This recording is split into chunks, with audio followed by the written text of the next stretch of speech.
yeah, ready for.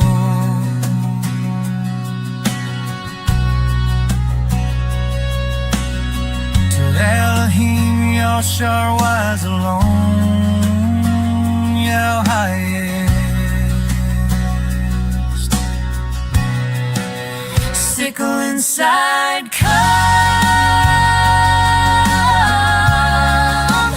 Harvest is ripe, go.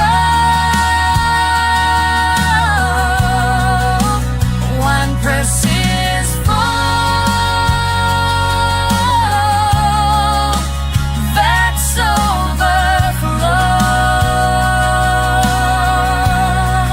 No.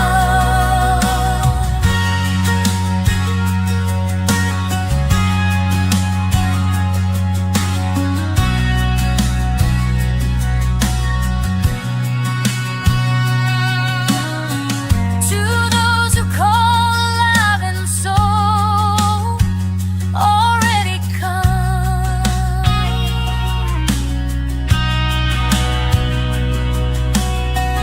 Yahusha's grace, oh, the last call. Yahuah, yes. Sickle inside, come. Harvest is ripe, go. Wine press is full.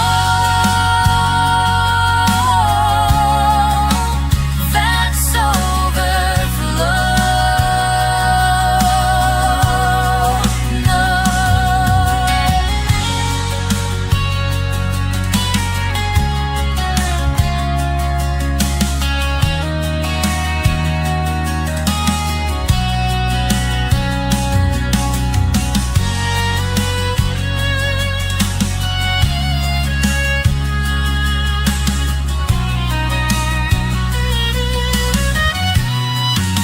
Sickle inside, come. Harvest is ripe, go.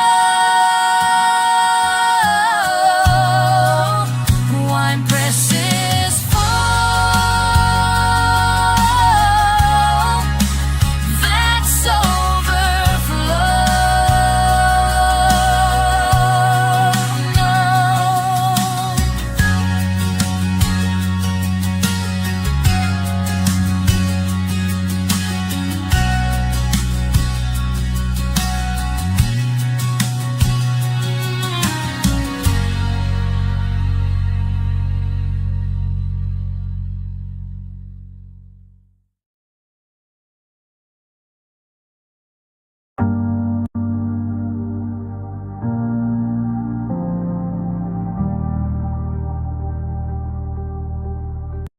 Oh,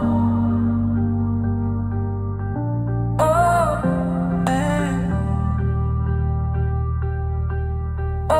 Oh, the burning coals fall far below, yeah, I'm ready for. Oh, yeah. The way you know just where I go, yeah, highest star.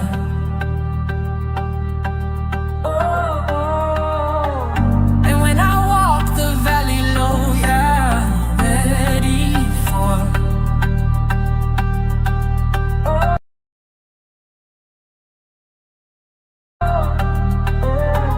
To Elohim, Yashar wise alone, yeah, highest.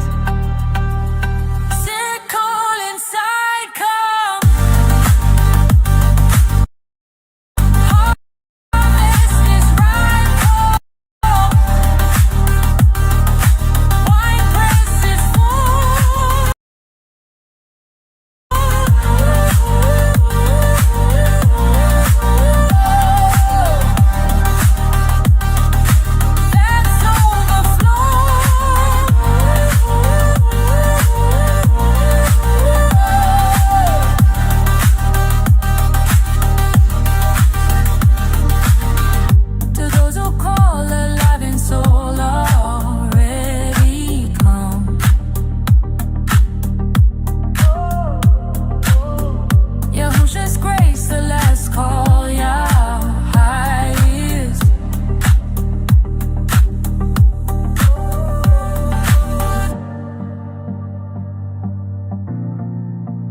You spread the sky like canvas in the morning.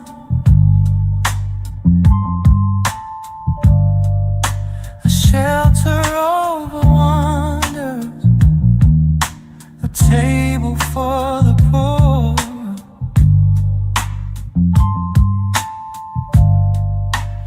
Every star is numbered, everyone called by its own name.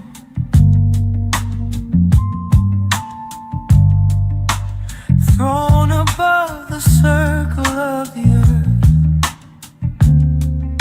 he looks upon the nations. Dwellers like grasshoppers in the field, yet he remembers mercy. Yahuah calls us by our new names. Oh, earth's foundation, Yahuah laid every stone and hidden place, every shore, every flame. Earth's foundation spoke his name from the deep to highest rain. Yahuah, you remain. He stretches out the morning, paints the evening in his hand.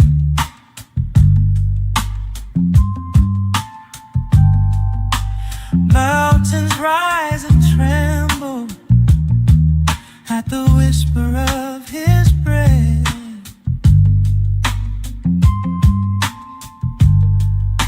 We walk upon this plain, his word is where we stand. Heaven is his dwelling, Ruach just lives within us.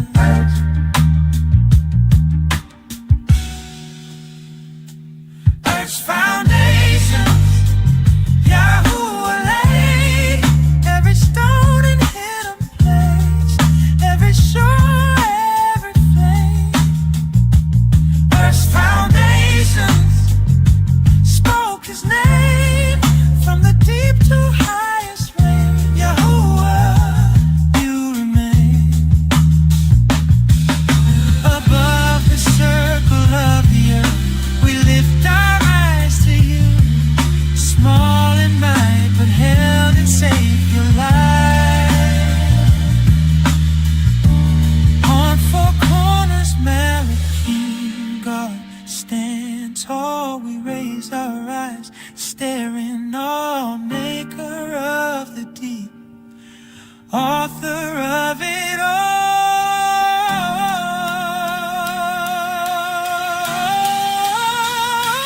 Earth's foundation, Yahuah laid every stone and hidden place, every shore, every flame. Earth's foundation spoke his name from the deep to highest rain. Yahuah, you remain. Yahuah, you remain.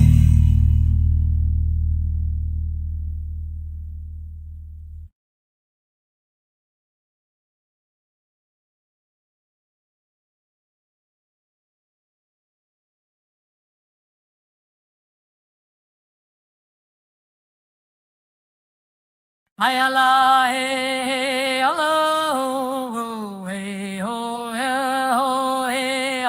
Ay Allah, hey, Allah, hey, oh, hey. Ay Allah, hey, Allah, hey, oh, hey. Ay Allah, hey, Allah, ay Allah, hey, Allah.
What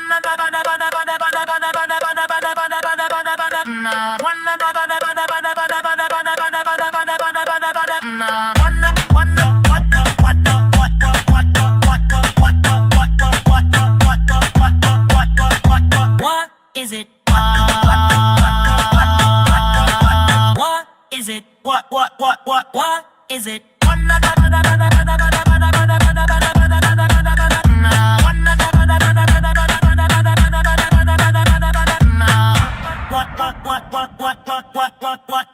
What is it?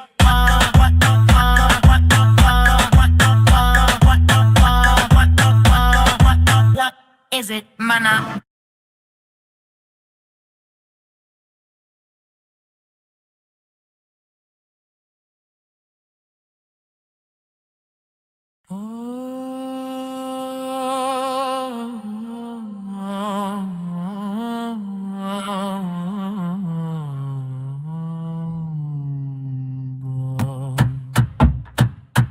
I'm by the way.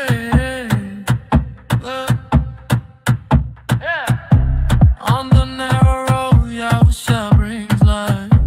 I'm off Broadway, I cut from that height. Yahuah take me, pull me in under your wing, through the gate of my tribe, that eternal spring. On the narrow road, Yahuah brings light. Over chasing trends, I now seek your light. It's my fate, my home on your side. Through your name I abide. Yahuah abide. Left that marquee, bright lights, cheap praise, empty tickets, big talk, dead stage. They were clapping for a mess got made. You pulled me from the script, tore their whole screenplay. Now we're off Broadway. Quiet in my chest when you call my name. Every chain plays for harm. They turn to golden from shame. You wrote truth on my heart, even though it had gone astray. Now I follow when you say, my child, come this way. On a narrow road, Yahuah brings light. I'm off Broadway, I cut from that. Yahuah take me, pull me in under your wing, through the gate of my tribe, that eternal spring. On the narrow road, Yahuah brings light. Over chasing trends, I now seek your light. It's my fate, my home on your side. Through your name I abide. Yahuah abide. I don't want the crowd if it means I lose your favor. I don't want the crown if it's not your will. Take my script, take my lines, rewrite. Just keep me safe in your golden light. On the narrow road, Yahuah brings light. I'm off Broadway, I cut from that high. Yahuah take me, pull me in under your wing, through the gate of my tribe, that eternal spring. On the narrow road, Yahuah brings light. Over chasing trends, I now seek your light. It's my fate, my home on your side. Through your name I abide. Yahuah abide.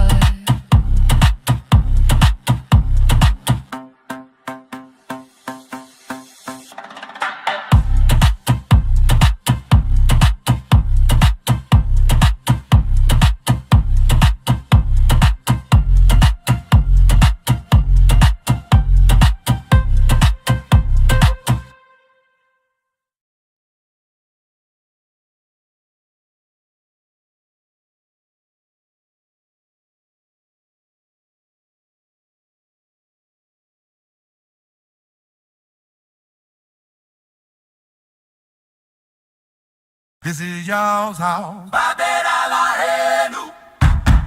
Y'all's house. Your high cow.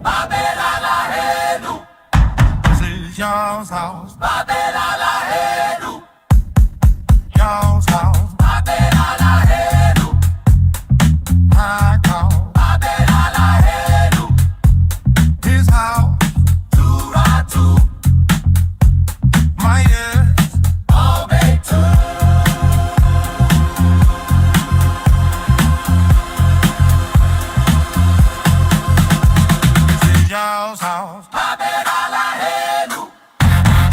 Yos out. Yo high cow. This is y'all's house. Y'all's house. Do y'all house. His house.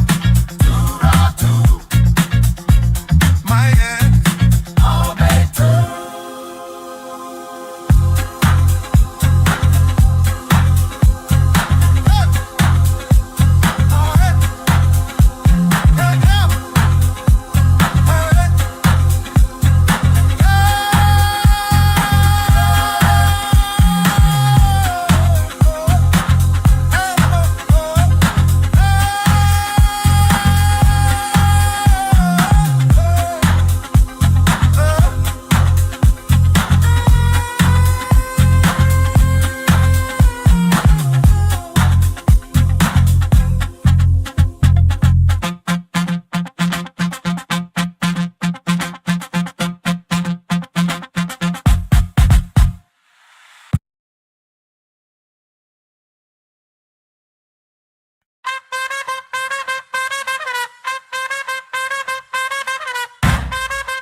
Be not dismayed, stand up tall, I am sustained. Strength within, let it rise and shine with every heartbeat, the light aligns.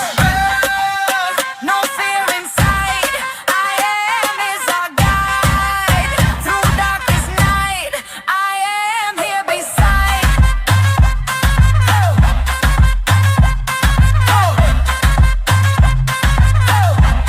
I am here beside. Yahuah is my Allah, take courage, fortify.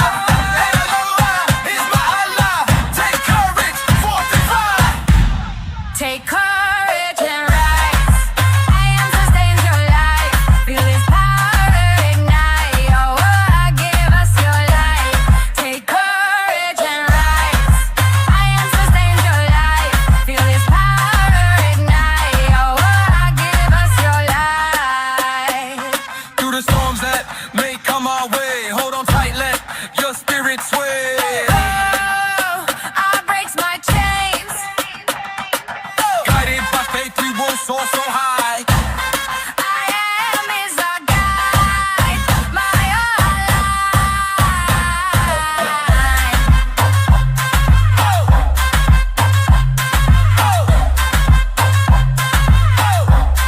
I am here beside. Yahuah is my Allah, take courage, fortify. Yahuah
bless you.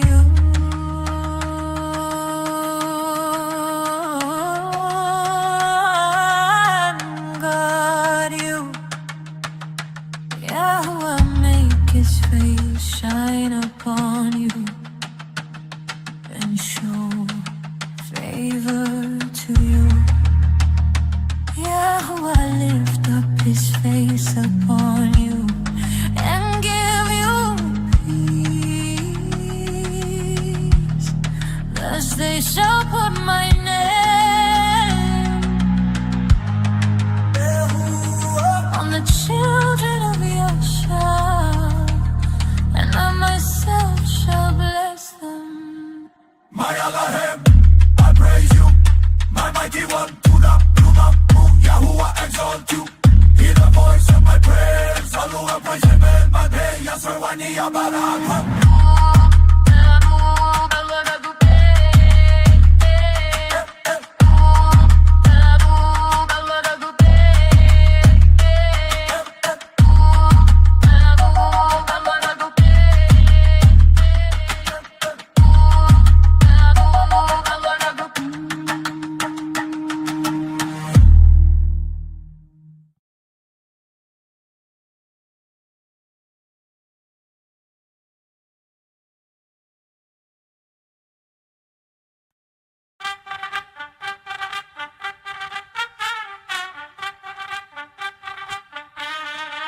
Yeah. NASA be staging shots, clickbait cosmos in a tiny box. Every frame crop clean for the screenshot. Whole world stage on a parking lot. I thought I was woke. My timeline was broke. I was half awake. This world is fake. Chasing every shadow like it's solid rock. Trusting every rumor like it's bedrock. Feet on the sand, calling it a mountaintop. Hard on glitch, thought it would never stop. All astronauts, all that fake fell flat. Plain as the earth, this is vanity. Yo, cut through the static with reality. They can stage every sky, every photograph. They can bend every story, twist every stat. But the grave road empty, can't rewrite that.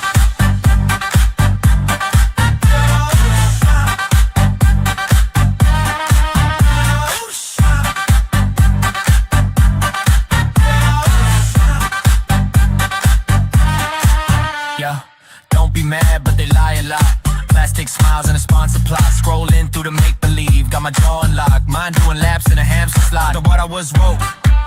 My timeline was broke. I was half awake. This world is fake. Chasing every shadow like it's solid rock. Trusting every rumor like it's bedrock. Feet on the sand, calling it a mountaintop. Hard on bitch, thought it would never stop. All astronauts, I let him do the line. Rocket stretch wide. Waters resting above us, oceans rolling inside. My heart was tied up. Yeah, I freed my time up. My heart on course. Yeah, I cut those cords. Not losing my mind anymore. Now the only thing that I'm losing for sure is the fear I had before.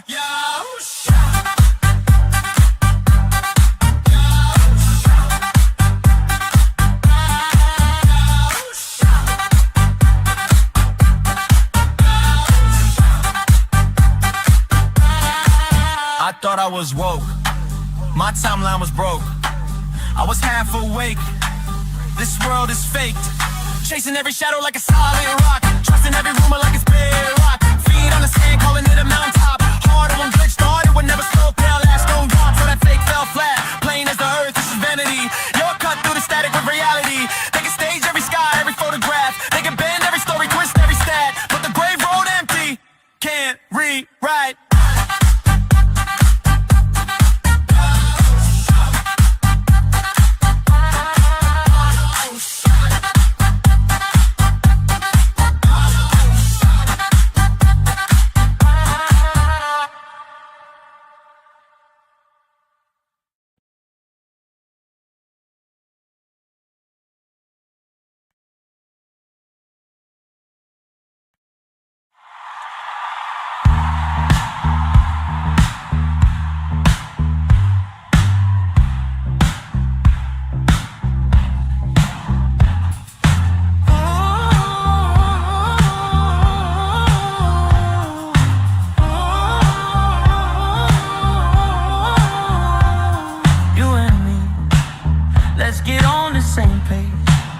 We all been hurt up in church. I get it, it stings. Yeah, that burns. Leaders turn to leeches. left you lost in the bleachers. Can you believe all those teachers giving up on their research, trying to tap into all your reason, giving up all of your hard-earned. Every heartbeat makes that call. What you gonna do? Stay humble, stand or fall. Free will means choose Yahuah now. What you gonna say when he calls? Free will is simple as stand or fall. Choose Yahuah now. Choose Yahuah now.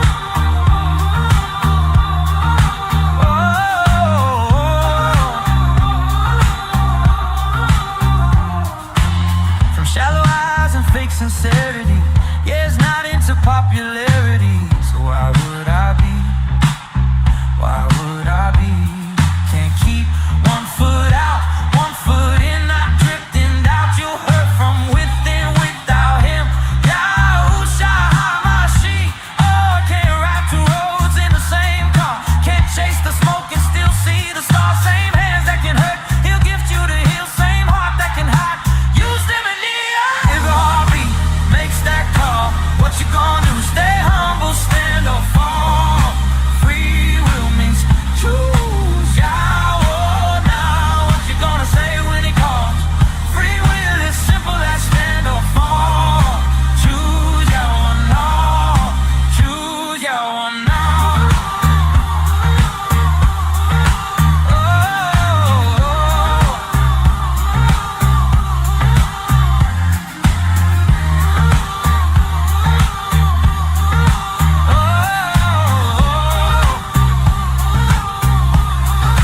Choose Yahuah now.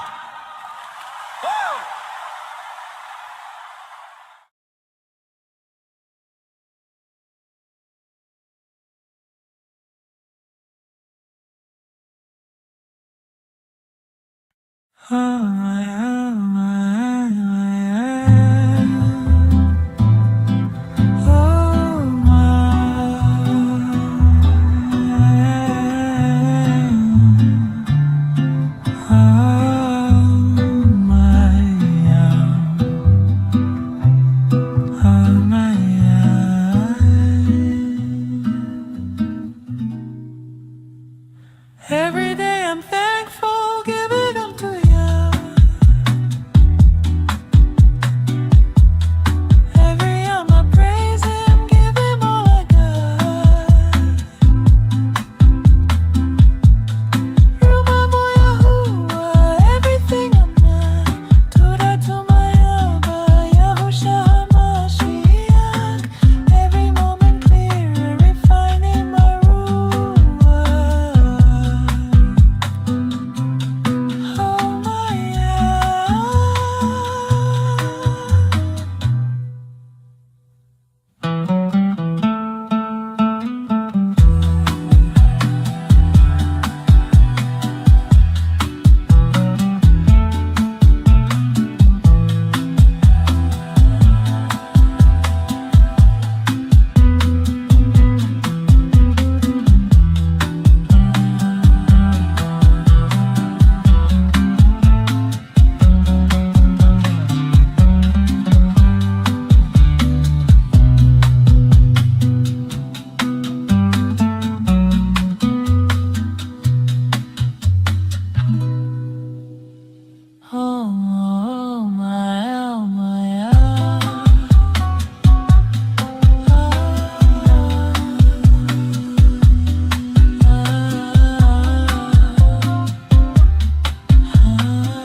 Every day I'm thankful, give it up to you.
Abba Yahuah,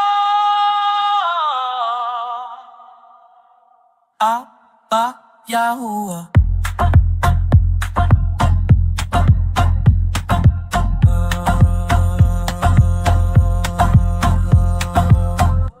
Safe upon your chest, hold your child closely. Take my heavy steps, remove my wrongs from me. Far as east is from the west, set me apart, yeah, from the rest. Every time I cry out to you, stand in shalom. These trembling hands, your steady grace, your mighty can, eyes fixed upon your face.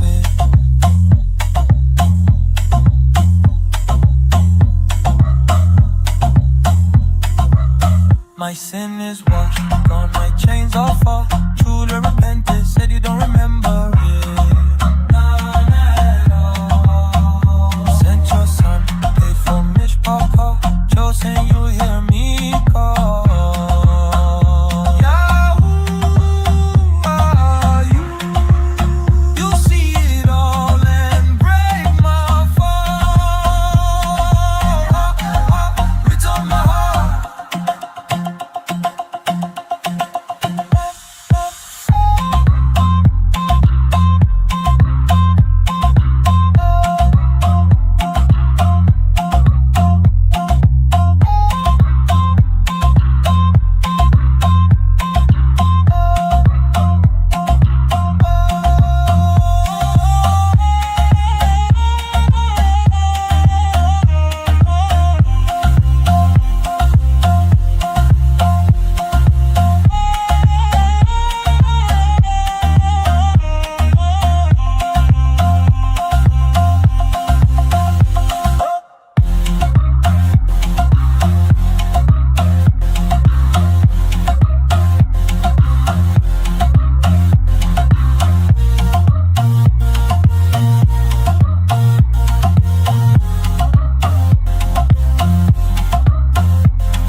Every moment clearer, refining my ruach.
I'm thankful, give it Every yom I praise him, give him all I got. Rumamu Yahuah, everything I'm not. TURAH to my Abba Yahushua HaMashiach. Every moment clearer, refining my ruach.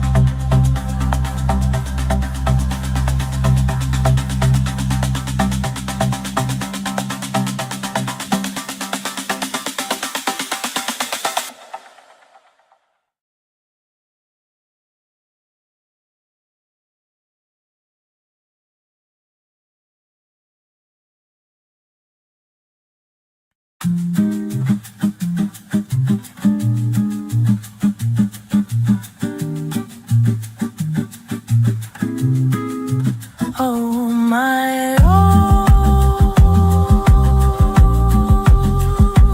my, oh my, oh my, every day I'm thankful, give it up to you.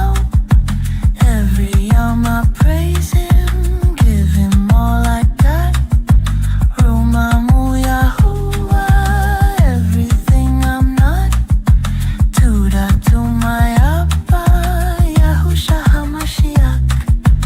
Every moment clearer, refining my ruach.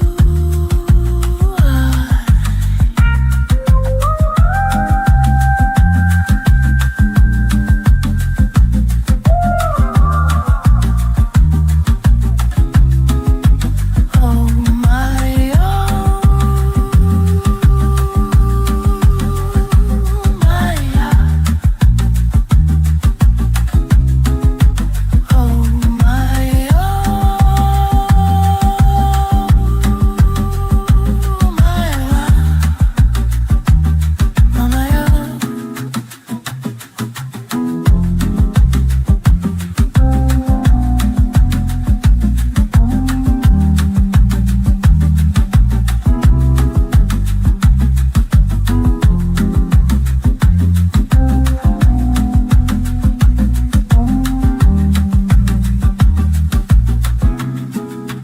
every day I'm thankful, give it up to you. Every yom I praise him, give him all I got. Rumamu Yahuah, everything I'm not. TURAH to my Abba, Yahushua HaMashiach. Every moment clearer, refining my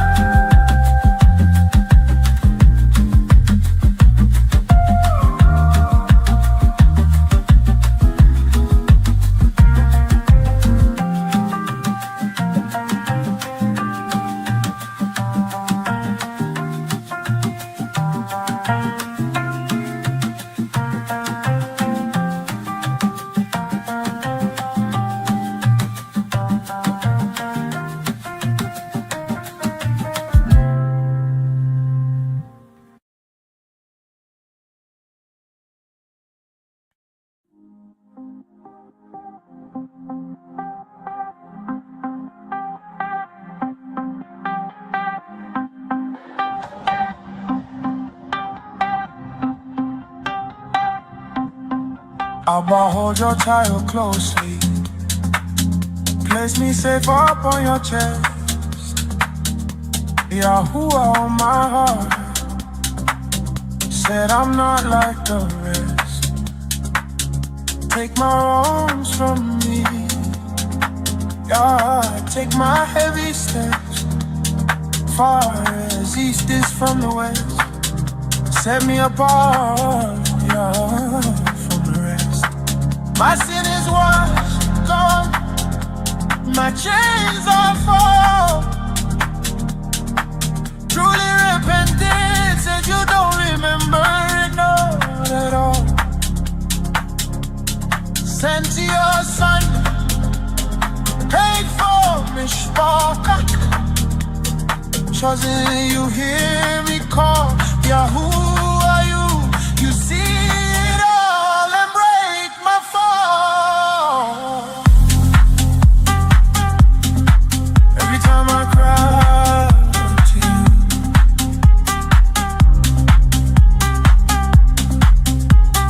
standing in shadow.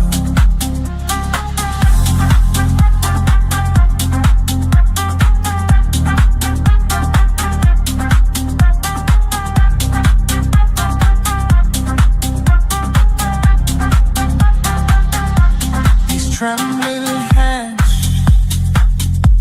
your steady press, your mighty care, eyes fixed upon your face. My sin is washed, gone, my chains are fall. Truly repented, said you don't remember, no, not at all. Sent your son, paid for mishpat. Chosen, you hear me call. Yahuah, you see it all and break my fall. Every time I cry out to you,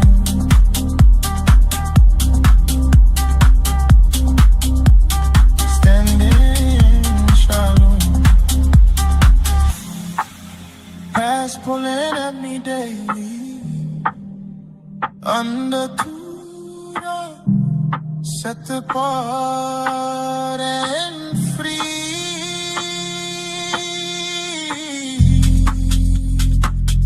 La, taking my wrongs from me.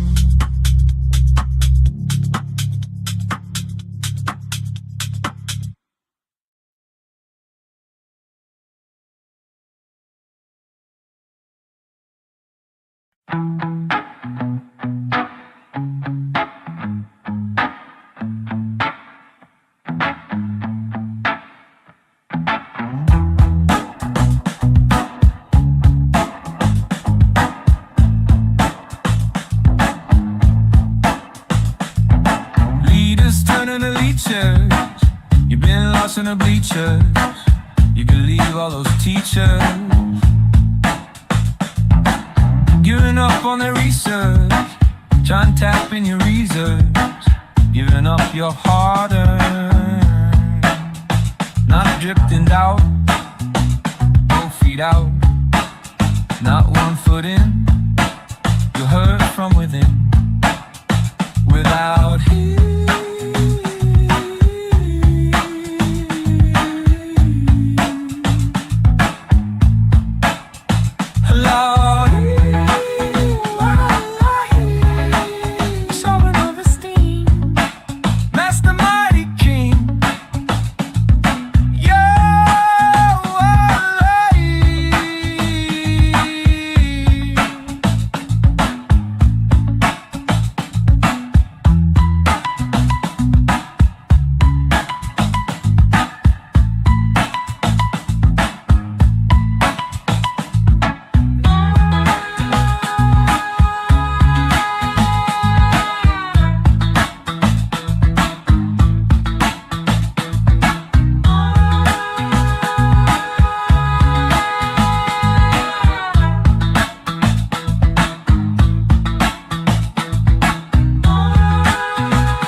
Yahushua HaMashiach. Got it on lock. Best along can. Got it on lock. Old lives, I drop that. New path, I walk that. Test hit, I clock that. Target on truth, I got that. Oh my, oh.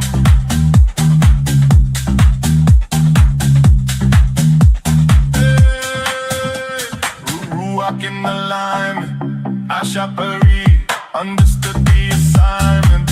They fooling me. Got it all locked. No. Yes, it on hand. Got it all locked. Every moment clearer. Refining my ruach. Do that to my Yahuah. Yahushua HaMashiach. Got it all locked. Wow. Yes, it on hand. Got it all locked. I was on rinse, spin, same sin again and again. Thin skin, same script, same end. Hard-headed, same loop, fake wins. Oh my, oh. Oh my, oh. Oh my, oh. Oh, oh my, oh.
Can you feel that?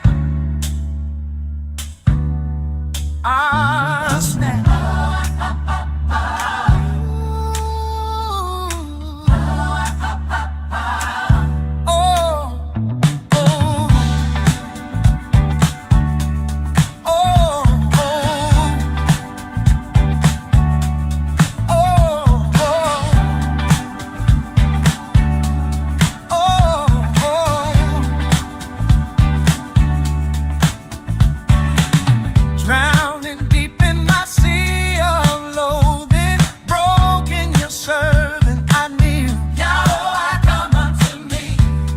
What's left of my Adam kind is coming back now to me. Yahuah, come unto me.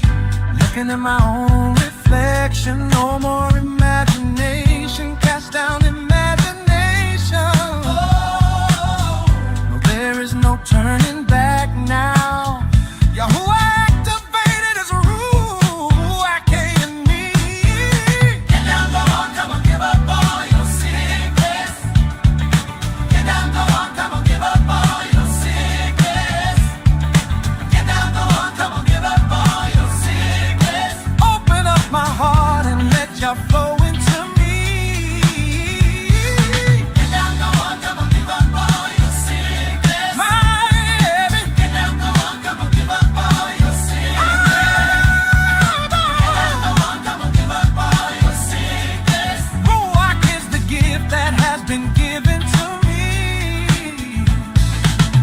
My brother, he can see inside you, sees the sickness rising. Don't hide, don't try to deny what you feel. Yahuah, come unto him.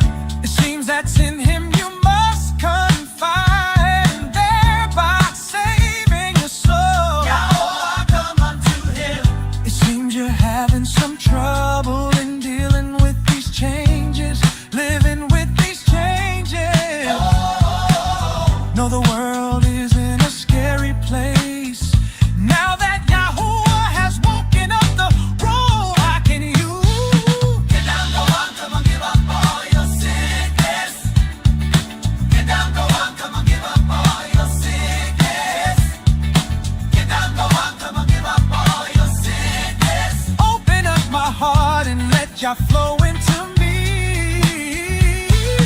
Get down, go on, come on, give up all your sickness. Get down, go on, come on, give up all your sickness. Get down, go on, come on, give up all your sickness. Ruach is the gift that has been given to me. Oh, I receive. Oh, I receive. Oh, I receive. Oh, I receive. I won't do it again, I won't do it again. I'll be a good son, I'll be a true son, I promise. Please, I beg. Don't smite me. Why did I have to do you like that? I won't do it, I won't hurt you again, I beg. Why was I ever against you, Yahuah? Why didn't you just leave me to die? Oh, wretched man that I am, I beg. Who shall deliver me from this fate? I beg, I'll never again stick my hand in your face. I don't need that old life, I'm done. I was stupid, sadistic, abusive, messed up. I repent, Yahushua HaMashiach, Shubo. Why did it degrees? Ready to fly. Get down, go on, come on, give up all your sickness. Get down, go on, come on, give up all your sickness. Get down, go on, come on, give up all your sickness. Open up my heart and let Yah flow into me. Get down, go on, come on, give up all your sickness. Forever. Get down, go on, come on, give up all your sickness. Get down, go on, come on, give up all your sickness. Ruach has now come over me.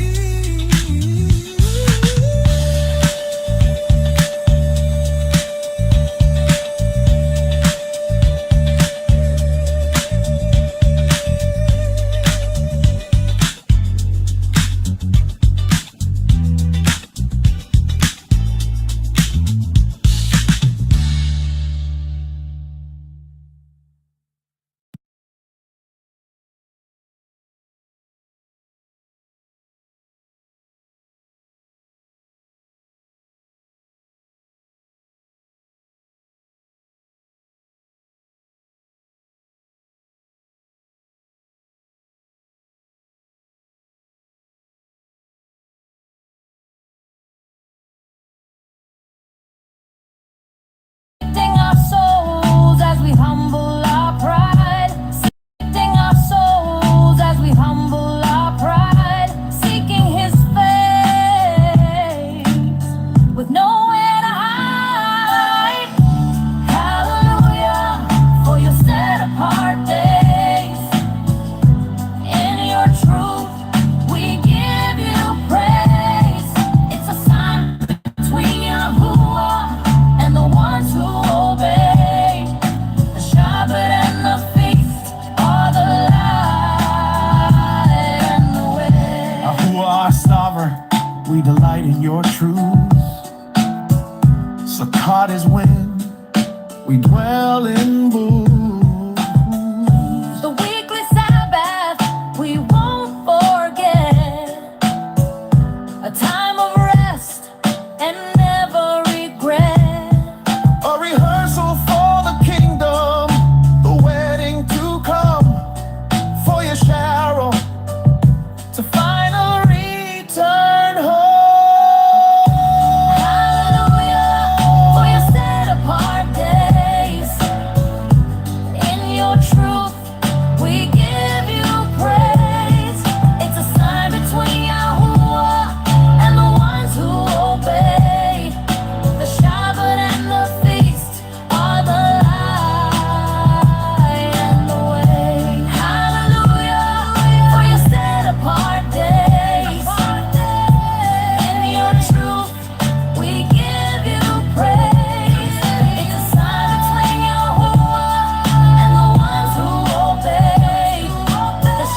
Yes, Shabbat Shalom, Shabbat Shalom, Mishpachah. Slakia for being late. I had to wait for my laptop to reset. I had an update, and I was waiting and waiting and waiting. So I apologize, and I just wanted to share that with you all. But let us get into our mindset of what we're supposed to be doing today. Today is the Shabbat. Unto our Abba Yahuah. For those of you who are able to stand, let us stand as we get ready to Palal, facing towards Yahushalom. For those of you here in the United States of America, northeast would be our direction.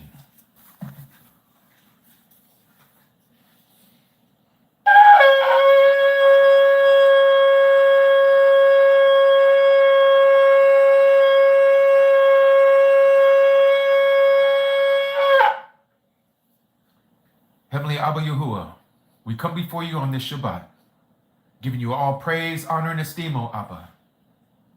You are worthy of all the praise, O Abba Yahuah. May all the Malakim and all that's in the Shamaim give you praise, honor, and esteem. For truly you are the Almighty. You are the Al Shaddai. You are the first and the last, the beginning and the end. You are the Aleph and the Ta, O Abba. Without you, nothing would exist. Without you, O Abba, nothing would even come into this fruition of Abba, where you and you alone are sitting on the throne. You alone, O Abba, are the one that carries your people into the promised land. It is you that is coming once again for the second coming. It is you, O Abba, that is revealing yourself to all your creation. Abba, we ask that you would humble us, that you would allow our hearts to be ready and prepared to hear your word, O Abba, on this Shabbat, your day, a day that you told us to esteem and to not do our own deeds, not to think our own thoughts, not to say our own words, but to only think upon you, O Abba, to meditate on you along with the Mishpachah. And so, Abba, we come before you with humble hearts, with contrite spirits, O Abba, and we ask you, O Yah, to be in our midst. Do not deal with us according to our transgressions, O Abba, but deal with us according to your loving commitment, your loving kindness, and for your name's sake alone, O Abba. May you send those that need to hear your word in here today. May it be their hearts, O Abba, to turn, to repent, to tashuv, and go back to the ancient path that you have called us unto, O Abba. All these things we bring before you, as we ask that your Ruach HaKadosh leads us and guide us into your truth. We ask all this in the mighty name of your Bain, Yahusha HaMashiach. Hallelujah, Hallelujah, and Hallelujah, Amat, Rumamu, Yahuah.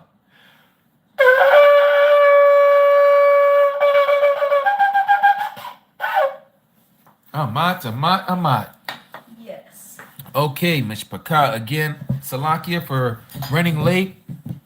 And I know that we are so used to coming on at the appointed time that we do. And so again, Salakia. So we are going to do as we normally do, and that is that we are going to read out of the Tanakh and out of the Brit HaKadash. Some people pronounce it Brit Hadashah. That is the renewed writings, also known as the New Testament. But we're going to start off in the TURAH. I'm going to be reading out of the Hallelujah Scriptures.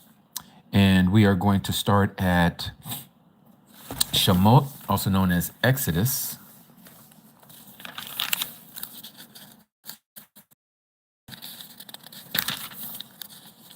You may know this as the 10 words, the 10 Dabarim, or also known as the 10 Commandments. Exodus chapter 20.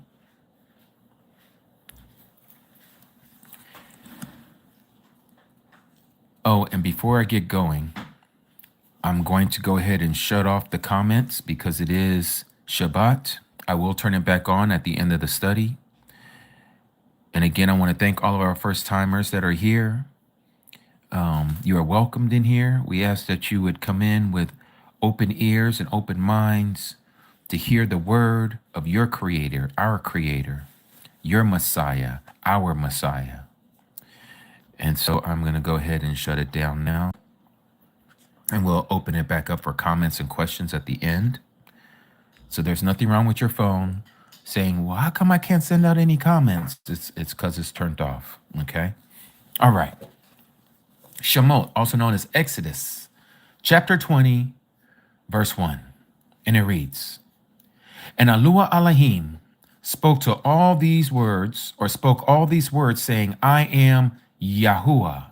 That is in the Paleo Hebrew, the original writings. That's how you would spell our Creator's name from right to left. Yad-ha-uah-ha, Yahuah. I am Yahuah, your Yahuah Elohim, your mighty one, who brought you out of the land of Mitzrayim, out of the land of Egypt, out of the house of slavery. You have no other mighty ones against my face. You do not make for yourself a carved image or any likeness of that in the Shamaim, that is in the heavens above, or that is on the Arats, on the earth beneath, or that is in the Maim, or the waters under the Arats, or the earth. You do not bow down to them, nor serve them, for I, Yahuah, your Yahuah Elohim, your mighty of mighty ones, am a jealous mighty, visiting the wickedness of the fathers on the children to the third and fourth generations to those who hate me, but showing kindness to thousands to those who love me and guard my commands, or keep my commandments. You do not bring the name of Yahuah, your Yahuah Elohim, to nothing. For Yahuah does not leave the one unpunished who brings his name to nothing. Remember the Shabbat day, to Kadash it. 6 days, that is to separate it, to set it apart. 6 days you labor and shall do all your work. But the seventh day is a Shabbat of Yahuah, your Yahuah Elohim, your mighty of mighty ones.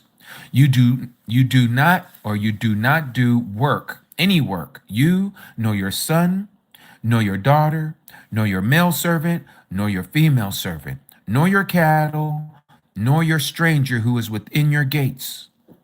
For in 6 days Yahuah made the Shamaim, the heavens, and the Arats, the earth, and the Maim, the sea, and all that is in them, and rested the seventh day. Therefore Yahuah barak the Shabbat day, and Kadash it, set it apart. Respect your father and your mother, so that your days are prolonged upon the land that Yahuah, your Yahuah Elohim, is giving you. You do not murder. You do not murder. You do not commit adultery. You do not steal. You do not bear false witness against your neighbor. You do not covet your neighbor's house. You do not covet your neighbor's wife or husband, nor his male servant, nor his female servant, nor his ox, nor his donkey, or whatever belongs to your neighbor. And all the people saw the thunders, the lightning flashes, the sound of the ram's horn, and the mountain smoking. And the people saw it, and they trembled and stood at a distance, and said to Moses, you speak with us, and we hear, but let not Yahuah Elohim speak with us, lest we die. And Moshe said to the people, do not fear, for Yahuah Elohim has come to prove you, that is to test you, to try you, in order that his reverence be before you, that his fear be before you, so that you do not transgress, you do not sin, you do not break the commandments. So the people stood at a distance, but Moshe drew near the dense cloud where Yahuah Elohim was. And Yahuah said to Moshe, say this to the children of Yasharal. You yourselves have seen that I have spoken to you from the Shamaim, from the heavens. You do not make besides me mighty ones of silver, and you do not make mighty ones of gold for yourselves. Make an altar of the Arats for me, and you shall slaughter on it your burnt offerings and your shalom offerings, your sheep and your cattle. In every place where I cause my name to be remembered, I shall come to you, and barak you or bless you. And if you make me an altar of stone, do not build it of cut stone. For if you use your chisel on it, you have profaned it, you have defiled it. Nor do you go up by steps to my altar, lest your nakedness be exposed on it, which is at the end there. So that is Shemot, or known as Exodus, chapter 20, where the 10 commandments are located. Now let's go to the Nabaim, also known as the prophets. And we're going to go to Yashayahu, Isaiah. And we're going to read chapter 45. Isaiah chapter 45, verse 1. Thus said Yahuah to his anointed, to his Messiah, to Karash, whose right hand I have grasped, to subdue the nations, the Gentiles before him, and ungird the loins of the sovereigns, the kings, to open before him the double doors so that the gates are not shut. I go before you and make the crooked places straight. I shatter the gates of bronze and cut down the bars of iron, and I shall give you the treasures of the darkness and hoarded wealth of secret places, so that you know that I, Yahuah, who is calling you by your name, am the Alua Alahim, the mighty of mighty ones of Yasharal. For the sake of Yaqub, of Jacob, my servant, and of Yasharal, my chosen, Israel, I also call you by your name. I give you a title, though you have not known me. I am Yahuah, and there is none else. There are no mighty ones besides me. There are no mighty ones besides me. I gird you, though you have not known me,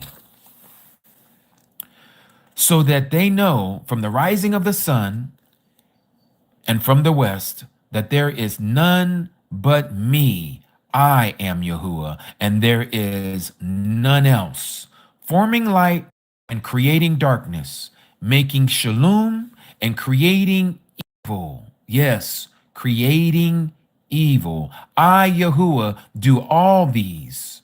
Rain down, O Shamayim, O heavens, from above, and let clouds pour down righteousness.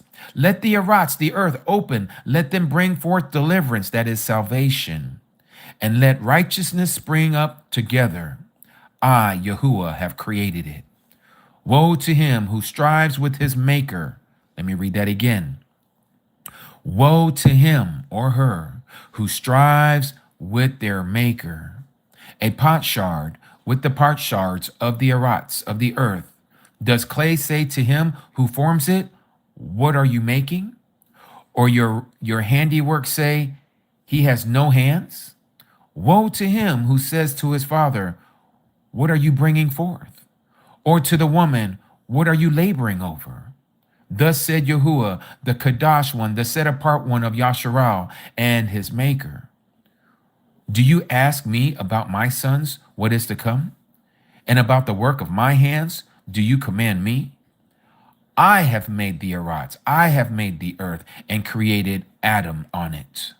I, my hands have stretched out the Shamayim, stretched out the heavens, and all their hosts I have commanded. I have stirred him up in righteousness, and all his ways I make straight. He builds my city and lets my exiles go, not for price nor reward, declares Yahuah of hosts. Thus said Yahuah, the labor of Mitzrayim of Egypt, and merchandise of Cush, that is Ethiopia, and of the Shibites, men of size, come over to you, and they are yours. They walk behind you. They come over in chains, and they bow down to you. They make supplication to you, saying, indeed, the mighty one is in you, and there is none else, no mighty one. Truly, you are the mighty, who hides yourself, O Alua Alahim, the mighty of mighty ones of Yasharal, Savior, Savior. They shall put to shame and even be humiliated, all of them.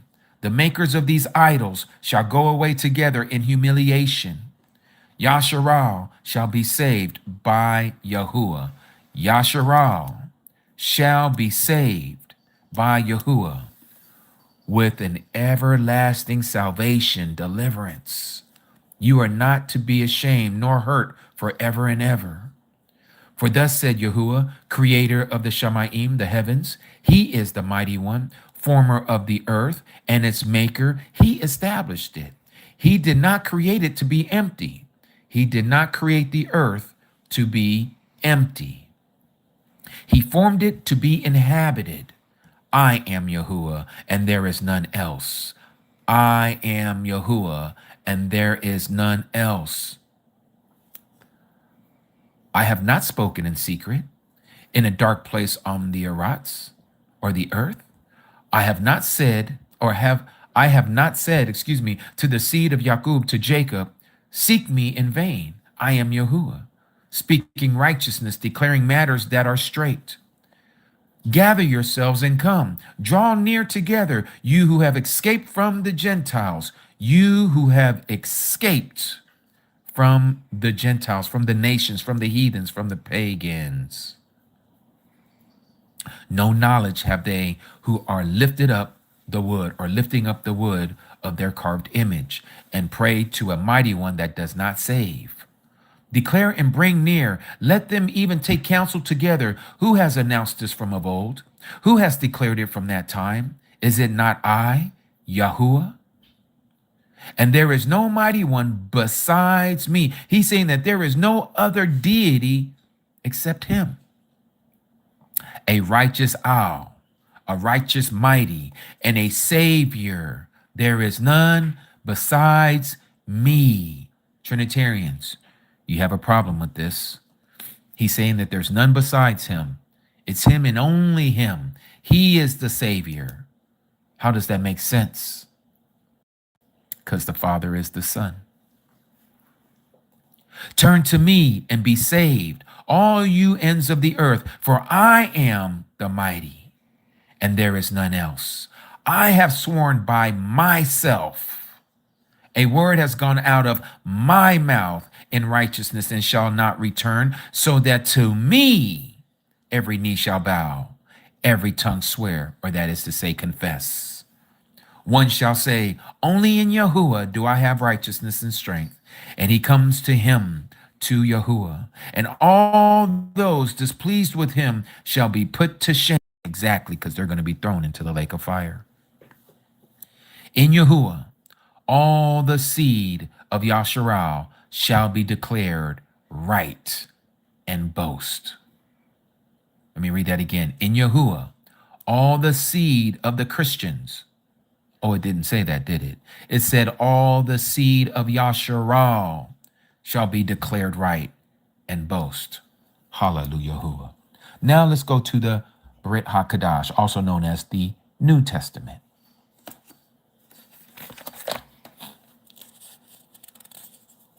Matityahu, Matthew. And we're going to read chapter 7. The powerful chapter 7. Matthew 7, verse 1. Do not judge, lest you be judged. For with what judgment you judge, you shall be judged. And with the same measure you use, it shall be measured to you. Why do you look at the splinter in your brother's eye, but do not notice the plank in your own eye? Or how is it that you say to your brother, let me remove the splinter out of your eye, and see, a plank is in your own eye? Hypocrite. First remove the plank from your own eye, and then you shall see clearly to remove the splinter out of your brother's eye. First, self-examinate. Examine yourself first, and then you'll be able to clearly make a clear distinction with your brother. Do not give what is kadosh, that is set apart, to the dogs, that is to the non-believer. Nor throw your pearls, what is precious to you, before the pigs, lest they trample them under their feet and turn and tear you in pieces. Ask, and it shall be given to you. Seek, and you shall find. Knock, and it shall be opened to you. For everyone who asks receives, and he who seeks finds, and to him who knocks it shall be opened. Or is there a man among you who, if he has a son, asks for bread, shall give him a stone? Or if he asks for a fish, shall give him a snake? If then you, being wicked, know how to give righteous gifts to your children, how much more shall your Father, shall Abba, who is in the Shamaim, in the heaven, give you what is right to those who ask him? Therefore, whatever you want men to do to you, do also to them. For this is the TURAH, the law, and the Nabaim, the prophets. The law and the prophets. Enter in through the narrow gate, because the gate is wide and the way is broad that leads to destruction, and there are many, many who enter in through it. Because the gate is narrow and the way is hard pressed that leads to Kai, that is to life, and there are few who find it. Few, the many and the few. Many are called, few are chosen. But beware of the false prophets who come to you in sheep's clothing. Yes, they come to you speaking as if they know what they're talking about. But inwardly, they are savage wolves. By their fruits, plural, you shall know them. How would you know them? By their fruits. You must judge them. Judge it righteously. Are grapes gathered from thorn bushes or figs from thistles? So every righteous tree yields righteous fruit, but every rotten tree yields wicked fruit. A righteous tree is unable to yield wicked fruit, and a rotten tree to yield righteous fruit. Every tree that does not bear righteous fruit is cut down and thrown into the fire, that is, the lake of fire. Listen to what the Messiah is saying. He says, every tree, symbolically speaking, you and I, metaphorically speaking, we are trees. Every tree that does not bear righteous fruit, every person who does not bear the fruits of the Spirit, they shall be cut down, and they shall be thrown into the lake of fire. So then, by their fruits you shall know them. Not everyone who says to me, Adoni, Adoni, that is to say, Master, Master, shall enter into the reign or the kingdom of the Shamaim of the heavens, but he or she who is doing the desire, the will of my Father in the Shamaim, in the heavens. You see, there's work that needs to be done. You're just not walking around stagnant and claiming to be saved. You have work to prove. You have fruits to show.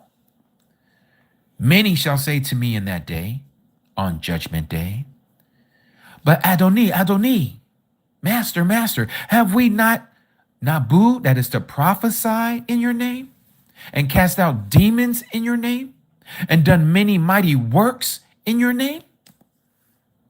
And then I shall declare to them, I never knew you. Depart from me, you who work Torahlessness. That is to say, they are without law. They don't practice the law. He who has ears to hear, let him hear. You who work lawlessness. Therefore, everyone who hears these words of mine, says the Messiah, and does them, again, works that need to be done, shall be like a wise person who built their house on the rock. And the rain came down, and the floods came, and the winds blew, and beat on that house, beat on that person, but it did not fall. They prevailed. They overcame. Why? For it was founded on the rock. And And everyone who hears these words of mine and does not do them, notice the word here, not do them, shall be likened to a foolish person who built their house on the sand. That's the majority of us. And the rain came down, and the floods came, and the winds blew and beat upon that person, that house, and it fell. And great was its fall, meaning that they went to the lake of fire. They were cast into the lake. And it came to be when Yahusha, the Messiah's name, Yahusha, had ended these words that the people were astonished at his teaching. For he was teaching to them as one possessing authority and not as the scribes. Hallelujah. Yahuah. Not as the scribes. So today we continue on with our study in the book of Hazon, also known as Revelation. We're going to do a little quick recap for those who weren't here. To get into the third sequence again to finish that off and go into the fourth sequence. So again, as a recap, what is a sequence? A sequence is a chain of events that are placed in order, one after the other, as a series of an event. In the book of Revelation, we find that there are 8 sequences in the book of Revelation. We've went over 2 of them already. One is what we know or has been termed the assembly age. The extions call it the church age. That sequence, the assembly age, has to do with 7 types of believers, 7 types of heart conditions, 7 types of individuals. And the Messiah was talking to them, except for 2 types of believers, that they needed to repent. They needed to go back and look at the word. They had to go back and turn back to the ancient path. The only 2 who didn't have to was the assembly of the heart condition of Smyrna and the assembly and the heart condition of Philadelphia. Smyrna, these are the ones that are going to give their life for this cause, for the truth, as it says in Revelation chapter 2. They shall be beheaded after being tortured for up to 10 days. The assembly of Philadelphia, or the Philadelphia heart condition, these have been promised to be kept out of that time of trial that shall come upon the whole earth. These are the only ones who shall escape these things that are going to come upon this earth. You may know them as the 144,000. They are the ones who shall escape these things. Now, right at the end of that, we saw that John, the Revelator, the one who gave us the book of Hazon, Revelation, he says that he saw him who spoke with him about these 7 assemblies, these 7 heart conditions.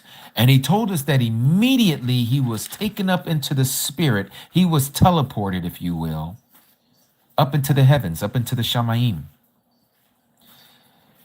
He was taken into the future. He was told by the Messiah to write down what he has experienced already from the moment that he appeared to him on the island of Patmos to that very present moment that he was taken into the spirit, into the Ruach, into the Shamayim, and what is to come in the future.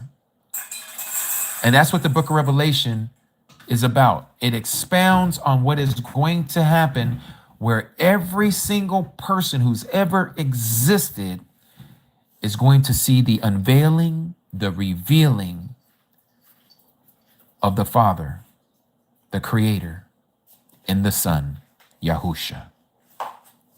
That's what the book of Revelation is all about at the very end. We are going to see the Father revealed in the Son. And the Son shall live and reign with his people from New Jerusalem forever and a day. Now, to digress to where John was teleported, he was taken up into the throne room in that first sequence called the assembly age. We too would be symbolically represented by John as those who were taken up into the heavens at the end of the church age. And we see this great throne. And it says, John says, one sat on the throne in Revelation chapter 4. And then we were told that the one who sat on the throne had a scroll in his right hand. And on that scroll, there were 7 seals. Yohanan, he told us that he heard a voice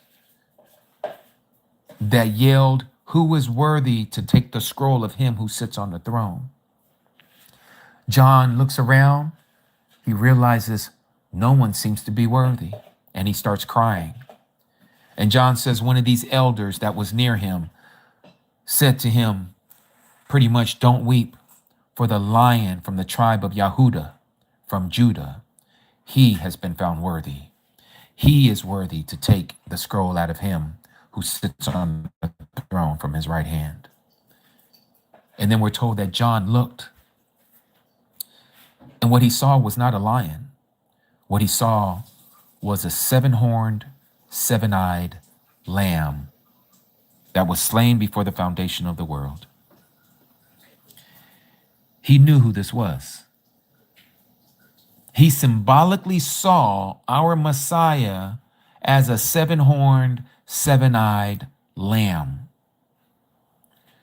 And he said that he saw this 7-horned, 7-eyed lamb approach the one who was sitting on the throne and took the scroll from him who sat on the throne. And then we're told that at that point when he did that, the 24 elders and the 4 living beings that was before the throne started barakah, the one sitting on the throne and the lamb. They worshiped him. And along with this worship was given the prayers of you and me, of the Kadashim, the Talmudim. It was put on the altar of incense. And we're told that the smoke of the altar of the incense rose before the throne of Yahuah. And then we see that he says that there was lightning and thunderings and noises all around. This brings us to the end of the first sequence.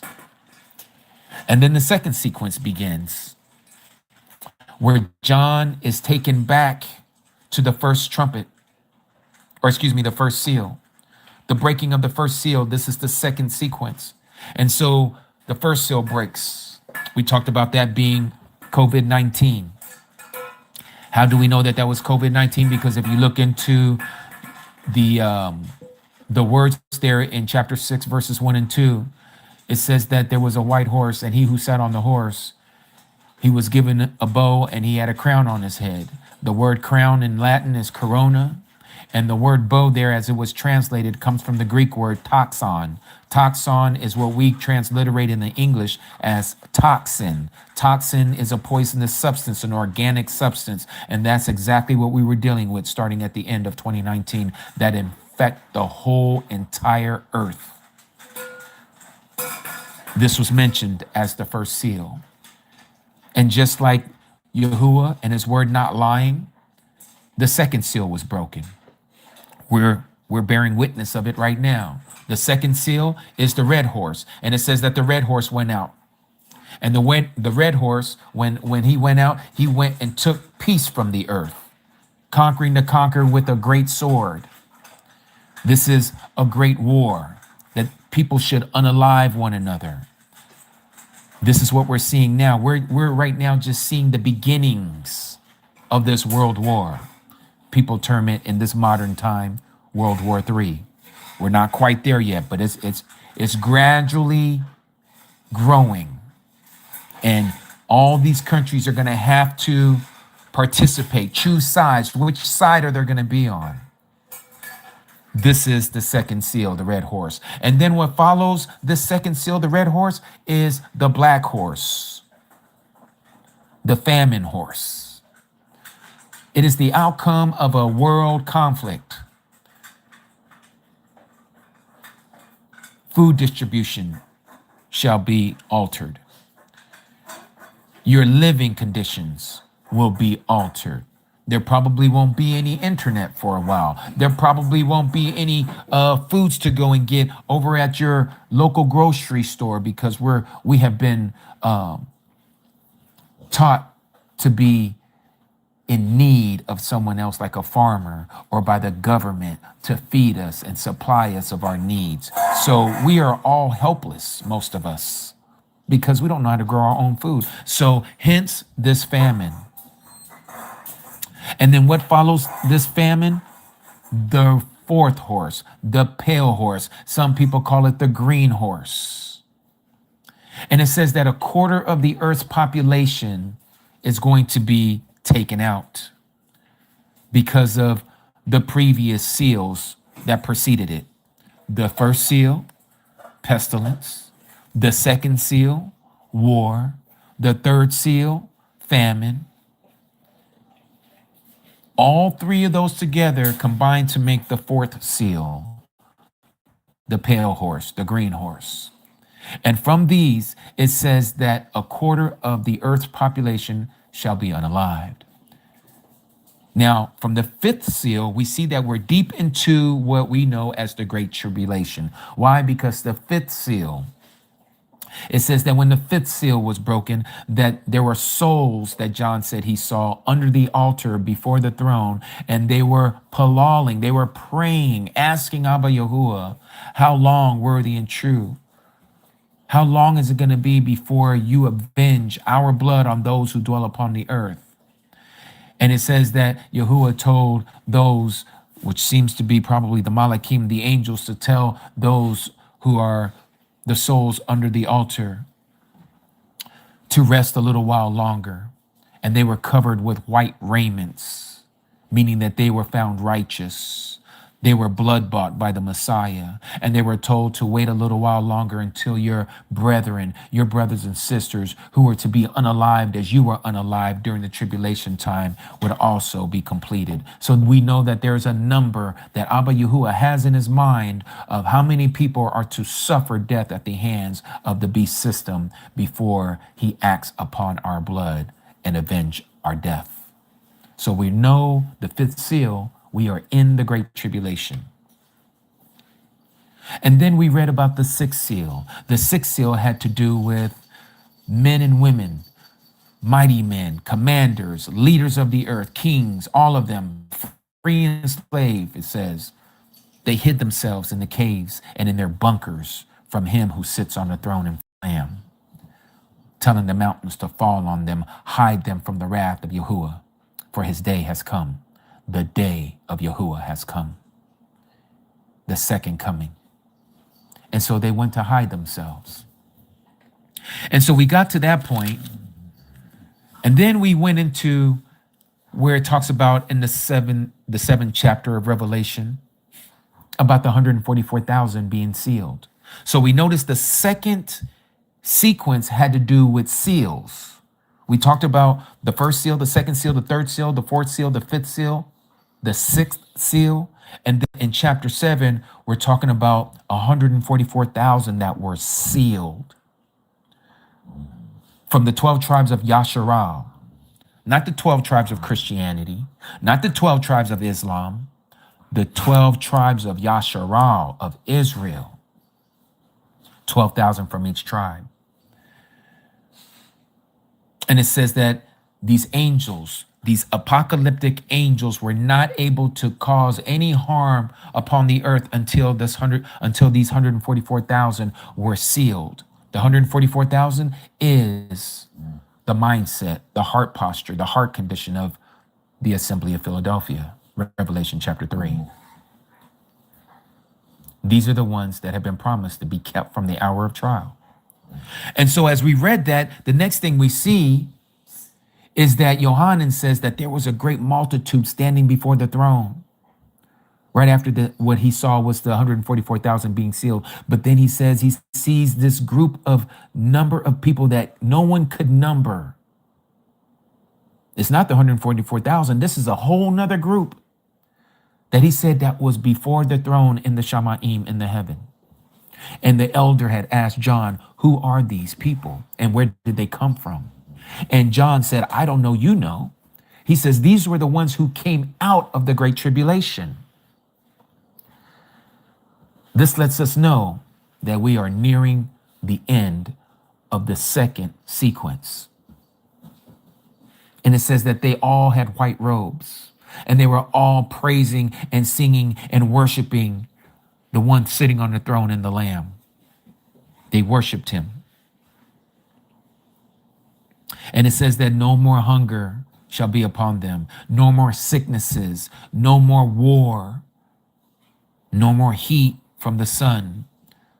They have entered into the Messiah's rest. They've made it. And he says that he's going to wipe away every single tear from their eyes. He shall comfort us. And then from there, we go into the 8th chapter of the book of Revelation. And we see again, once the 8th or the 7th seal was opened, it says that there was silence for a half an hour in the heavens. Yahuah was so angry because now his wrath has come. But notice his children, the Talmudim, the Kadashim.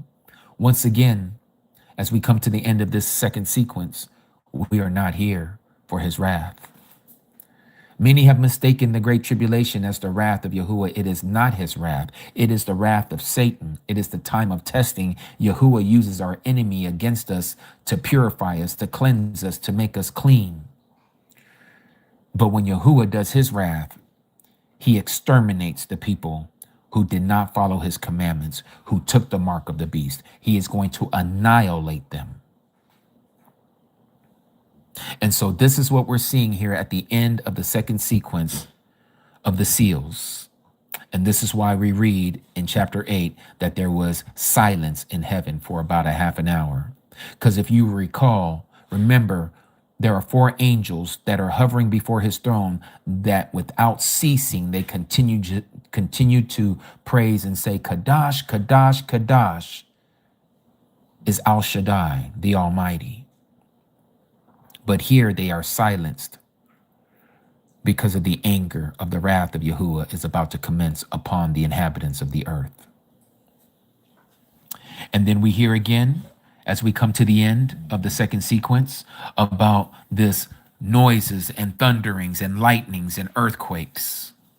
And then we started reading last week about the third sequence, what we call the trumpet judgments. There are 7 trumpets.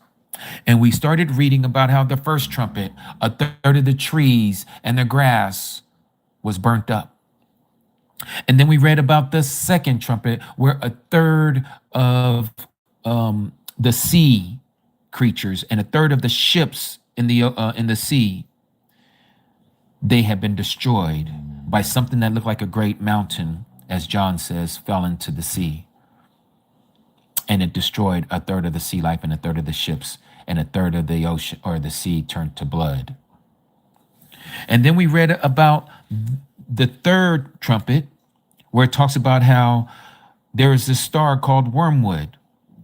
And it said that a third of the rivers and a third of the fountains, the fresh waters, the spring waters, and most likely even a third of the lakes would be contaminated by this star called wormwood. Radiation, fallout, and anyone who drank of this water would die because of the contamination of the water.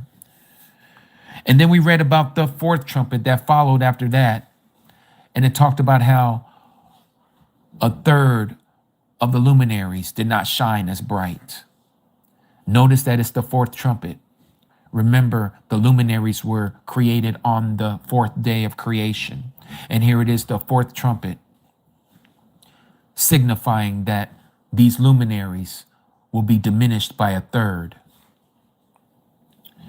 And so then we read about the 5th trumpet in chapter 9 about the locust army, as a lot of people like to call it these days.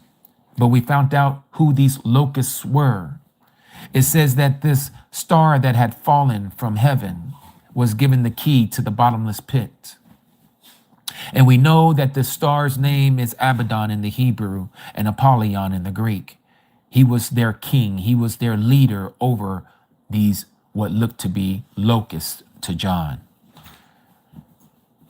And just like all the other trumpets that preceded the fifth trumpet, we're not told that it's a third.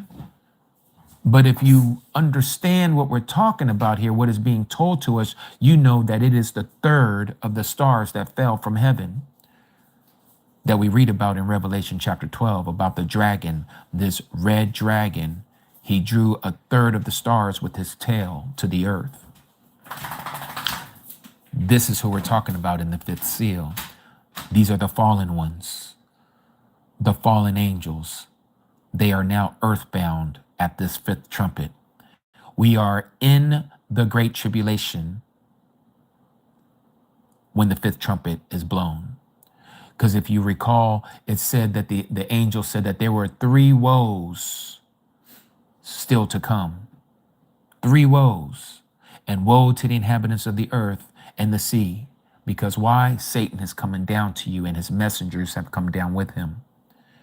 For he's bringing great wrath. That is the great tribulation. So when the fifth trumpet blows, it commences the great tribulation, because Satan has now been earthbound. And not only himself, but he's been given the keys to the bottomless pit to release his companions also upon the earth, which is the third of the angels from the heavens. And so we're told they look like what appears to be hair like women. They have long hair. And it says that John says that he saw what looks like golden crowns upon their heads. And he talks about how they had teeth that looked like teeth of lions. And he talked about how they were set up in battle array, like when horses are ready to go out to battle. And he says that their wings sound like many horses, like chariots that are going out to battle. And many of us, we thought maybe this could be an Apache helicopter from the U.S. military, right? But then we find out, how can it be when it says that these locusts that John saw had the power, the ability, the authority to sting a man as when a scorpion stings a man, and that he would be tortured up to 5 months. And those who have been tortured, who have been stung by this type of tail that these locusts have, that stings a man like a scorpion stings them, that they are going to seek to want to die and they can't die. It says that death flees from them. And we use the word of our own Messiah in Luke chapter 10, I believe it was verse 17, where the Messiah says to his 70 disciples that he had sent out, when they came back to him and said, Master, even the demons are susceptible to us in your name. And remember what the Messiah says. He says, do not marvel at this, that even the serpents and the scorpions are subjected to you, but marvel or be happy that your names are written in the book of life, in the Shamayim. And so we see that these locusts are fallen ones, and they're going to possess people so that they become possessed, and they are in the host of humans. And this is why they can't die. It's possession. And so then we go on from there, and it talks about how a third, this is the sixth messenger, this is the sixth trumpet. And it says that when the sixth trumpet is sounded, here we go again with the third. A third of mankind, Adam's kind, are destroyed by this 200 million man army that comes to battle with other militaries to fight against the beast system, the beast military, where a third of mankind is destroyed. So not only do we have a quarter of the earth's population being destroyed in the fourth seal, but now here in the sixth seal, we're reading that a third of mankind, what is left over after the quarter had already been taken out, now a third of what is left has now been taken out. So altogether, 50% of the earth's population at this point has been obliterated.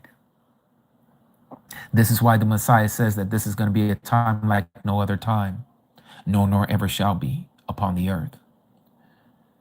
And then we come to the end of the third sequence, the seventh trumpet. And we read about the seventh, or did we? I don't think we did. That's where we're getting ready to go.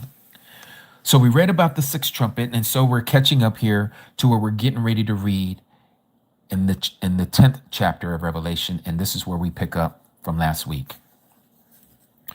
So for those of you who are watching, hopefully you have pen and paper in hand. If not, no worries. This is going to be uploaded automatically to this channel, and you can go back, catch up on parts 1 and part 2, and this is part 3.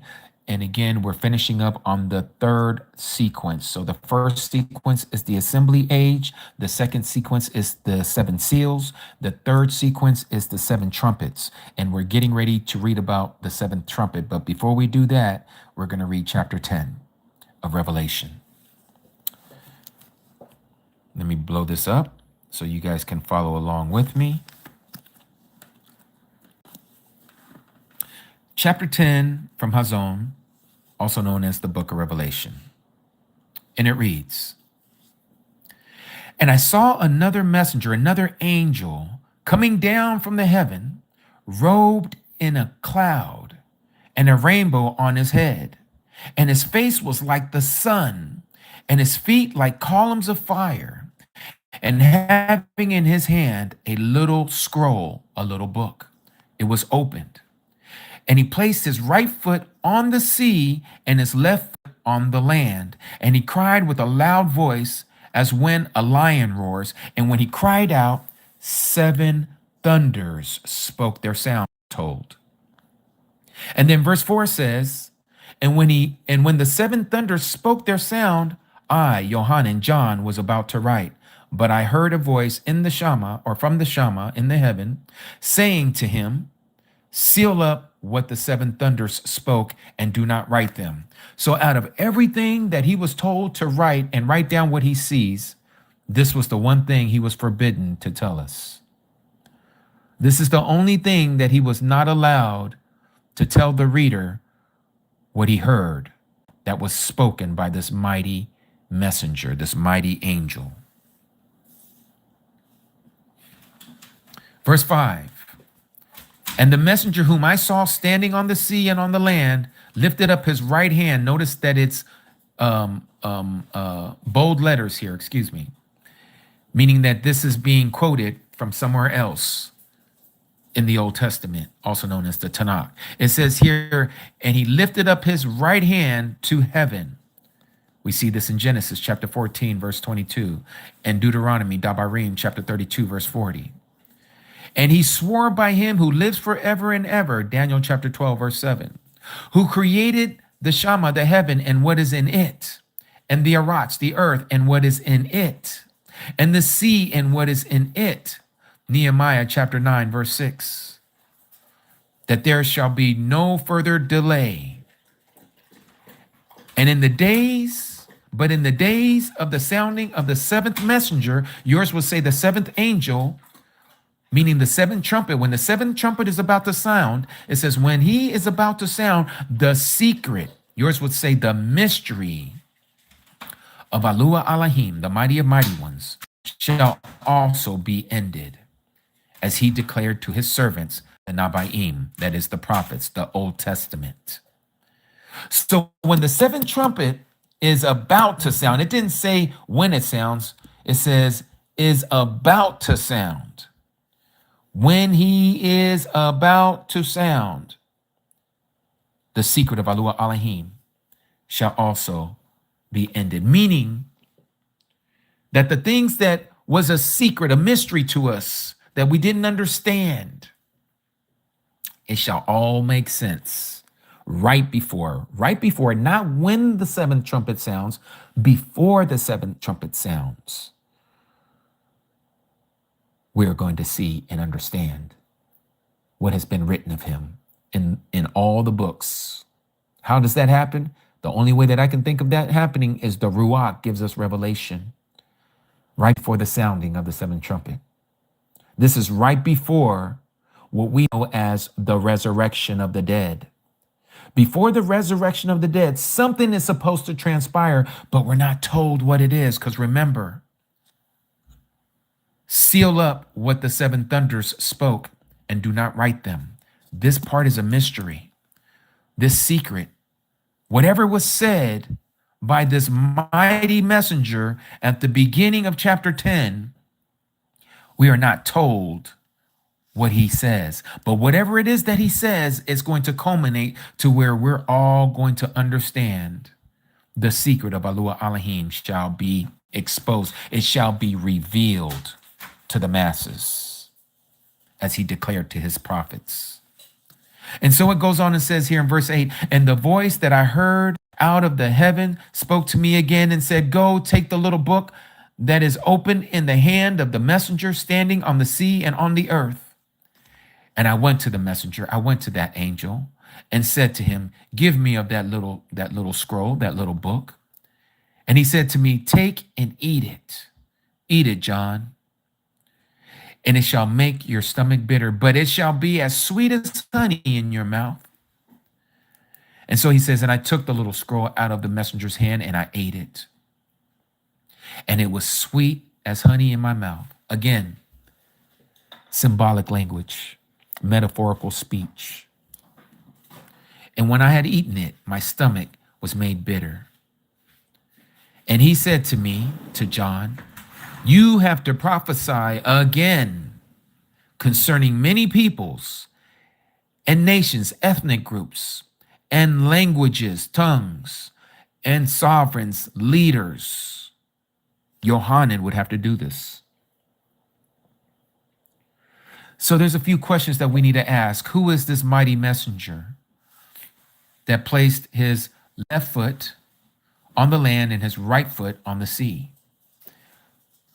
We're told that he looks with this imagery that John says he saw. He was robed with clouds. Think about that for a second.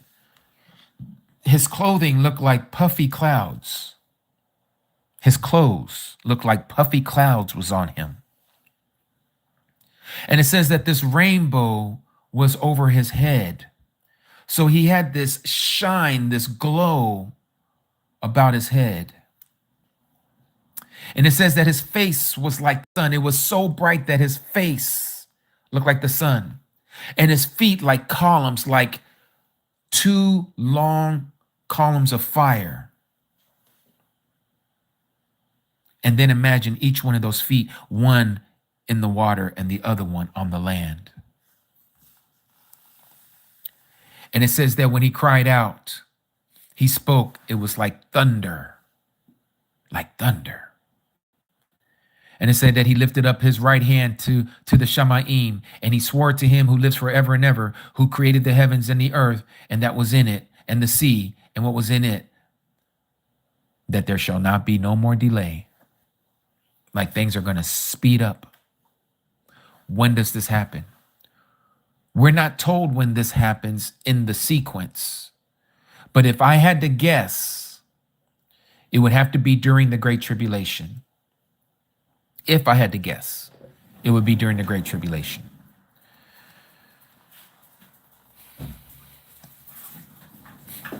This book, this scroll that was taken from the hand of this mighty messenger, follow me for a second. I believe this mighty messenger is the lion from the tribe of Yehudah. And Yohanan John sees a lamb standing before the throne who has been slain, having 7 horns and 7 eyes. This lion from the tribe of Judah, that is the lamb that was slain before the foundation of the world, is he who has this little scroll in his hand. Remember, he's the one who took the scroll out of him who sits on the throne. He has been changed to this mighty angel who is clothed with the clouds and his face shine like the sun. And he had a rainbow around his head, and his legs were like pillars of fire, and he had a voice of thunder. And he swore by him who lives forever and ever. I believe this mighty angel is the Messiah, who was the lamb that was slain, the seven-eyed, seven-horned lamb. This is him. And so this is that scroll John takes from the lamb, who is now this mighty messenger. And he was told to eat that scroll, just like Ezekiel in his letter, in his book, was told to eat it. And the same thing happened to Ezekiel, happened to John. What is this metaphorical speech that we're reading about here? When he put the scroll in his mouth, it was sweet in his mouth. It was the great news. It was the Basora. But when he understood what we would have to go through, it was bitter in his stomach. He consumed the words. He consumed the scroll. He meditated on that food, that scroll. And this is what the book of Revelation is talking about. The things that are going to come upon this earth, that there is going to be fear that's going to come upon a lot of people on this earth because they don't know what you and I are reading and what he wants us to know. And who he said, Baruch are they that read the book, this book, the book of Revelation. Baruch are they that read this book.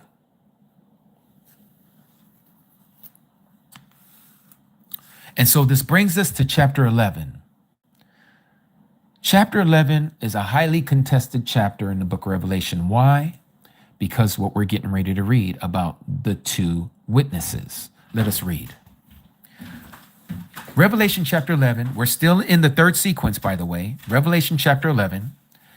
And a reed like a measuring rod was given to me, to John, to Yohanan, and the messenger, that is the angel that stood next to him, said, Rise and measure the dwelling place, the temple of Yahuah Elohim, and the slaughter place, and those worshiping in it. But cast out the court that is outside the dwelling place, and do not measure it, for it has been given to the Gentiles, the nations, and they shall trample on the set apart city underfoot for 42 months, or for 3.5 years, 1,260 days. And I shall give unto my two witnesses, let me back this out a little bit. And I shall give to my two witnesses, and they shall prophesy 1,260 days, or 42 months, or time times half a time, 3.5 years. Clothed in sackcloth. And it goes on and says, These are the two olive trees and the two lampstands that are standing before Yahuah Elohim of the Arats, of the earth. And if anyone wishes to harm them, fire comes out of their mouth and consumes their enemies. And if anyone wishes to harm them, they had to be unalived in that way, or in the same way that they try to unalive them. These possess authority. Who's these? The two witnesses. Possess authority to shut the Shama, the heaven, so that no rain falls in the days of their prophecy. And they possess authority over waters to turn them to blood, and to smite the earth with all plagues as often as they wish, as they want. And when they, the two witnesses, have ended their witness, their testimony, their testifying, or prophesying, the beast coming out of the pit of the deep. Notice what we're being told here. The beast coming out of the pit of the deep shall fight against them, against the two witnesses, and overcome them. and unalive them. And their dead bodies will lie in the street of that great city that spiritually is called Sodom and Mitzrayim, or Egypt, where also our master was impaled. And some of the peoples and tribes and languages, sorry about that, and languages and nations, ethnic groups, shall see their dead bodies for 3.5 days, 3.5 days, and not allow their dead bodies to be placed into tombs, into burial sites. And those dwelling on the Arats, those dwelling on the earth, living on the earth, shall rejoice over them and exalt. They shall party, celebrate, and they shall send gifts to one another, because these two prophets tortured those dwelling on the earth. And after 3.5 days, the ruach of life, the breath of life, from Yahuah Elohim, is coming from Yahuah Elohim, entered into them, into the two witnesses, and they stood upon their feet, and great fear fell upon those who saw them. And they heard a loud voice from the Shama, from the heaven, saying to them, come up here. And they went up into the Shama, into heaven, in a cloud, and their enemies saw them. So this was witnessed by all those who dwell on the earth. And in that hour, there came to be a great earthquake, and 1/10 of the city fell. And in the earthquake, 7,000 men were unalived. And the rest became afraid and gave esteem, or honored, worship the mighty one of the Shama, of the heaven. It says here, the second woe is past. And see, the third woe is coming quickly.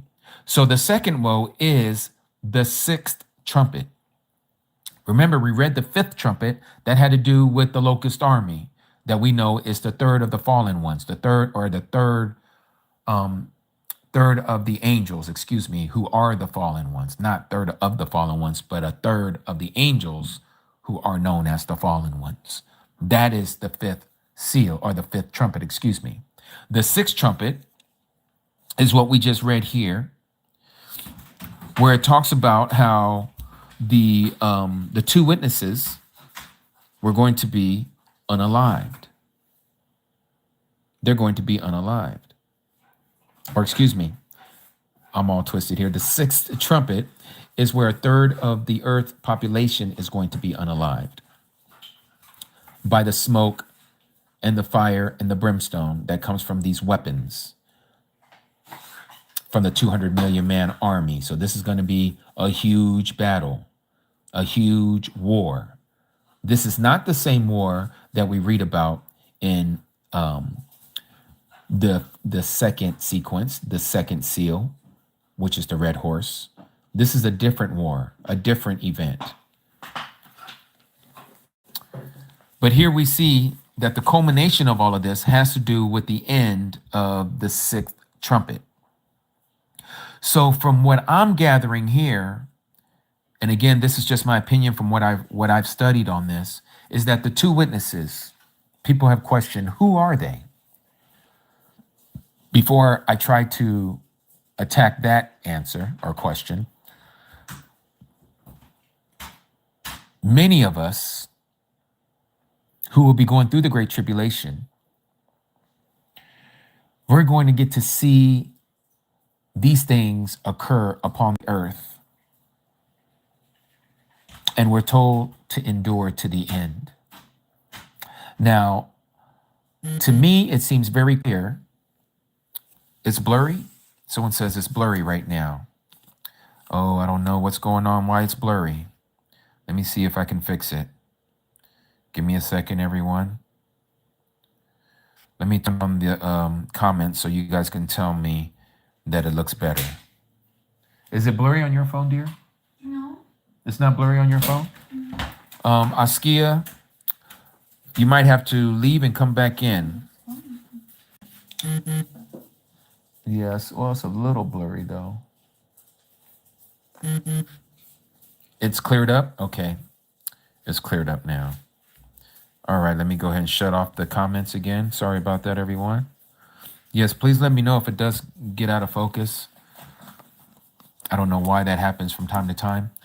So back to what we're talking about. So here we see that the two witnesses we're told are going to prophesy for 1,260 days. Now the question is who are these two witnesses?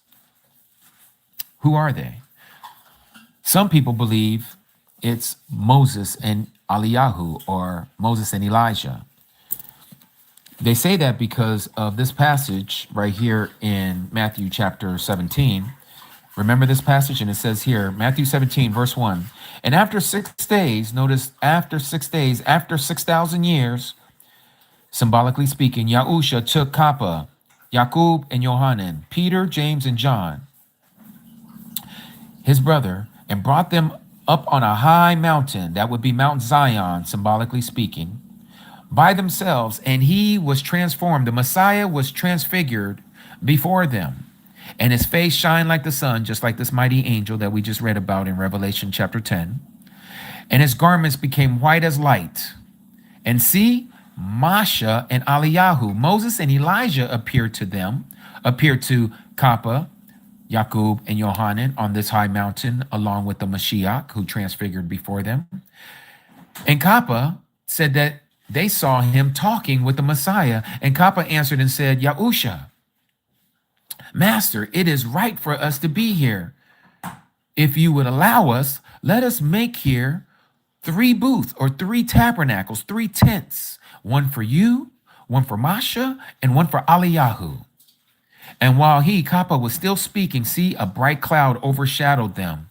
And see, a voice came out of the cloud saying, this is my image. This is my bane, my son, the beloved, in whom I delight. Hear him. Literally saying, obey him is what he's saying here. Obey him.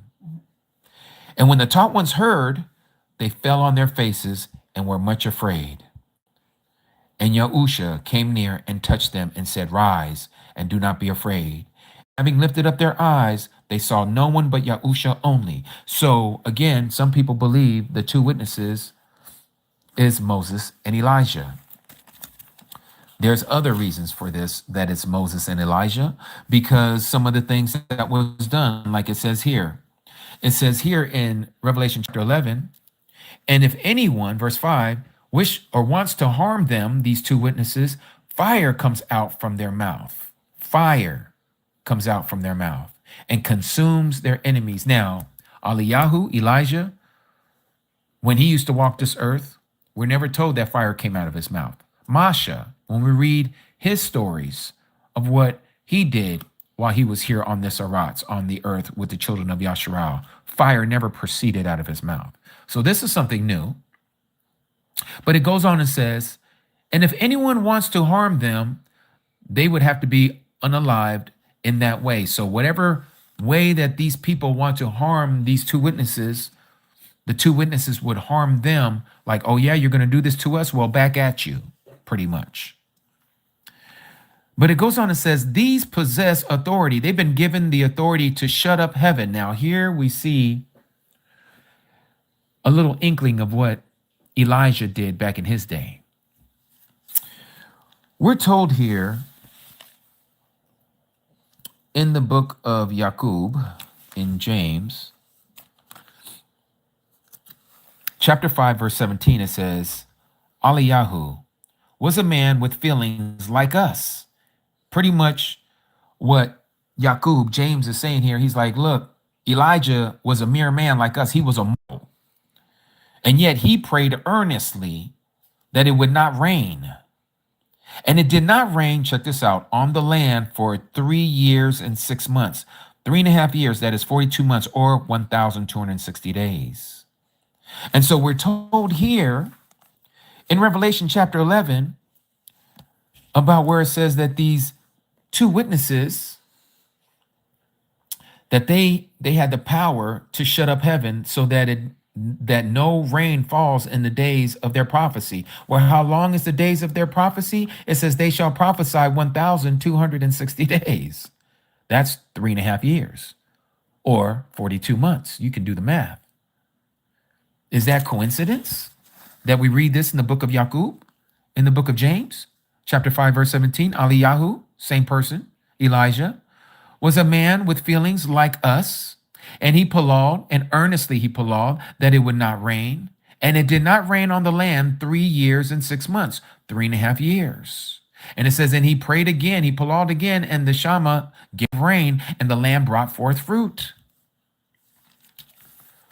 So we see again, this is one of the authorities given to the two witnesses, that they can have it to where no rain falls on the days of their prophecy. And it says, and they possess authority over waters to turn them to blood. This is another reason why people argue that it's probably going to be Moses. Because again, as you guys can read in the book of Exodus, one of the plagues was that Yahuah told Moshe to go to the river Euphrates, the Nile River, and take your staff and strike the waters of the Nile, and it shall turn to blood. And that's what it did. And so this is another why some people argue that the other witness could be Moses. And so they were given the ability to smite the earth with all kinds of plagues as often as they want. Now, again, who are the two witnesses? Is it Moshe and Elijah? Some people, again, use this as an argument in Malachi about it being Elijah. If we go here to Malachi chapter 4, it says here, chapter 4, verse 5, Malachi, see, I am sending you Eliyahu, that is Elijah, the prophet, before the coming of the great and awesome day of Yahuah. And he shall turn the hearts of the fathers to the children, and the hearts of the children to their fathers, lest I come and strike the earth with utter destruction. With utter destruction. Now, we have an issue here with this passage. What would be the issue? Well, we're told that the Messiah said, because the disciples had asked a question. Let me see if I can remember where it is. I think it's in Matityahu. They said to him, why does the scripture say that Eliyahu must come first?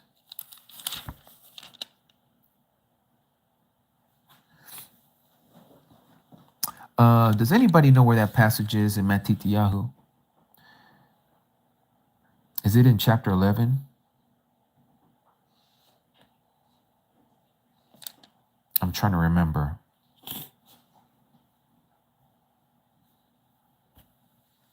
You know what? I would have to turn on the the comments for you guys to tell me. I totally forgot. That would be some homework for you guys to look into.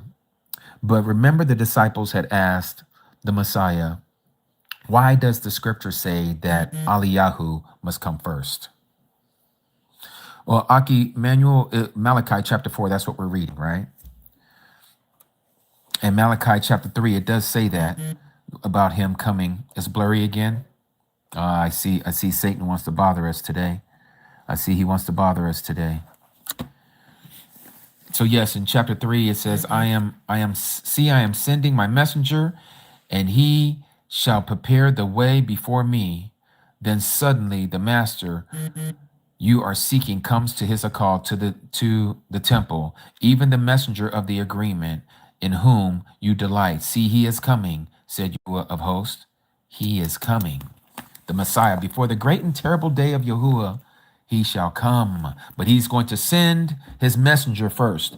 Now, we know that John was sent before our Messiah. He was to prepare the way for our Messiah, like it says here in Matthew chapter 11. It says here, for this, verse 10, for this is he of whom it was written, see, I send my messenger before your face, who shall prepare your way before you. Malachi chapter 3:1. That's what I just read. And who was that? John, Yohanan, TURAH, TURAH Cody Shelby. So where we was at in Matthew chapter 17, it says that here, TURAH for all of you who shared that. Verse 10. This is chapter 17 and verse 10 of Yahuah. And his taught ones asked the Messiah, saying, why then do the scribes or the writers say that Eliyahu has to come first? And Yahusha answering and said to them, Eliyahu is indeed coming first and shall restore all. But I say to you that Eliyahu has already come. He's already come. And they did not recognize him, but did to him whatever they wanted.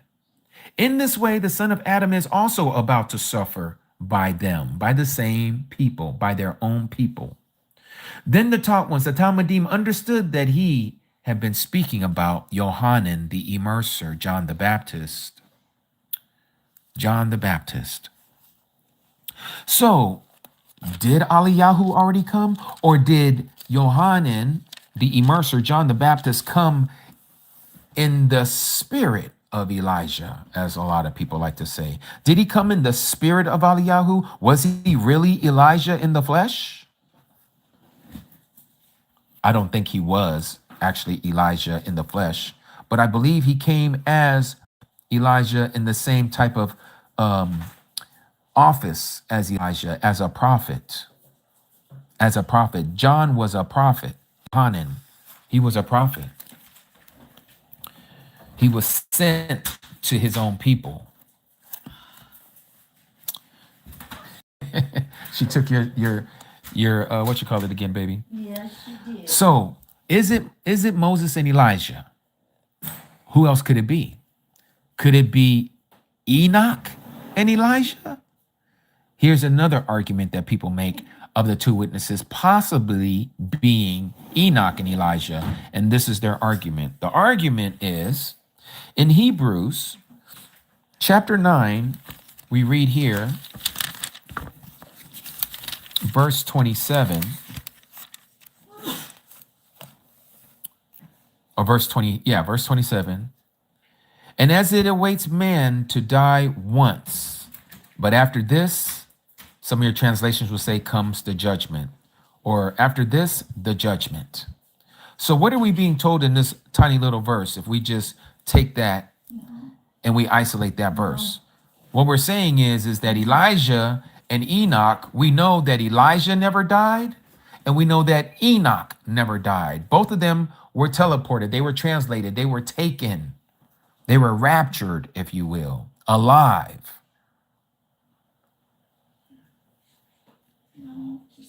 And so they're saying, some people's argument is, so they're going to come back since they've never died before, and now they're going to die at the hands of this angel that comes from the bottomless pit.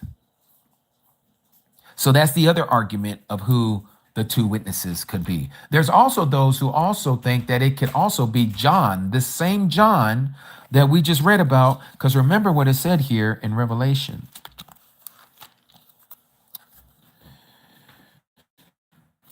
Chapter 10, verse 11, and he said to me, to John, you have to prophesy again, and ethnic groups and languages and sovereigns. Could it be John? Could John be one of the two witnesses? Remember what he said here in the Basora of Yohanan, chapter 21. Listen to this here.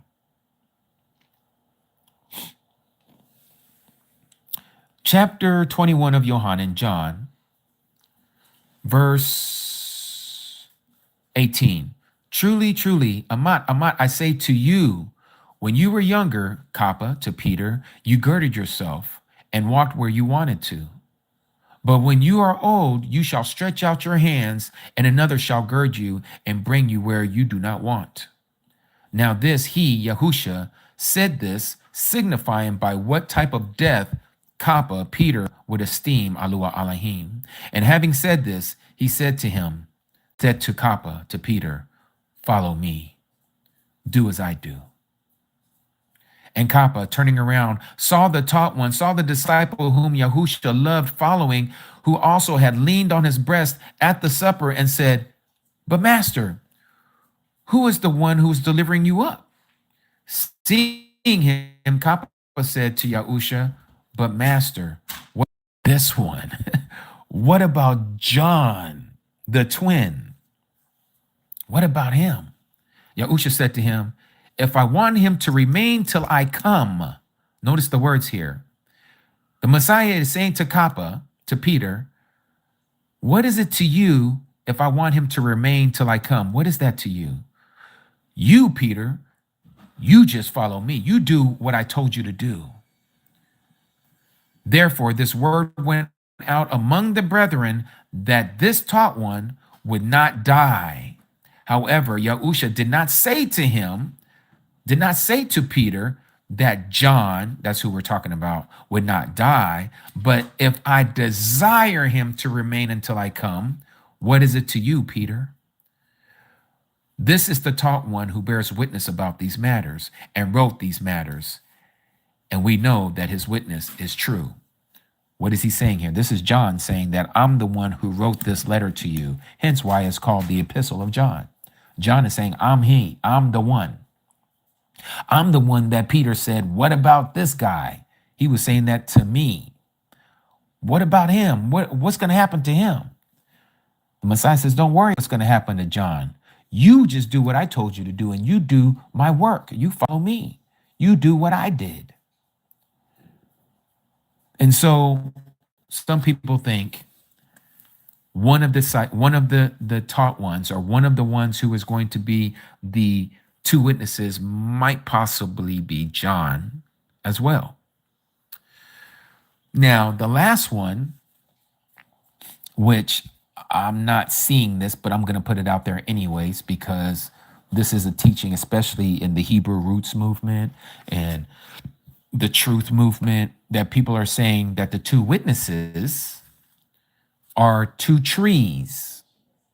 Where are they getting the two trees? Let's go back here. Verse 4. These are the two olive trees. Okay, because it's talking about the two witnesses. Let's read verse 3 again. "I shall give unto my two witnesses, and they shall prophesy 1,260 days, clothed in sackcloth." And then verse 4 follows and says, "These are the two olive trees." The two witnesses are the two olive trees. And we're going to look this up here in a second in Zechariah 4:3, where we can talk about this two olive trees. "And the two lampstands that are standing before the mighty one of the earth." So let's go to Zechariah chapter 4. So Zechariah, once I find it here, chapter 4. Let's read about this. Verse 3. Oh, let's back up. Let's go to verse 2. "And he said to me, What do you see?" So I said, "I have looked, and see a lampstand of gold with a bowl on top of it.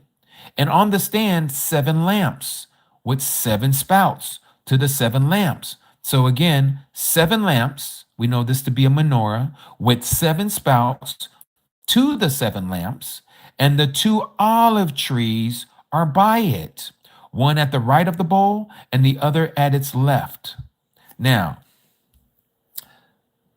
we're going to read a little bit more here in Zechariah, but just to get this picture in our mind, what we're talking about here, we see the same figure of speech here: lampstands and 2 olive trees. Okay, 2 olive trees. Same thing that we read about here in Revelation chapter 11. Again, 2 olive trees, 2 lampstands. So John is seeing the same thing that Zechariah is also seeing. Okay. So when we go back here, "Then I responded and spoke to the messenger, to the angel who was speaking to me, saying, What are these, my master? And the messenger, the angel who was speaking with me, said and answered me and said, Do you not know what these are? And I said, No, my master. And he answered and said to me, This is the word of Yahuah to Zerubbabel, not by my might, nor by my power, but by my ruach, said Yahuah of hosts. Who are you, great mountain before Zerubbabel? A plain. And he shall bring forth the capstone with shouts of favor, favor to it. And the word of Yahuah came to me, saying, the hands of Zerubbabel have laid the foundation of this house, and his hands shall complete it. And you shall know that Yahuah of hosts has sent me to you. For who has despised the day of small beginnings? They shall rejoice when they see the plumb line in the hand of Zerubbabel. If you don't know who Zerubbabel is, it's letting you know it's talking about him, me. Notice it's capitalized. It's letting you know it's talking about the Messiah. These 7 are the eyes of Yahuah that diligently search throughout all the earth. What are the eyes? The 7 lamps, the 7 spouts, the 7 lamps. Remember, let's go back to Revelation. All of this is telling us what all this is saying. Revelation chapter 1, let's start at verse 20. The secret of the 7 stars that you saw on my right hand and the 7 golden lampstands. Again, 7 lampstands, golden lampstands. The 7 stars are the 7 messengers of the 7 assemblies. And the 7 lampstands that you saw are the 7 assemblies. But it doesn't stop there. It also says, let me find it. Give me a second.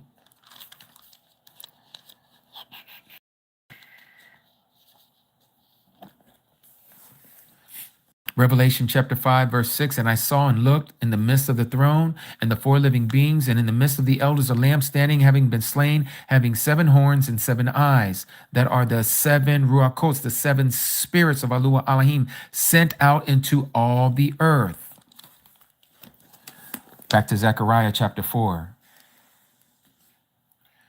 These 7 are the eyes of Yahuah that diligently search out throughout all the earth. So we're seeing that it's talking about his ruach before us, talking about the 7 candlesticks, which represents and completes the body of the Messiah. Yeah, the body of the Messiah. So the lampstand menorah represents us, the body. So if we go back here to Revelation chapter 11, what we're talking about here, and let's look at these 2 witnesses. This is the other argument that people are saying about the 2 witnesses. Could they be the 2 olive trees? These 2 olive trees, as it says, are the 2 witnesses. We got to make sure we understand who or what the 2 olive trees are. And it says these 2 olive trees and the 2 lampstands that are standing before Yahuah Elohim of the earth. Where else do we see something about olive trees? Well, let's go to Romans. It's in one of the letters of Shaul, Paul. This is the connection that people are making, that they believe that Paul, Shaul, was speaking about this olive tree in Revelation, for Revelation was even written. The book of Romans, the letter to the Romans that has been penned by Shaul, aka Paul, was written before Revelation was given to John, to Yohanan. Okay? So what we're reading here, it says this.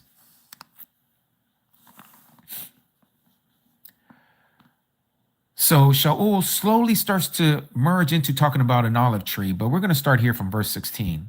Now, if the first fruits is set apart, the lump is also. And if the root is set apart, so are the branches.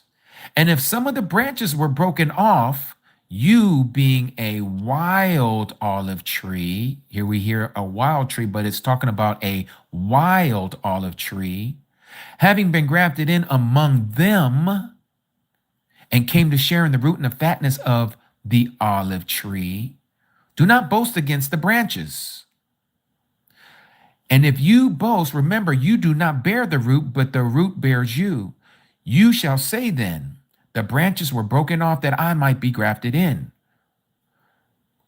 Perfect, great, wonderful. By unbelief, they were broken off, and you standing by belief Do not be arrogant. Do not boast, some of your translations will say, but fear. For if Yahuah Elohim did not spare the natural branches, he might not spare you either. So then the kindness and the sharpness of our mighty one on those who fell, sharpness, but towards you, kindness, if you continue in his kindness. Otherwise, you shall also be cut off.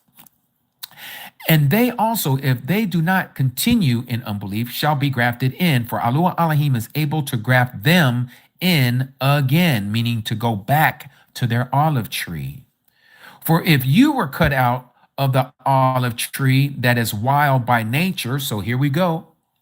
We're talking about two different olive trees. For if you, let me clarify who the you is. For if you Gentiles were cut out of the olive tree that is wild by nature, and were grafted contrary to nature into a righteous olive tree, there's the other olive tree, two olive trees, the wild olive tree and the righteous olive tree. How much more shall these who are of the natural branches or of the natural olive tree be grafted back into their own tree again? So are we talking about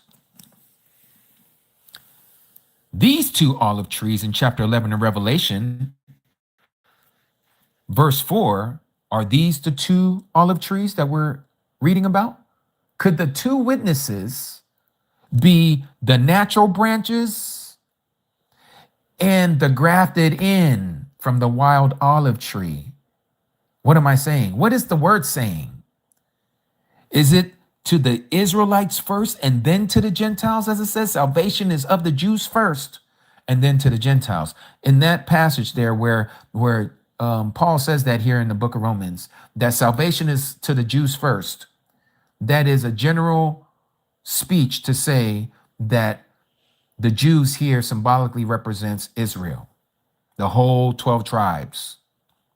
Salvation is for Israel first, and then to the remnant, to the Gentiles. This is why the Messiah says, I have not come but for the house of Yasharal, for the tribes of Yasharal. That's the lost 10 tribes. They are the natural olive tree. The Gentiles are the wild by nature olive tree, meaning that you are DNA wild olive trees. And you have to cling on to Israel, to be grafted into Israel, to become Israel, to partake of the commonwealth of Israel, just like Shaul says in Ephesians chapter 2. You who were once Gentiles are no longer Gentiles. You are now citizenship of Yasharal. So could the two witnesses be the two olive trees, be the DNA Yasharal, the natural branches, and the wild branches that are the Gentiles? I don't know. I'm just throwing it out there to you. I'm not quite sure.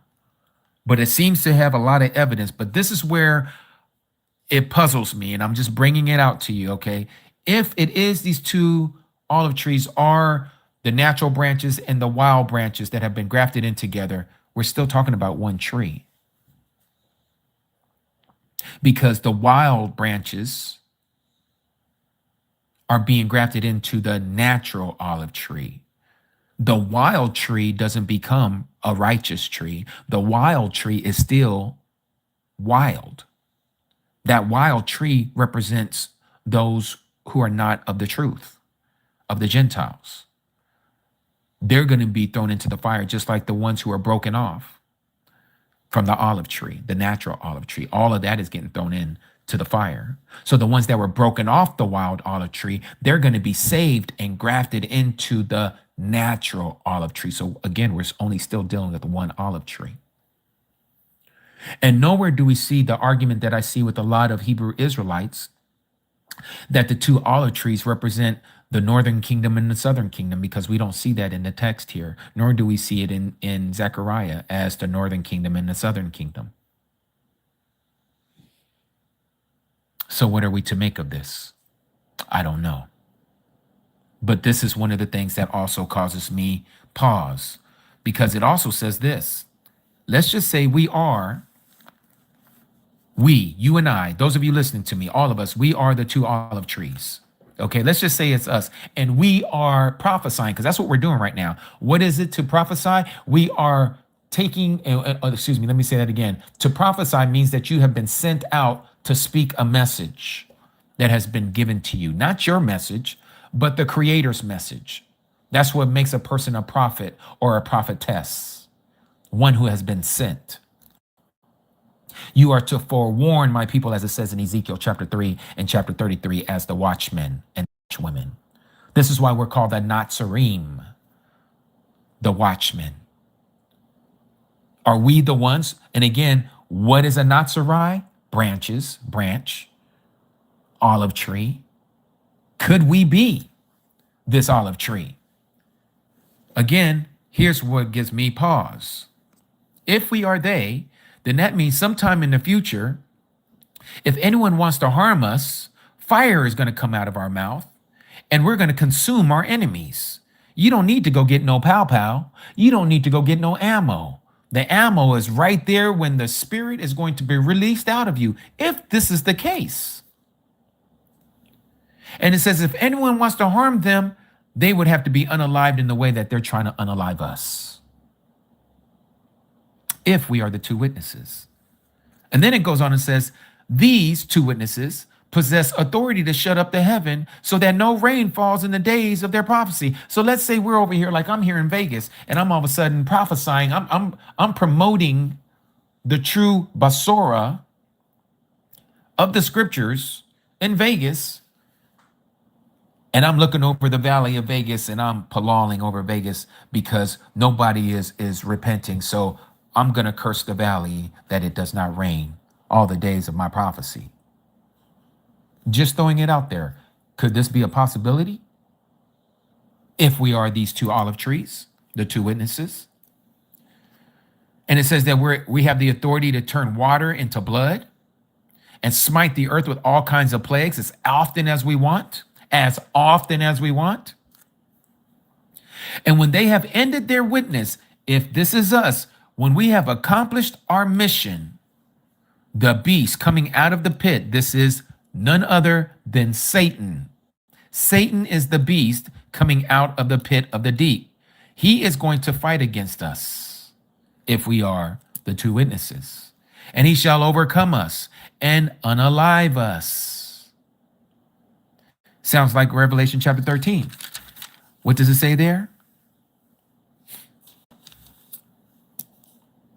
And it says here, and it was given to him to fight with the set apart ones and to overcome them. And the authority was given to him over every tribe and language and nation, ethnic groups, and all those dwelling on the Arats whose names have not been written in the book of the life of the slain lamb from the foundation of the world shall worship him, that is the anti-Messiah, which is the dragon possessing the anti-Messiah. So this is him, the beast who comes out of the pit of the earth. He is the one who's going to wage war against us, as it says in Revelation chapter 13. But now here's the part that also caused me to have some pause. And after the 3.5 days, the spirit of life from Yahuah Elohim entered into them. So 3.5 days. Is this literal 3.5 days? Or is each day for a year and a year for a day? We're not told to apply that here. But if we're going to say that these are the two olive trees, are we only going to be unalived for 3.5 days and then we're going to be resurrected? Where's that? It's not making sense. Maybe this means 3.5 years and not 3.5 days. Let's look at this. I want to look at this in the Strongs. Give me a second as I open this up. Let me open this up here. Give me a second, all of you. E-sword. Oh, let me close this behind me because it's reflecting off of my screen. Okay.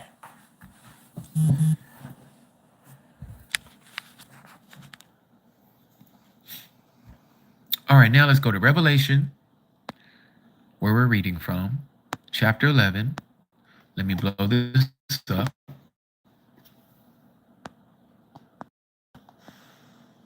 Blow it up a little bit more. And we were reading, let's see, play, 3.5 days. Verse 9, 11:9. Let's see this. So this is in the Greek. Revelation was translated from the Greek. So here we have dead bodies, 3 days and a half. So let's look at the word days here in the Greek. Hemera, Hemera. Hemera, feminine, derivative of hamai, that is to sit, akin to base of G1476, meaning tame, that is gentle. It can mean a day, that is time, space between dawn and dark, or a whole 24-hour period, day. But several days were usually reckoned by the Jews as an inclusive of the parts of both extremes. Figuratively, a period. A period. Oh, people are telling me that it's once again blurry. I hope, well, let me continue to read and let's see if we can fix this. And it goes on and says, a time space between dawn and dark, a whole 24-hour period, or 24-hour, but also for days, were usually reckoned by the Jews as inclusive of the parts of both extremes, figuratively a period, always defined more or less clearly by the context. It can also mean an age, always, midday, by day, daily, forever, judgment, day, time, while, or years. So, I don't know if it's still blurry, but this word days here could be 3.5 years, and not allowed their dead bodies to be placed into tombs. Now, are we talking about 3.5 years of people's bodies not being buried properly, or is there a symbolic meaning to where they are not buried for 3.5 years? I don't know. I don't know. But it says here, and those dwelling on the earth rejoice over them and exalt, and they shall send gifts to each other. So they're going to celebrate. It sounds like they're going to make this into a holiday here on the earth because of these two prophets tortured those dwelling on the earth. So again, I take pause on it being two groups of people, the native born and the ones who have been adopted in. I'm not saying that it isn't. It just seems like these things are contrary to what we're reading here about who the two witnesses are. It could be two groups of people. I'm not saying it's not. The argument seems to be stronger for two individuals than for two groups of people, is what I'm getting at. And it says, and after 3.5 days, a spirit of life from Yahuah Elohim entered into them, and they stood upon their feet, and great fear fell on those who saw them. Okay, before I keep going, I see that we must be still having problems because I see people are leaving the room. Let me see here. I turned on the comments. Let me know. Is it still blurry? Give me a 1 if it's still blurry. Give me a 1 if it's still blurry.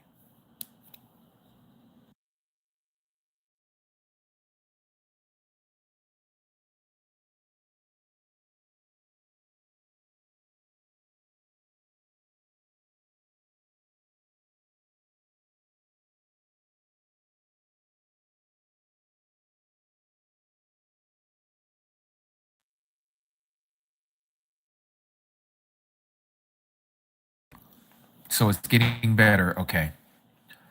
I had turned on the comments because I wanted to see what you guys were saying about the screen. I'll leave it on for now because I need you guys to be able to tell me if it's going bad or not. Okay. All right. So let's continue. So here again, we see that the 3.5 days could also be 3.5 years from the word hemera in the Greek. So this could be written both ways. Okay. But nonetheless, we see here in verse 12 that the same thing that was told to John, I shared this with you all last week, the same phrase is sent to these two witnesses. Come up here. Revelation chapter 11, verse 12. Come up here. We saw the same thing in Revelation chapter 4.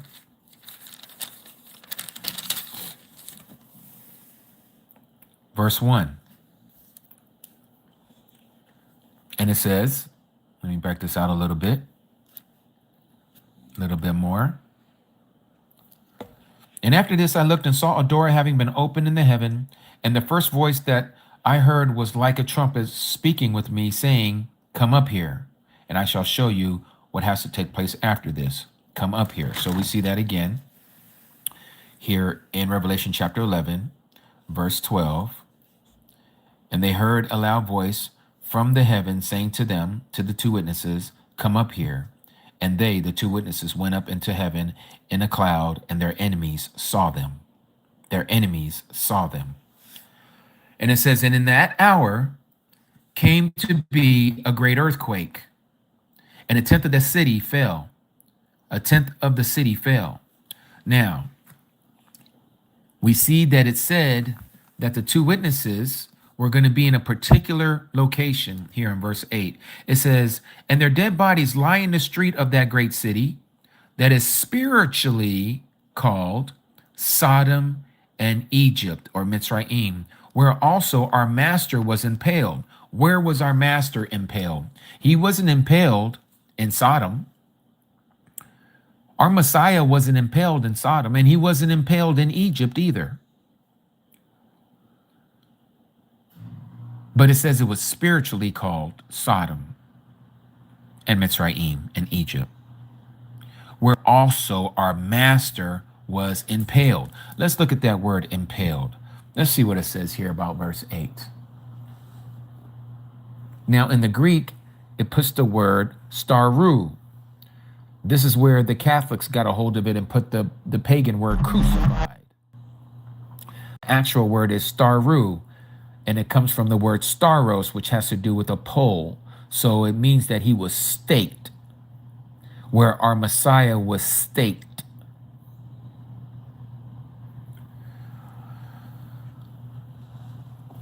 That is G4717 in the Strong's Concordance. So let me see. It says to impale, to extinguish, to subdue, or to be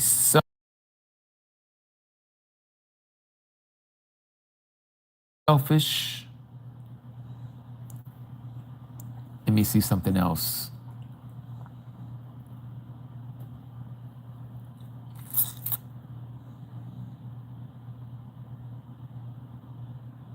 Yep, that's all I'm getting out of that passage. So this word impaled comes from the word what did I say it was? Staru, and staru comes from staros, which is where we get the word stake or post, which is what our Messiah was impaled to. He was impaled to a stake, a post, a pole, a log, if you will. All right, so then from there, let's continue. Verse 13. And in that hour, there came to be a great earthquake, and 1/10 of the city fell. And in the earthquake, 7,000 men were unalived, and the rest became afraid and gave esteem to Yahuah Elohim of heaven. Now that was the second woe. Right there. Verse 14, the second woe is past. The second warning has passed. Now, it seems as though the Great Tribulation is already going on, because these two witnesses are going to be prophesying for 1,260 days, which means that this has to deal with what we know as the Great Tribulation, and not the first 3.5 year period, but the second 3.5 year period. Now, there's arguments for both sides. There are people that say that the two witnesses, they prophesy for 3.5 years of the first part, or the first half of the 7 years of the 70th week of Daniel, from Revelation, or Daniel chapter 9. And they're saying that these two witnesses, they prophesy up until the Great Tribulation begins, and then the next 3.5 year begin after these two witnesses have been taken up. Is that a possibility? It could be. And if that is the case, then that means the two witnesses could be getting ready to appear. If it's not us, if we're not the two olive trees, the two witnesses could be appearing any day now. Any day now. Which means if this is the year that they show up, even on the pagan calendar, 2026, 7 years from now would be 2033. This would put us in line with the prophecies of a day is 1,000 years and 1,000 years is a day. This lines us up in the prophecies that we are entering, or if we haven't already entered, we're about to enter into the day of Yahuah, because the day of Yahuah is a 1,000-year period.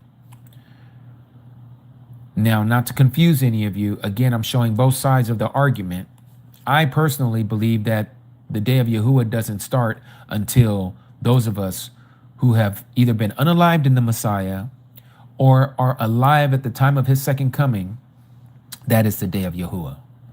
Because Shaul tells us, Paul, in 2 Thessalonians, this warning. What did he say there? Notice what he says here. 2 Thessalonians chapter 2, here we are. As to the coming of our master Yahusha, the Messiah, and our gathering together to him, we ask you, brethren, not to become easily unsettled in mind or troubled, either by ruach or by word or by letter, as if from us, as if the day of Yahuah has come. The day of Yahuah has come, as if the day of Yahuah has come. He's associating the day of Yahuah has come with the coming of the Master Yahusha and our gathering together to him. These two are connected to the day of Yahuah. I hope you all see that. Now, going back to chapter 11. And so we see here, it says, second woe has passed. That's the sixth trumpet. And it says, and see, the third woe is coming speedily. So now let's read the seventh trumpet. Verse 15 of chapter 11 of Revelation. And the seventh messenger sounded, and there came to be loud voices in the heavens, saying, the reign of this world has become the reign of our master, and of the Messiah, or his Messiah, and he shall reign forever and ever. And the 24 elders sitting before Yahuah Elohim on their thrones fell on their faces and worshipped Yahuah Elohim, saying, we give you thanks, O Yahuah Al Shaddai, that is to say, Almighty, the one who is, and who was, and who is coming, second coming. Who is the one who is coming? It says Yahuah. They say Yahuah Al Shaddai. Again, for those of you who've been on this channel, you know that Yahuah, the Father, is Yahusha, the Son, because the Son is the one who is coming. Because you have taken your great power and reigned, and the nations were enraged, and your wrath has come. The wrath has come.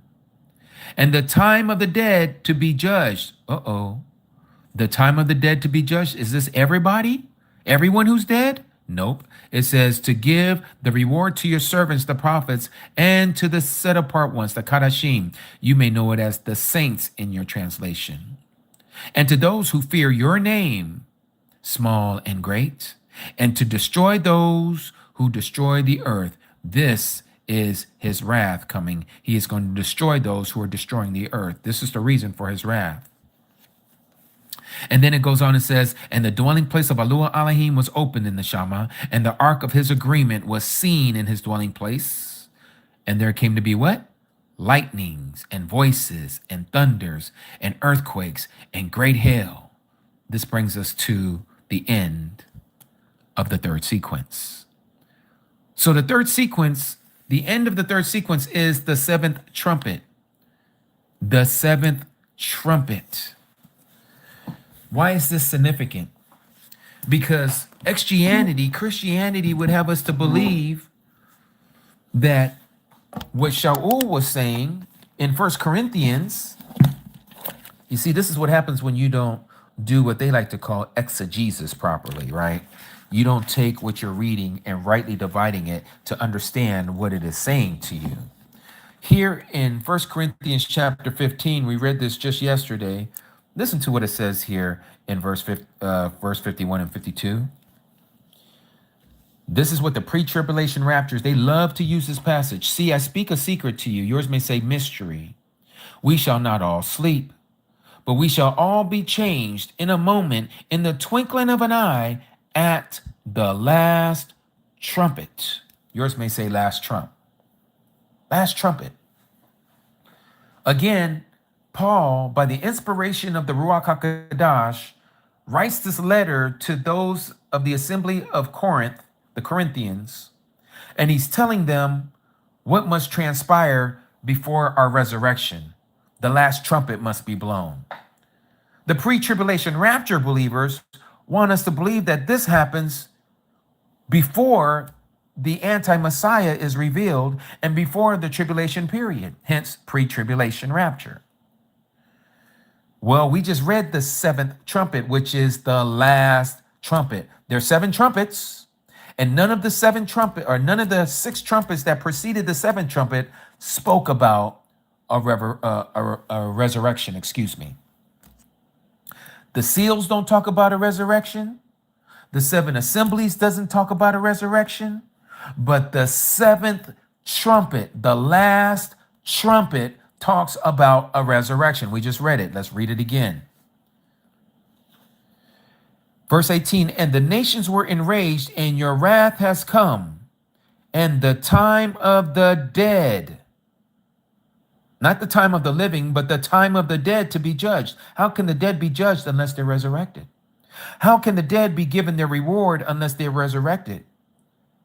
Your servants, the prophets, and the set-apart ones, and those who fear your name, small and great, his name, Yahuah, to destroy those who destroy the earth. This is why his wrath is coming. It's to destroy those who are destroying the earth. We're not the ones destroying the earth. We're the ones who are forewarning people of what they're doing. And if you don't watch what you're doing, Yahuah is coming, he's going to destroy you. This is the seventh trumpet. This is the last trumpet. This brings us to the end. This is the second coming, is what we're reading. That's why it says here, the reign of this world has become the reign of our master. Why? Your kingdom come, your will be done on earth as it is in heaven. What does it say in the book of Daniel, chapter 7, and in chapter 10, and in chapter 11? That the kingdoms of this world shall become the kingdom of our Messiah. What does it say here? Let's go to Daniel, chapter 7. What does it say there? Daniel, chapter 7.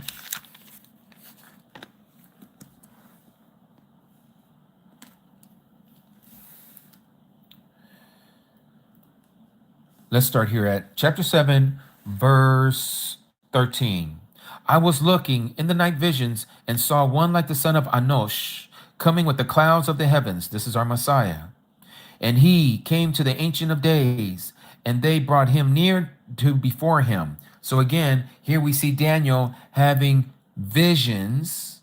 Okay, this isn't literal. He's given a vision, and he sees that the son of Anosh approaches the Ancient of Days, just like we see in Revelation chapter 5, where it says that he came and took the scroll out of the right hand of him sitting on the throne, and he took the scroll And the four living beings and the 24 elders fell down before the Lamb. What does it mean to fall down? They prostrated. They were worshiping before the Lamb, the Messiah, each holding a harp and golden bowls filled of the incense that is the prayers of the set apart ones, the Kadashim, the saints. And they sang a renewed song, saying, "You are worthy to take the scroll and to open its seals, because you were slain and have redeemed us to Alua Elohim by your blood out of every tribe and out of every language and people and ethnic group, and made us kings and priests to our mighty one, and we shall reign upon the earth," not heaven, upon the earth. Again, not heaven. We are going to reign upon the earth. So again, what do we see here in Daniel chapter 7? "And I was looking in the night visions," again, visions, not a reality, a vision, "and saw one like the son of Anosh coming with the clouds of the Shamaim." This is the second coming. And then he goes on and says, "And he came to the Ancient of Days." This is the changing of the guards that we just read about in Revelation chapter 5. "And they brought him," who's they?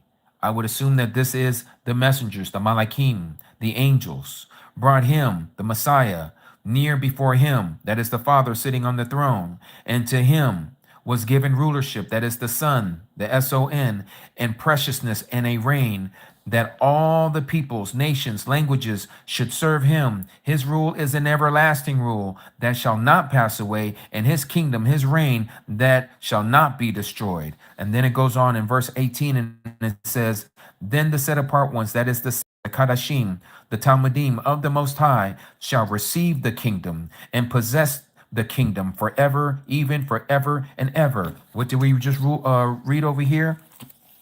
In Revelation chapter 5, it says we would do what? "We shall reign upon the earth." He has made us what? Kings and priests to our mighty one, and we shall reign upon the earth.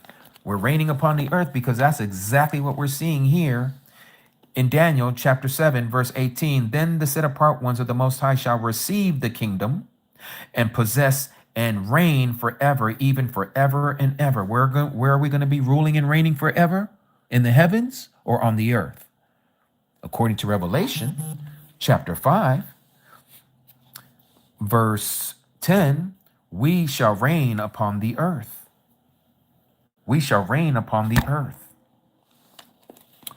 And so we see again here, it says, verse 22 in Daniel chapter 7, 7:22 of Daniel, "Until the Ancient of Days came, and right ruling was given to the set apart ones," that is again the Kadashim, the saints of the Most High. "And the time came that the set apart ones took possession of the kingdom," the reign. And again it says, "But the judgment shall sit, and they shall take away its rule," that is the anti-Messiah's rule, Satan's rule, "and we shall cut it off." That means we shall destroy it until the end. "And the kingdom and the rulership and the greatness of the kingdoms," plural, "under all the heavens shall be given to the people," the set apart ones, the Kadashim, the saints of the Most High, not to the angels, not to no cherubims and seraphims and teraphims. It's going to be given to us. "It shall be given to the saints of the Most High. His reign," the Messiah's reign, his kingdom is an everlasting kingdom. "And all rulerships," that means you and I, "shall serve and obey him." Hallelujah. Yahuah. So back here in Revelation chapter 11, about the seventh trumpet, that's exactly what we're seeing here in verse 15. "The reign or the kingdom of this world has become the kingdom of our master and of his Messiah, and shall reign forever and ever." And the 24 elders sitting before Alua Elohim and on their thrones fell on their faces and worshipped him, and saying, "We give you thanks, O Yahuah Al Shaddai, the one who is, who was, and who is coming." Again, second coming. "Because you have taken your great power and reigned, and the nations, the Gentiles, the heathens, the pagans were enraged. And your wrath has come, and the time of the dead to be judged, and to give the reward to your servants, the prophets, and to the set apart ones, the saints." What's going to happen? We're going to be given the kingdom. And to those who fear your name, small and great, to destroy those who destroy the earth. And then to finish that off, and the dwelling place of Yahuah Elohim was opened in the Shama, and the ark of his agreement, his contract, his marriage vows to us, the bride, was seen in his dwelling place. And there came to be lightnings and voices and thunders and earthquakes and great hail. Again, this lets us know we have come to another end of a sequence, just like before that preceded it. Remember what we read earlier here in the ending of the second sequence? That is Revelation chapter 8, verse 5. And the messenger took the censer and filled it with the fire of the slaughter place and threw it to the earth. And there was noises and thunders and lightnings and an earthquake. We saw the same thing in the first sequence, did we not? Yes, we did. In chapter 4, verse 5. And out of the throne came lightnings and thunders and voices. And the 7 lamps of fire were burning before the throne, that are the 7 spirits of Yahuah Elohim. And so again, we have come to the end of the third sequence. Now this takes us into the fourth sequence. So before we do that, let me show you through the timeline. And again, the timeline is available on our link tree. I'm going to put all my stuff here. Give me a second, everyone.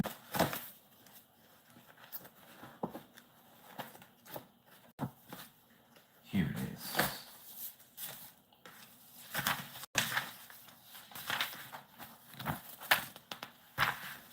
Okay.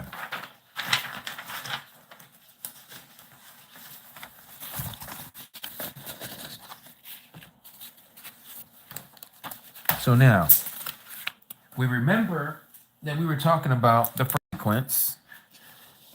First sequence is the 7 assemblies. Okay, it's approximately a 2,000 year period that started around 30 to 31 AD. All right, that happened at the Feast of Weeks, also known as in the Greek tongue Pentecost. Then we went over the second sequence, which are the 7 seals. Let me back this out so you guys can see this. Okay, and we went through all of that again. This is when I was in Christianity, and I thought the first seal had to do with the false prophet, or the false Messiah, I should say. We know this to be COVID-19, Corona, not the false Messiah. Okay, that's what Christianity has been teaching us, and so that kind of bled over into my understanding. Anyway, so now we see the first, second, third, fourth, fifth, sixth, seventh seal. Okay, we did that. What we just went over now is the 7 trumpets. Let me back that out a little more so you can see this. All of this is available for you to read at your own pleasure. So we see a third of the trees for the first trumpet, a third of the sea life, and a third of the ships are destroyed in the second trumpet. A third of the rivers and a third of the springs have been contaminated. A third of the sun, moon, and the stars are dimmed. The 5th trumpet, a third of the angels that we know, the fallen ones, are going to torment men. Okay. And then the 6th trumpet, a third of mankind were unalived by another war, by a 200 million man army that comes from the east. And then the 7th trumpet has to do with the post-rapture, or the post-tribulation rapture, the resurrection, the first resurrection. This is the last trumpet. The 7th trumpet is the last trumpet. What proceeds after that is going to be the 5th sequence. Okay, but we're getting ready to go into the 4th sequence before we get into the wrath of Yahuah Elohim, because that's what was getting ready to precede the 7th trumpet. So that's where we're at now. Let me show you how those coincide with one another. Here's the first sequence here. This is the first sequence. Here's the second sequence here. And then here's the third sequence here that we just went over about the trumpet. So now, let me show you this so you start to make some sense of it. You see there's also these hash mark lines and these solid lines in red, okay? Now from here all the way to here is 2,000 years, okay? Let me blow this up. Forgive me for some of the Christian lingo that you'll see here, like church. All right. But we know that the 144,000, they're going to be taken before the Great Tribulation. This we know from Revelation chapter 3, verse 10, Revelation chapter 12, and Revelation chapter 14. We know that the Assembly of Philadelphia is the 144,000. They're out of here before the Great Tribulation commences. Okay? Now, after that is going to be what we know as the praise and the prayers of the saints. I showed you that from Revelation chapter, what was it? Chapter 5. Let me look here.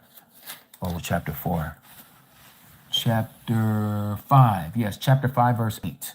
Okay, Revelation chapter 5, verse 8 is when the praises of the prayers, that was the incense. Remember that it goes up before the altar? That's in this portion here. What transpires after that, because that's the answering of our palals, our prayer, is going to be what we call the seven bowls. This is the wrath of Yahuah Elohim. He avenges us on the people on the earth, specifically Satan and the fallen ones. Okay, this brings about at the end of the seven vial bowls, the battle at Armageddon. Battle at Armageddon is when we come back with the Messiah at the end of his wrath, and we annihilate everybody else that's left that has the mark. We take them out, and this begins the 1,000-year reign. We're cleaning the earth. Okay, this would be just like, symbolically speaking, when the children of Yasharal with Yahusha, the apprentice of Moses, you may know him as Joshua, they went over the Jordan. And remember, it was the priesthood that went over first with the Ark of the Agreement. And it says that the Jordan split just like the Red Sea, and they all walked on dry ground. This is entering into the promised land. This is when the Messiah is going to take us into the promised land. He symbolically is tearing a hole in time and space. That would be the Jordan. The word Yarden in Hebrew means to descend. The word Yarden or Jordan means descend. Who's descending? Our Messiah is descending. And what is he doing? He's taking us in to the promised land. Okay, so that's when that happens. All right, so now, same here with the seals. We have the seven seals, okay? Right after the seventh seal, this is where we're going to get raptured right here. The seventh seal is our prayer. Same prayer is up here, okay? This is why you see this dotted line and this solid line. It's showing you that this is all in the same time area, okay? Again, each sequence is a different camera angle of the same event, just showing it to you from a different angle. That's what John saw as the Messiah was revealing it to him. So here we see the assembly going up. The seventh seal is broken. There is silence in heaven for 30 minutes. This begins the wrath of Yahuah Elohim, which is the fifth sequence. Okay? And then the millennial reign begins. So you can see how this is how you would follow the first sequence. After the first sequence, then it goes into the fifth sequence, which is the wrath. And then after that, we go into the seventh sequence, which starts the millennial reign. And once the millennial reign is over, the very end of it, we have where Satan is released and Judgment Day happens after that. And then we enter into eternity, which is the eighth sequence. See the same thing from the second sequence to the fifth sequence to the seventh sequence to the eighth sequence. And then now this is what we just went over, the trumpets. Now you have the first trumpet, second trumpet, third trumpet, fourth trumpet, fifth trumpet. The fifth trumpet lets us know this is where the Great Tribulation begins. The fourth seal here, if it doesn't start here, it's here that the Great Tribulation begins. Here is where the Great Tribulation begins in the assembly age. And so here in the fifth trumpet, this was the first woe. This is where the Great Tribulation starts. When we read the fifth trumpet, that's the first woe. This is when a third of the messengers, the fallen ones, they torment. This is what we know as the fifth trumpet, Revelation chapter 9, okay? And so then we went here to the sixth trumpet, which is the second woe. A third of man was unalived by this 200 million man army that came from the east. And then the seventh trumpet, that's the last trumpet, the first resurrection. This is where we're raptured, we're taken up, okay? At this time, soon as we're taken up, the wrath of Yahuah Elohim commences. This is the fifth sequence, the seven bowls.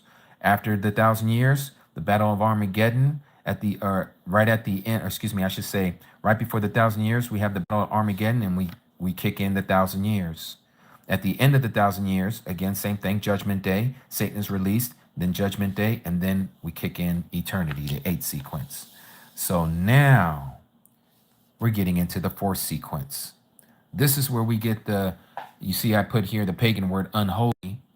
This is their trinity, the false trinity, starting in Revelation chapter 12. So let's start there.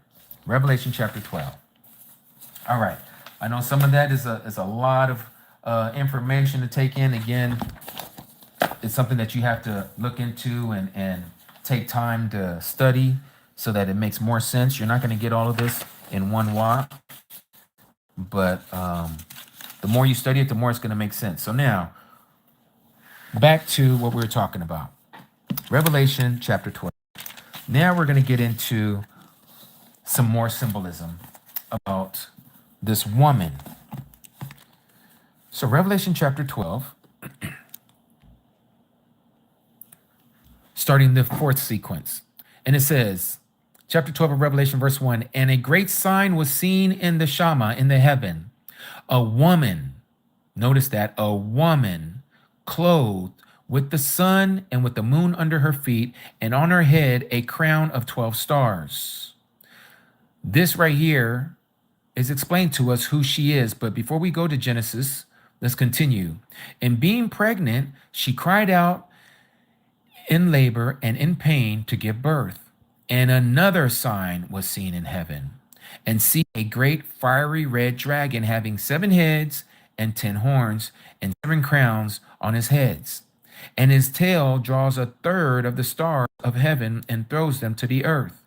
And the dragon stood before the woman who was about to give birth to devour her child as soon as she was born, or as it was born.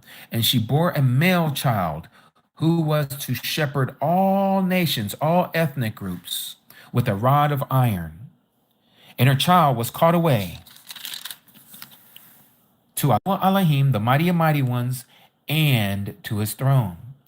And the woman fled into the wilderness, where she has a place prepared by Yahuah Elohim to be nourished there for 1,260 days. So let's stop there. Now let's back up. So here we see that it's talking about this sign of a woman who is clothed with the sun and with the moon under her feet, and her head a crown of 12 stars. Genesis, let's go to Genesis, Bereshit, chapter 37. And let's read this. When we see symbolism like this, you need to look for it somewhere in Scripture, and we get our answer in Genesis and Bereshit, chapter 37. And notice what it says here. Let me pop this side up so I can read it for you all.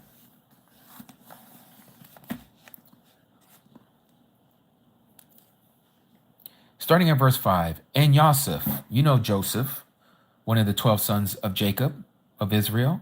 And Yosef dreamed a dream and told it to his brothers. So they hated him even more. And he said to them, please listen to this dream that I had dreamed. See, we were binding sheaves in the midst of the field, and see, my sheaf rose up and also stood up. And see, your sheaf stood all around and bowed down to my sheaf. And his brothers said to him, shall you indeed reign over us? Shall you indeed rule over us? So they hated him even more for his dreams and for his words. And he dreamed still another dream. And he related it to his brothers again, may I ad-lib. And he said to them, see, I have dreamed another dream, brothers. This time, the sun and the moon and the 11 stars bowed down to me. Notice what we're talking about.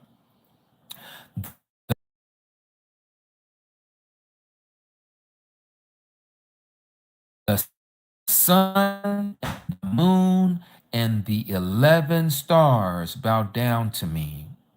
And he related it to his father, and his father rebuked him, corrected him, chastised him, and said to him, what is this dream that you have dreamed? Shall we, your mother, and I, and your brothers indeed come and bow down to the earth before you? And his brothers envied him, but his father guarded his word. Now, what are we being told? Right here, he said he had another dream. And here we see that the sun represents Jacob, his father. The moon represents his mother. And the 11 stars represents the 11 brothers, his 11 brothers. He would be that 12th star. Same thing that we're being told here in the book of Revelation, chapter 12, about this woman. This woman was clothed with the sun, with the moon under her feet, and on her head a crown of 12 stars. This is telling us that this woman represents the 12 tribes of Yasharah. The woman, her body represents the 12 tribes of Israel. Remember, we was listening by reading chapter 7, where the 12 tribes, 12,000 from each tribe, were sealed. Nothing was able to be harmed on the earth or the sea until these 144,000 servants of Yahuah Elohim were sealed upon their forehead. And what were they sealed with? The name of Abba Yahuwah. And so here we see in chapter 12, this woman is the 144,000. And we know this because, again, the 144,000 are not harmed. The 144,000 is the assembly of Philadelphia that was told that they shall be kept from the hour of trial that shall come upon the whole world. So as we continue to read here, and I'm going to show you that the 144,000, that this is who the woman represents here, this woman particularly, who was clothed with the sun and the moon was under her feet and had the 12 stars over her head. This is the 144,000. But it goes on and says, and she was pregnant. She was pregnant with who? We're going to find out. It says that this one, that there was another sign in the heavens, and it tells us this imagery of this beast that had seven heads, and it says, and 7 crowns was on his head. So here we have a crown with 12 stars, but this one has 7 crowns on his head. What is this fiery red dragon that has 7 heads and 10 horns? Well, to make this simple so we don't go crazy here and loopy, the dragon, verse 9, was thrown out, that serpent of old, called the devil and Satan, who leads all the world astray. He was thrown to the earth, and his messengers was thrown out with him. So we see who this dragon is. This dragon is none other than Satan. So this fiery red dragon, who has the 7 heads and 10 horns and the 7 crowns on his head, he draws a third of the stars. We know now that these stars, unlike these 12 stars represents the 12 sons of Jacob. These third of the stars here is representing the third of the fallen angels. That's what these stars represent. So you can't always use the stars and say it's talking about angels everywhere in scripture. No, because these 12 stars represented the 12 sons of Israel. So these stars here cannot mean the same. This is not talking about a third of the sons of heaven. I mean, in a sense it is, in the sense that, you know, the fallen ones are the sons of Yahuah Elohim, but this is talking about, again, these stars is indicative of the fallen angels. And it says that the dragon, he throws them to the earth, and the dragon stood before the woman. Who's the woman again? Israel. Israel is the woman who was about to give birth to devour her child. Who's this child? It would be the Messiah. Did he not come from Israel? Yes, he didn't come from China. He didn't come from one of the tribes of Africa. He didn't come from Europe. He came from Israel, specifically Judah, Yahudah. And she bore a male child who was to shepherd all the nations with a rod of iron. To rule the nations with the rod of iron. What did he say here in Revelation? I believe it was in chapter 3. Let's see here.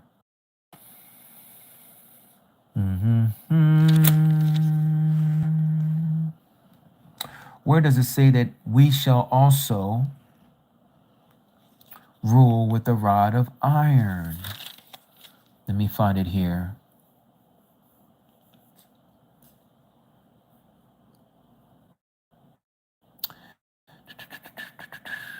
I'm gonna find it. I'm gonna find it. Just give me a second. One of y'all will probably find it before me. Here it is. Chapter 2, verse 26. And he who overcomes, or I can also say, and she who overcomes, and keeps my works until the end. Until the end of what? Your life. Your life. There is no once saved, always saved. You see so many of these hints all throughout Revelation. If you're once saved, always saved, why would he tell the assemblies to repent? If once saved is always saved, why does he tell you to keep it until the end? To him I shall give authority over the nations, and he shall shepherd them with a rod of iron, as the potter's vessel shall be broken to pieces, as I also have received from my Father. This is what we're reading here in Revelation chapter 12. And she bore a male child, this is the Messiah, who was to shepherd all the nations with a rod of iron. And her child was caught away.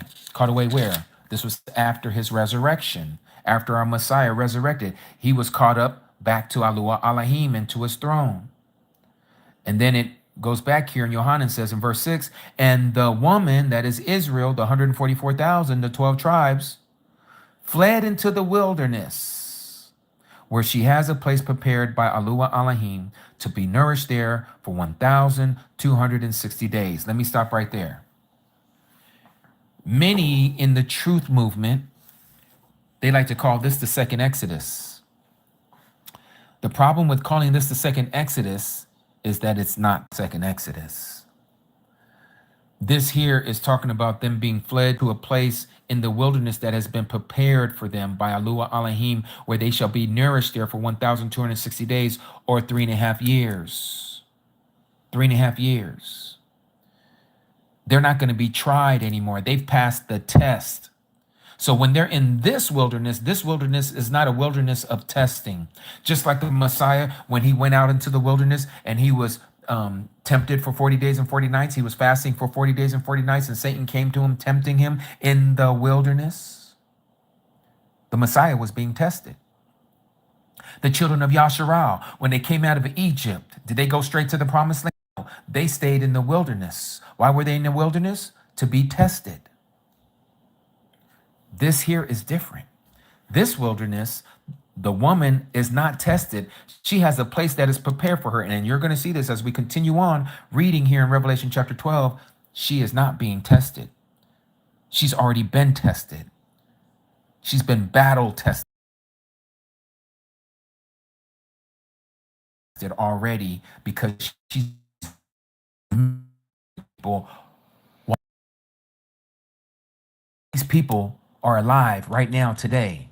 You could be one of these people waiting for the day of waiting for that place where you have a place prepared for you by Yahuah Elohim for 3.5 years, for 42 months, 1,260 days.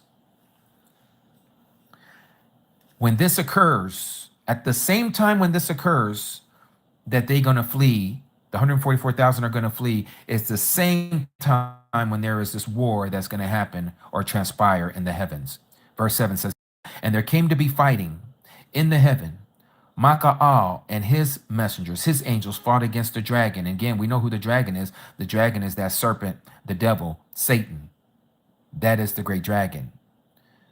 And so the dragon and his messengers fought, and the dragon and his messengers fought, but they were not strong enough, nor was place found for them in the heaven any longer.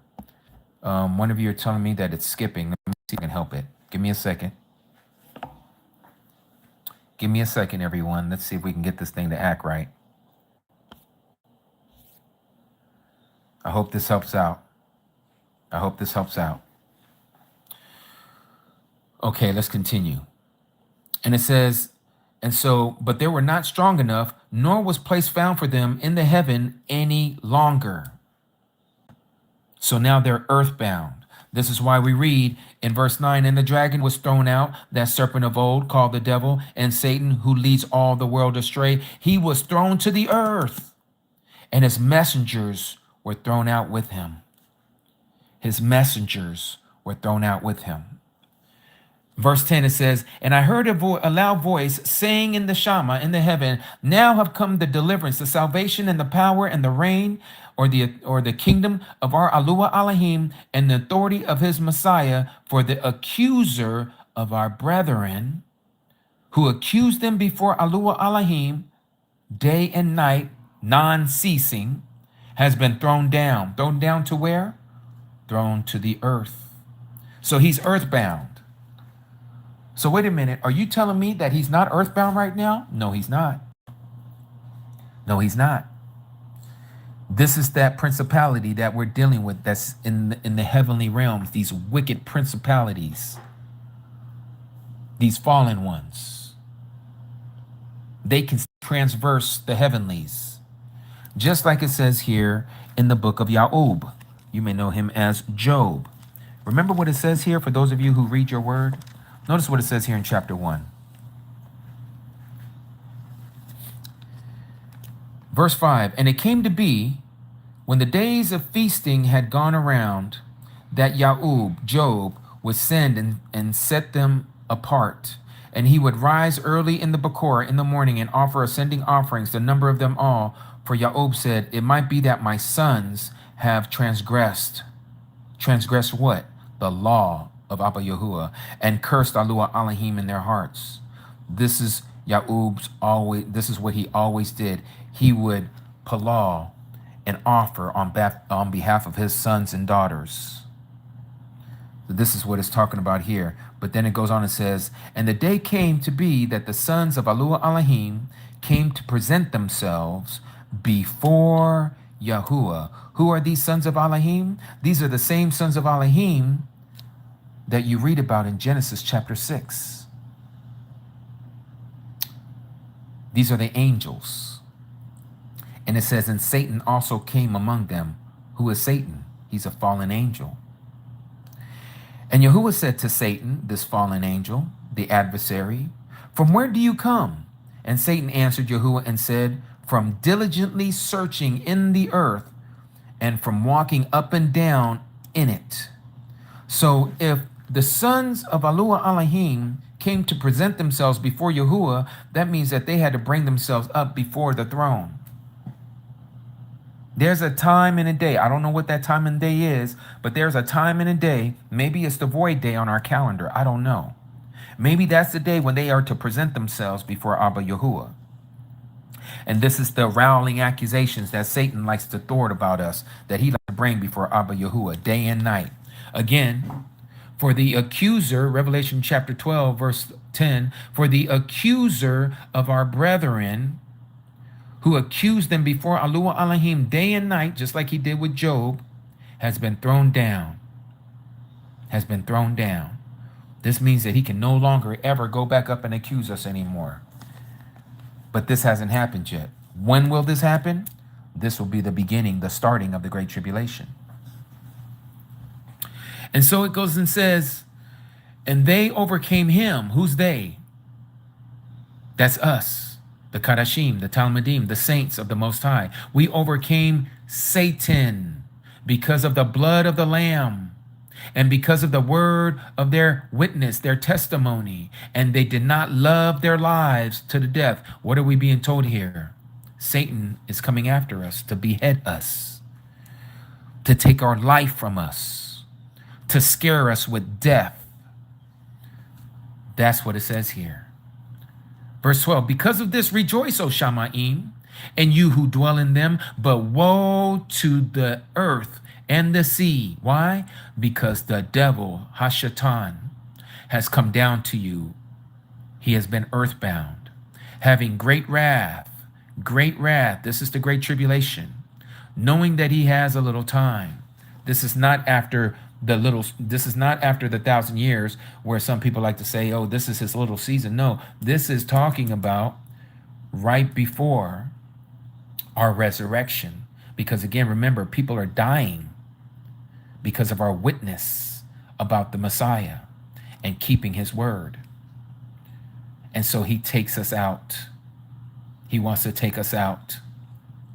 Verse 13, and when the dragon saw that he had been thrown to the earth, because he knows that now he's earthbound, he can't go up anymore, he persecuted the woman who gave birth to the male child. So who is he going after? He's going after the 144,000. He's going after them here. Again, and the woman fled into the wilderness where she has a place prepared by Yahuah Elohim to be nourished there for 1,260 days. So here we're seeing that he is looking for the woman, but the woman is gone. Right here it says this, verse 14, and the woman was given 2 wings of a great eagle to fly into the wilderness, the same wilderness that is talking about here, a place that was prepared for her. So again, she goes into the wilderness to a place where she is nourished for what? A time, times and half a time. Or that is to say a year, 2 years, plus the year, that's 3 years, and half a time, or half a year. So 3.5 years from the presence of the serpent. That is the same amount of time that we're told here, 1,260 days. This on a Gregorian calendar doesn't work. This on Yahuah's calendar, also known as the Enoch Zaduk calendar, does work out to be 3.5 years, or exactly 42 months. Each month having 30 days. 42 times 30 gives you 1,260. This is the time, times, and half a time, 3.5 years. And it says, and out of his mouth, the serpent spewed water like a river after the woman. So he sends off what I believe this river is representing is a military. He's going to use the military of man to go look for the 144,000, to cause her, the 144,000, to be swept away by his military, his river, his army. And the earth, Yahuah is going to open up the earth to help the woman, because when he opens up the earth, it is going to swallow up the river. It's going to swallow up the military that the dragon has spewed out of his mouth. He gives the command to the military, and the command becomes this river to sweep away like a flood after the 144,000, but the 144,000 has been taken already. And so it says, and the dragon, that is Satan, was enraged with the woman. He's angry at the 144,000 because he can't get to him. So what does he do? He went to fight with the remnant of her seed. He went to fight with the remnant of her seed. Who is the remnant of the seed of the 144,000? Those guarding the commands of Yahuah Elohim. That's the Old Testament. That is Genesis to Malachi. And possessing the witness of Yahusha, the Messiah. That's New Testament. So who is he going after? He's going after those who keep both the Old and the New Testament. He's not going after the old people, the Old Testament only, those who say Torah only observers. No, he ain't going after you. You know why? Because he got you. You don't know the Messiah. And then for those of you who say that you're only New Testament, he ain't going after you either. You know why? Because he already got you. You're not keeping the commandments of the Old Testament. So both parties, those who call themselves Christians and those who call themselves Jews or Judaism followers, how am I trying to say that? Judaic followers. So you have the so-called Judeo-Christians out there, and so you have the Jews who call themselves Jews and are not, and then you have the Christians who think that they're Israel and are not, the spiritual Israel. He's not talking about you guys. He's talking about the remnant of the 144,000, because these are the ones who know the truth, but they didn't make the cream of the crop. They didn't make the cut for the 144,000. They are not the first fruits, but they are going to be saved. They just got to go through the great tribulation. This is the assembly of Smyrna. Remember what we read earlier. Let's go back. Revelation chapter 2. Remember what the Messiah said to Smyrna with that heart condition. What did he say here? Verse 8, chapter 2. And to the messenger, that is to the angel, to the assembly in Smyrna, write. This says the first and the last, who became unalived and came to life. I know your works and pressure and poverty, yet you are rich. And the blasphemy of those who say that they are Yahudim, who say that they are Jews and are not, but are the congregation, the followers, the assembly of Satan. Do not be afraid of what you are about to suffer, what you're about to experience. You see, the devil is about to throw some of you into prison, into concentration camps, in order to try you, to test you. And you shall have pressure, you shall have torture 10 days. Satan must follow this rule. He cannot torture you more than 10 days. He has to give you death at the end of that. On that 10th day, he has to give you death. And the Messiah says, I shall give you a crown of life. This is why the Messiah says, do not be afraid of those who can unalive the body, but cannot unalive the body and the being and the soul, but fear him who can do both. And so he says, he who has an ear, let him hear what the Ruach says to the assemblies, to this type of believer. He who overcomes shall by no means be harmed by the second death. Shall no means be harmed by the second death. What is the second death? Again, Revelation chapter 20 says this. And the sea gave up the dead and who were in it, and death and Sheol gave up the dead who were in them. And they were judged, each one according to their works. Keep saying you are not saved by works. You might say, what did he just say? Like I said, keep on saying that you are not saved by your works. You want to take the letter of what Paul says to those who are in Ephesus, in the letter to the Ephesians, when he says that we are not to brag and boast, right? That we are not saved by works, but it's by favor, unmerited favor that you have been saved. Not of your works, lest anyone should boast. What Shaul was saying, not that you're not supposed to be doing no works, because if you read the very next verse, verse 10, it tells you that you are to walk in them. You are to do the righteous works that was prepared beforehand. You are to walk in them. So here we see in Revelation chapter 20, verse 13, it says that they are going to be judged, each one according to their works. And it says, and death and Sheol were thrown into the lake of fire. This is the second death. This is what the assembly, those who have the heart posture, the heart condition of Smyrna, they are told, even though Satan is going to unalive you, even though he is going to go and wage war against you because he couldn't find the 144,000, he goes after those who are taught by them or who knows what they know, who didn't make the cream of the crop. They weren't the first fruits. He says, I got you. You don't have to worry about the second death. He got you on the first death, but you're going to be part of the first resurrection. Because those who are of the second resurrection, not all of them are going to make it into everlasting eternity with the Messiah. Some of them are going to be thrown into the lake of fire. And these people are those types. Because you see, for them to be brought back to life means that they were part of another resurrection. This is why it says here in chapter 20, verse 4, or I should say verse 5, and the rest of the dead did not come to life. That would be to be resurrected until the 1,000 years were ended.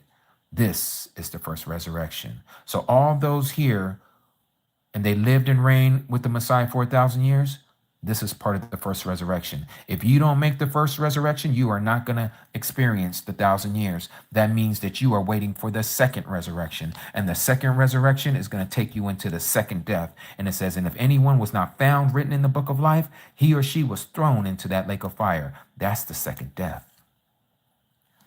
That's the second death. So when we go back here to Revelation chapter 12, what does it say here? TURAH. What does it say here? It says that he, Satan, went to fight or to make war with the remnant of the 144,000 seed, those who are keeping the commandments of Yahuah Elohim and possessing the witness, the testimony of Yahushua, the Messiah. So again, the commandments of Yahuah Elohim, that is what we call the Old Testament, erroneously taught. Talking about it's the Old Testament. No, it's not old. It is the original Testament. And then possessing the witness of Yahushua HaMashiach, the Messiah, that is the renewed Testament, what people erroneously call the New Testament. It's renewed. It's the vows have been renewed. Just like if you've been married for a while and you and your wife or your husband, you want to renew your vows. That's what this is. The New Testament is a renewed agreement, a renewed vow, a renewed marriage vow, contract. And so this is who he's going after. It's probably you and me, for those of us who don't make the 144,000 cut. You must be a full believer, both old and new. You can't just say, oh, we're done with the old. We're in the new now. We want the new. The new ain't got nothing new for you. It's renewed. So now we go to chapter 13. Now we start to see this this so-called false trinity, because we know there is no such thing as a trinity when it comes to our Messiah and the Father and the Spirit. For the Father is Spirit, right? The Father is Spirit. Just like he told the woman at the well, we are to worship him in spirit and in truth, for such is the Father. Yahuah Elohim is Spirit. We are to worship him in spirit and in truth. We're told also through some of the letters of Apostle Paul, Shaul, he says that it was how does he say it there? It pleased Yahuah for that the whole completeness of him to be embedded in the bodily form of the Son. Colossians chapter 2, verse 9. He is the physical manifestation of the invisible Creator. He is the Creator manifested. And so we know he's one. He is not a trinity. But here we read about where this Trinitarian mindset comes from, because Satan has been teaching Adam's kind since the days of Babylon with Nimrod, Semiramis, and Tammuz, a Trinitarian doctrine that even the Egyptians ended up starting to follow with Horus, Isis, and Horus, Isis, and Osiris. And so then when the Romans got a hold of the Egyptian concept and the Babylonian concept, she put it all together. I'm talking about the Mother Church, and the Mother Church, Catholicism, put it all together there in the brains of the Vatican City. And they say, Satan says, here we go. Father, Son, and Holy Spirit. We got ourselves a Trinity. And we're going to confuse and deceive the masses that he is not one, as he described himself in Deuteronomy chapter 6, verse 4. Hear, O Yasharah, Yahuah Elohim, Yahuah Akkad. Hear, O Israel, Yahuah, your mighty one, Yahuah is one. No, we're going to make them forget about that whole Shama, that whole listen, hear this, Israel. No, we're going to make Israel hear something else. We're going to make Israel believe in a Trinity, that the Father is a God, and the Son is a God, and the Spirit is a God. And then say, yep, but they're all one. And then they say that it's those of us who understand that he is one, that we're the ones who's causing confusion, when we're supposed to see him as three distinct persons of one Godhead. But the Creator never said that. Anyone who has read Isaiah and who's gone through Isaiah with us, you know he says, there's none besides me. There is no other Savior but me. I am he. I've stretched out the heavens all by myself. I'm the one who laid out the foundation of the earth all by myself. I'm the only Redeemer of Israel all by myself. There is none besides me. I do not give my esteem to another beside me.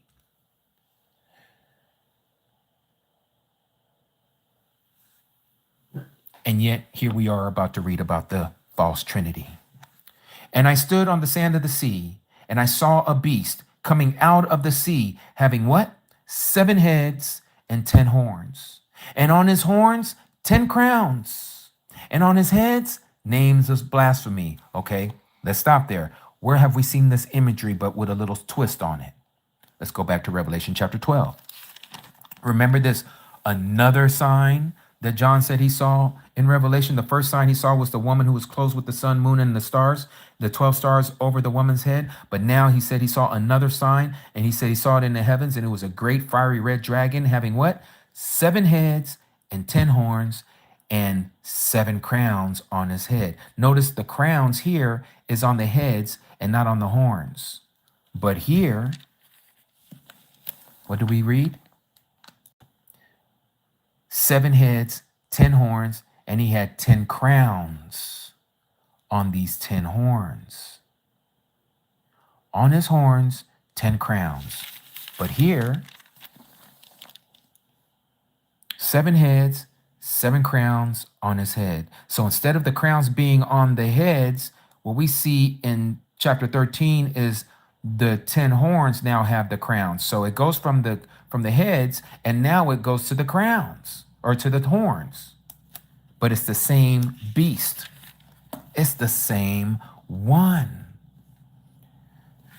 So we see here, it says, and the beast I saw was like a leopard, and his feet were like the feet of a bear, and his mouth was like the mouth of a lion, and the dragon gave him his power and his throne and great authority.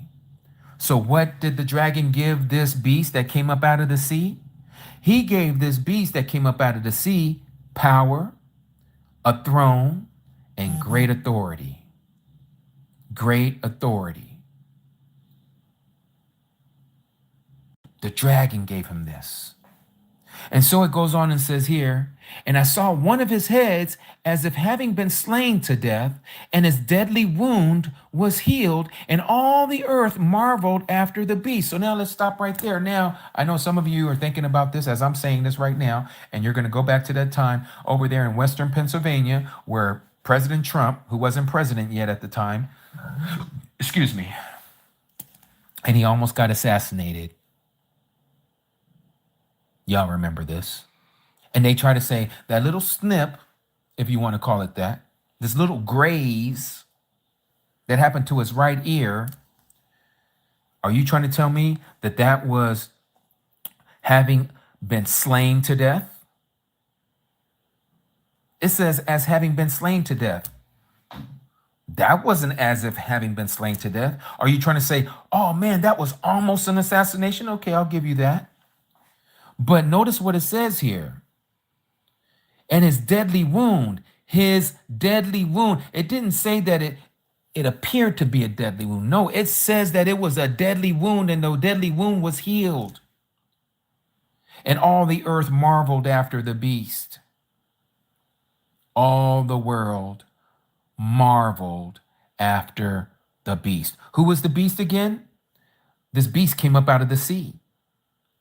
And then we're told symbolically he had 7 heads and 10 horns, and on his horns 10 crowns. And he had what? Names of blasphemy on those heads. But one of his heads was as if it had been slain to death. And his deadly wound was healed. And all the earth marveled after the beast. What is it talking about here? Well, all we got to do here is go later in this same chapter. And it says here, and he led astray those dwelling on the earth. This is the other beast, the beast that comes from the land, not from the sea. We're going to read this here, but I needed to take you here so you can see this for a second.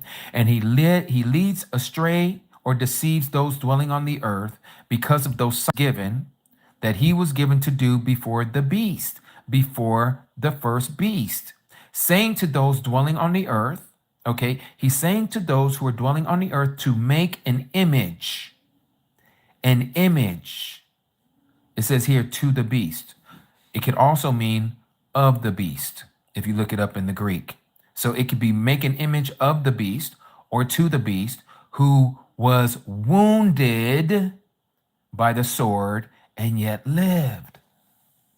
That's this part right here. Verse 3, and I saw one of his heads as if it had been slain to death, and his deadly wound was healed. And all the earth marveled after the beast. This isn't what happened over there in Western Pennsylvania with President Trump. That is not what happened. And the whole world is not marveling after President Trump. Something happens here where it says that, where is it here? Let us stray dwelling on the earth the signs given, and saying to those who dwell on the earth to make an image. I believe, this is just my opinion, where this false prophet says that they were to make an image to the beast who was wounded. I believe this is cloning. I could be wrong, but this is why I'm saying this is my opinion. My opinion, clearly, I'm saying this. I believe it's cloning. I believe that they're going to clone whoever this person is.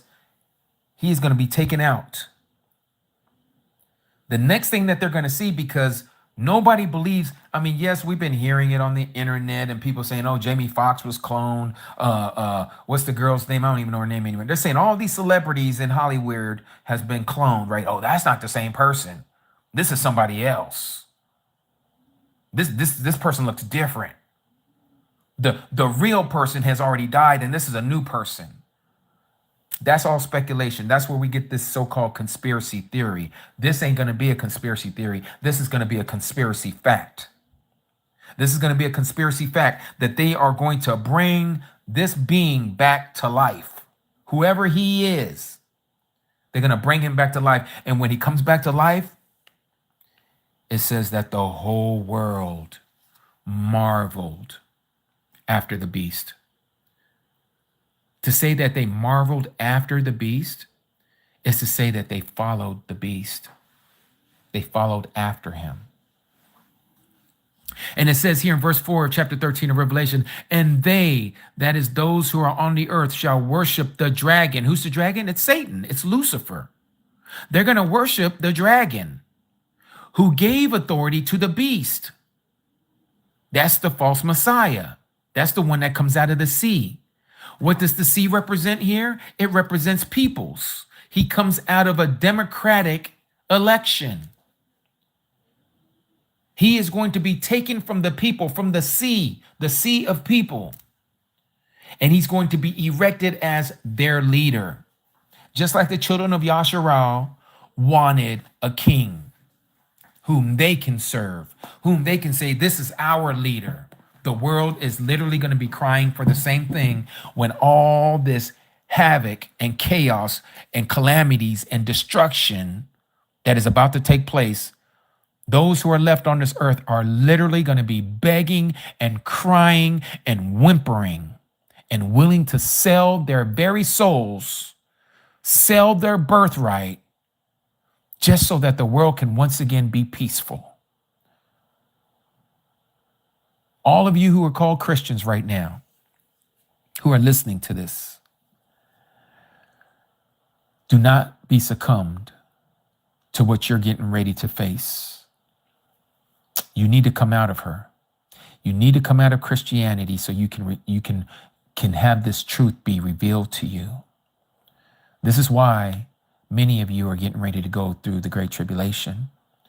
It is to test you, to try you, to see if you are going to keep his commandments. And many of us who did not go with the 144,000, we have to stay behind to teach you the truth, to guide you and instruct you into the true great news, not this God spell that you have been given that they call the gospel. You're going to find out that what you have been taught has been wrong all these generations. You're literally going to profess what is written in the Old Testament, where it says we have inherited nothing but lies from our forefathers.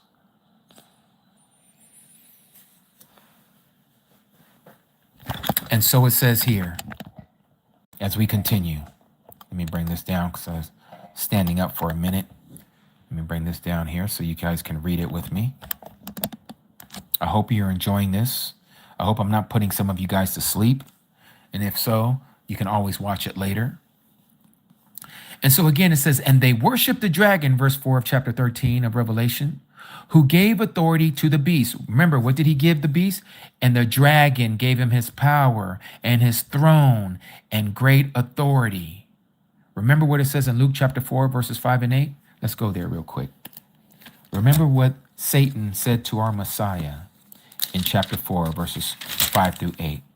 What did he say there? And the devil, taking him, our Messiah, up to a high mountain, showed him all the kingdoms of the world in a moment of time. And the devil said to him, all this authority I shall give you, and their esteem, for it has been delivered to me, and I give it to whomever I wish. If then you worship before me, all shall be yours. All shall be yours. And Yahushua answering him and said, get behind me, Satan, For it has been written, you shall worship Yahuah, your Aluah Elohim, and him only you shall serve. This is exactly what he gave to this false Messiah. And the dragon gave him his power and gave him his throne, his kingdom, and great power and authority. And yet he's going to be taken out. Somebody's going to assassinate him. If it isn't an inside job, it's somebody who realizes this man is the anti-Messiah and they want to take him out. But when he takes him out, he's going to come back alive. And when he comes back alive, the world is going to marvel after that beast, after that false Messiah. And they worship the dragon. Why? Because the dragon gave his authority to the beast, and they worship the beast because the dragon is possessing the body of the beast. And so this is how the beast also gets worship, and the dragon also gets worship in that one body, the beast, saying, who is like the beast? Who is able to fight with him? Why do they say this? Because he came back from the dead. He came back from the grave.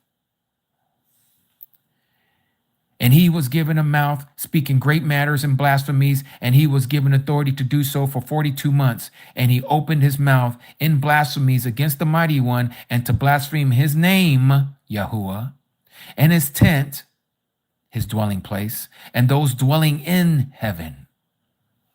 And it was given to him, that is the false Messiah, to fight, that is to wage war with the set apart ones and to overcome them. This is what we just read over here. And he, Satan, went to fight with the remnant of her seed, those keeping the commandments of Aluah Elohim and possessing the witness, the testimony of Yahushua the Messiah. This is what he's doing. This is when that happens. This is how he's doing it. He is doing this through the false Messiah. Satan, the dragon, is inside the false Messiah, and this is how he goes to fight with us, the set apart ones, and he has been granted to overcome us. That means he is going to unalive us. He's going to kill us. When we get put into prison, into these concentration camps, and this is a side note, I just want y'all to know the technology that is out there right now. If you go back and watch Terminator, Judgment Day, you got to remember Satan runs Hollywood. And the people who run Hollywood, they are his people. They call themselves Jews and are not. They are the followers, the congregation of Satan. You know, the Steven Spielbergs, the Lucases, what's the other guy's name? The guys, I forget the brothers' names that made the Matrix movies. These are all Jews, okay? And I'm just naming a couple of them. Literally, practically everyone who's an executive producer, an executive director, running these film houses like Paramount and Warner Brothers and DreamWorks and Pixar and all, they're all ran by these people.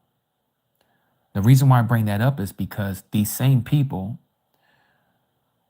they're oozing out some of their truth about who it is and what it is that they're getting ready to conspire to do.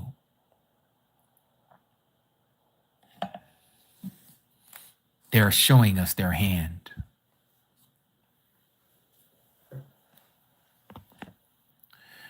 And it says, and all those dwelling on the earth whose names have not been written in the book of life of the slain lamb from the foundation of the world shall worship. They shall worship him. They're going to worship the dragon and the anti-Messiah. Because remember what we just read here. What did it say? They worship the dragon and they worship the beast. They shall worship him.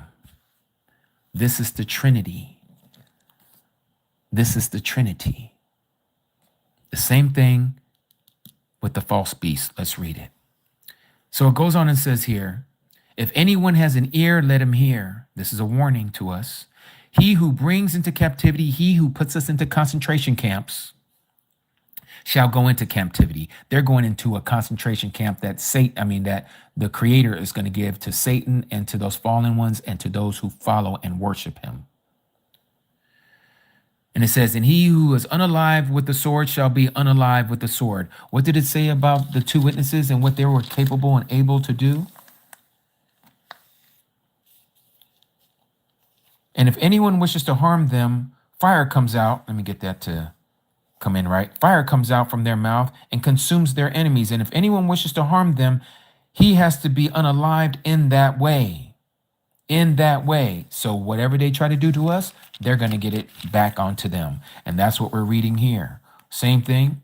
Verse 10, chapter 13, he who brings into captivity shall go into captivity. He who unalives with the sword shall be unalived with the sword. This is the same thing that the Messiah says. Those who live by the sword shall die by the sword, right? Here is endurance. Your translation may say patience and the belief, the amunah, the faith of the kadashim, the set apart ones, the called out ones, the saints. And I saw another beast coming up out of the earth, out of the earth. Remember, the other one came out of the sea. Remember? And I saw a beast coming out of the sea. This one is coming out of the earth. And he had two horns like a lamb and spoke like a dragon. This right here, even the extions get this correct, I believe. It's talking about the false prophet. It's talking about one who's coming and speaking, not as a Christian, but as one who has religious authority. Coming to you all meek like a lamb, but his words are that of Satan, satanic verses. This is not Islam. I know all of you Christians who want to look at Islam, and again, I'm not no fan of Islam. I'm not a fan of Christians either, but I'm just letting you know, when I say fans of Christians, I'm not talking about Christian people. I'm talking about the Christian religion, not the people. I love the people of Christianity. I love the people of the religion of Islam. I love the people of the religion of Buddhism, but I don't love their belief system. I love the people, but I don't love their system. I don't love their religion. I don't have no respect for the lies that all of them teach. This person here is not, as we would say, a Christian in wolf clothing or a wolf in Christian clothing. This here has to do with the Luciferian doctrine. This is why I say spoke like a dragon. It's speaking satanic verses. It's speaking the Luciferian language. Remember, Satan wants to be worshiped. He's been using the Bible until he doesn't need it anymore. When he is earthbound, people, hear what I'm saying. When he is earthbound, when this so-called fake second coming happens, and the whole world thinks it's some kind of alien coming down, the people who don't know the Messiah, they're going to say it's an alien. The people who are in Christianity, they're going to say, oh, this has got to be the false prophet, and then or the false Messiah, and then they're going to fall in love with him. How are they going to fall in love with him? Because he's going to come in the name that they have been associating with the Messiah for thousands of years. He's going to say, I am Jesus. He's going to come in that name. This is why the Messiah says, and if another one comes, you're going to accept him. John chapter 5, verse 43. Look what it says there.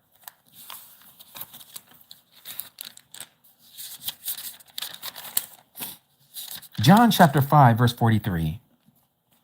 He says this.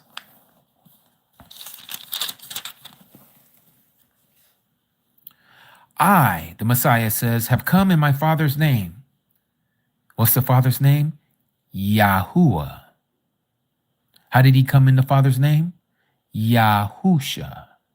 Not Yeshua, not Yahushua, not Yahshua, not Joshua, not Jesus. He came in his Father's name. Yahuah, he came as Yahusha. He says, but you did not receive me. If another comes in his own name, totally different name, him you would receive. If another comes, like he has to manifest, comes, okay? This being is going to come in his own name. Jesus is not the Messiah's name. That's a whole nother teaching for a whole nother time. I'm just trying to get you to see how even Christians are going to be fooled. This is why the Messiah says, if it were even possible, the very elect could be deceived. And we know that the elect is few, it's not the many. Christianity is the largest religion on the earth. How many people had said the sinner's prayer and think that they are now saved? Oh, nobody can snatch you out of the Messiah's hand, and the Father who's greater than him, no one can snatch you out of the Father's hand. You're once saved, always saved. You ain't got to worry about your salvation. You don't need to work for your salvation. You put your trust in Jesus because he did it for you. Isn't this what the Christian way is? But the Messiah never taught that. You won't find that anywhere in Matthew, Mark, Luke, and John. This is why you see in the book of Revelation, he says that we are the ones that are keeping his commandments.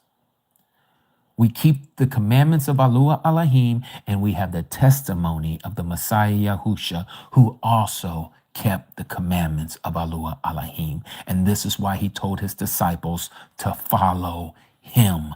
Why is that word, those two words, follow me, why is that instruction so difficult for us to understand and say, we don't have to follow him because he did it. We don't have to do it. But he told us to follow him. He told us to do what he did. He said that we are to teach others to observe what he commanded us to learn and commanded us to observe. That's he did it. And yet we say, no, that's not the great news. That's not the gospel. And this is why many of you are going to be fooled. But you who are listening to this today, you're going to be one of the few who are not going to be fooled. But Christianity, they're going to be fooled. And some of them won't even be fooled. They know what they're doing. And they're going to sell their birthright. They know they have the birthright, but they're going to sell it for a morsel of food. They're going to give it over because they're hungry. They're hungry, physically hungry, starving. Some of them are going to be homesick. I want my home back. I want my soft bed, my number bed. I want my multiple shower head with that hot water. I want to drive in my Cadillac and my Lamborghini and my Lexus and my Mercedes. I want to ride in my Tesla, my EV vehicle. I just want my family to have it all nice. You know, the house and the white picket fence, you know, the American dream. And you're going to sell your birthright to get it. You think that he's going to forgive you if you take that mark because you think he's all loving, right? You can be gay, you can be lesbian, you can be one of those alphabets, you know what I'm saying? Queer to the sneer, you know what I mean? They do all kinds of stuff. He's going to accept you, right? No, he's not. He says you're an abomination. No different than somebody who's going around, sleeping with all the women. You're an abomination. No different than someone who's going around celebrating Christmas and Easter. You're an abomination to him. Sin is sin to the Creator. It don't matter what type of sin you're doing. Yeah, there are some greater sins than lesser sins. But nonetheless, transgressor is a transgressor. And all of you who have transgressed the law, you are under the penalty of the law. And under the law means the death penalty. You are under the curse of the law, under the penalty, the death penalty, the curse for not following the law. And so here it is, he says, you're going to follow someone else by another name. He's foreshadowing what we're about to do. And so again, I saw another beast coming up out of the earth, and he had two horns like a lamb and spoke like a dragon. And he exercises all the authority, all the power of the first beast in his presence. Of the first beast in his presence. And he causes the earth, meaning those who dwell in it, to worship the first beast whose deadly wound was healed. And he does, this is this false, this second beast here, this beast that came from the earth. He does great signs so that he even makes fire come down from heaven on the earth before men. People like to say, "Oh, this is SpaceX. This is Elon Musk. Trump is he's the anti-Messiah. Trump is the Antichrist, and Elon Musk is the false prophet. He's calling fire down from the heavens with his SpaceX rockets." I'm sure some of y'all heard this. And he's going to cause everyone on the earth with his Neuralink to be, that's the mark of the beast, right? How we can just so nicely put it together, right? But that's not it, people. It's not it.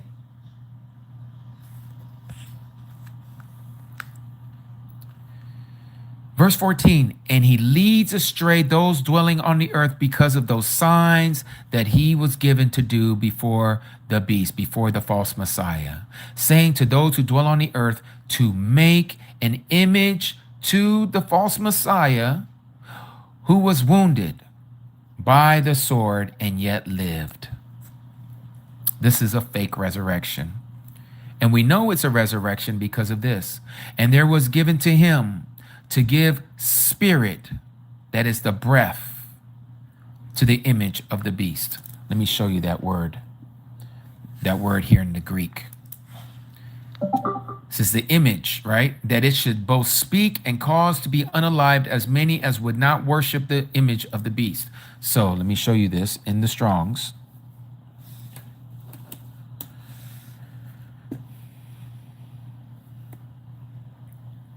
This is Revelation chapter 13.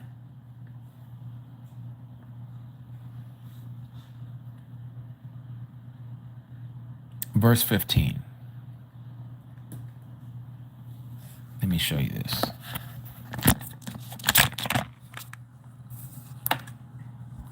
13:15. What does it say there?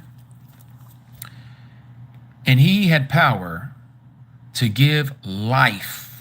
In the King James Version, here it says, again, and there was given to him spirit.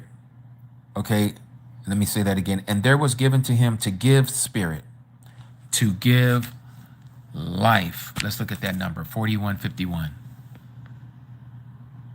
Pneumia is where we get the word pneumonia, like for air breathing. Pneumia, a current of air. That is breath or a breeze. By analogy or figuratively, a spirit that is human, the rational soul. By implication, vital principle, mental disposition, etc. Or a superhuman, an angel, a demon, a divine God, the Messiah's spirit, the set-apart spirit, a ghost, life, spirit, spiritually minded.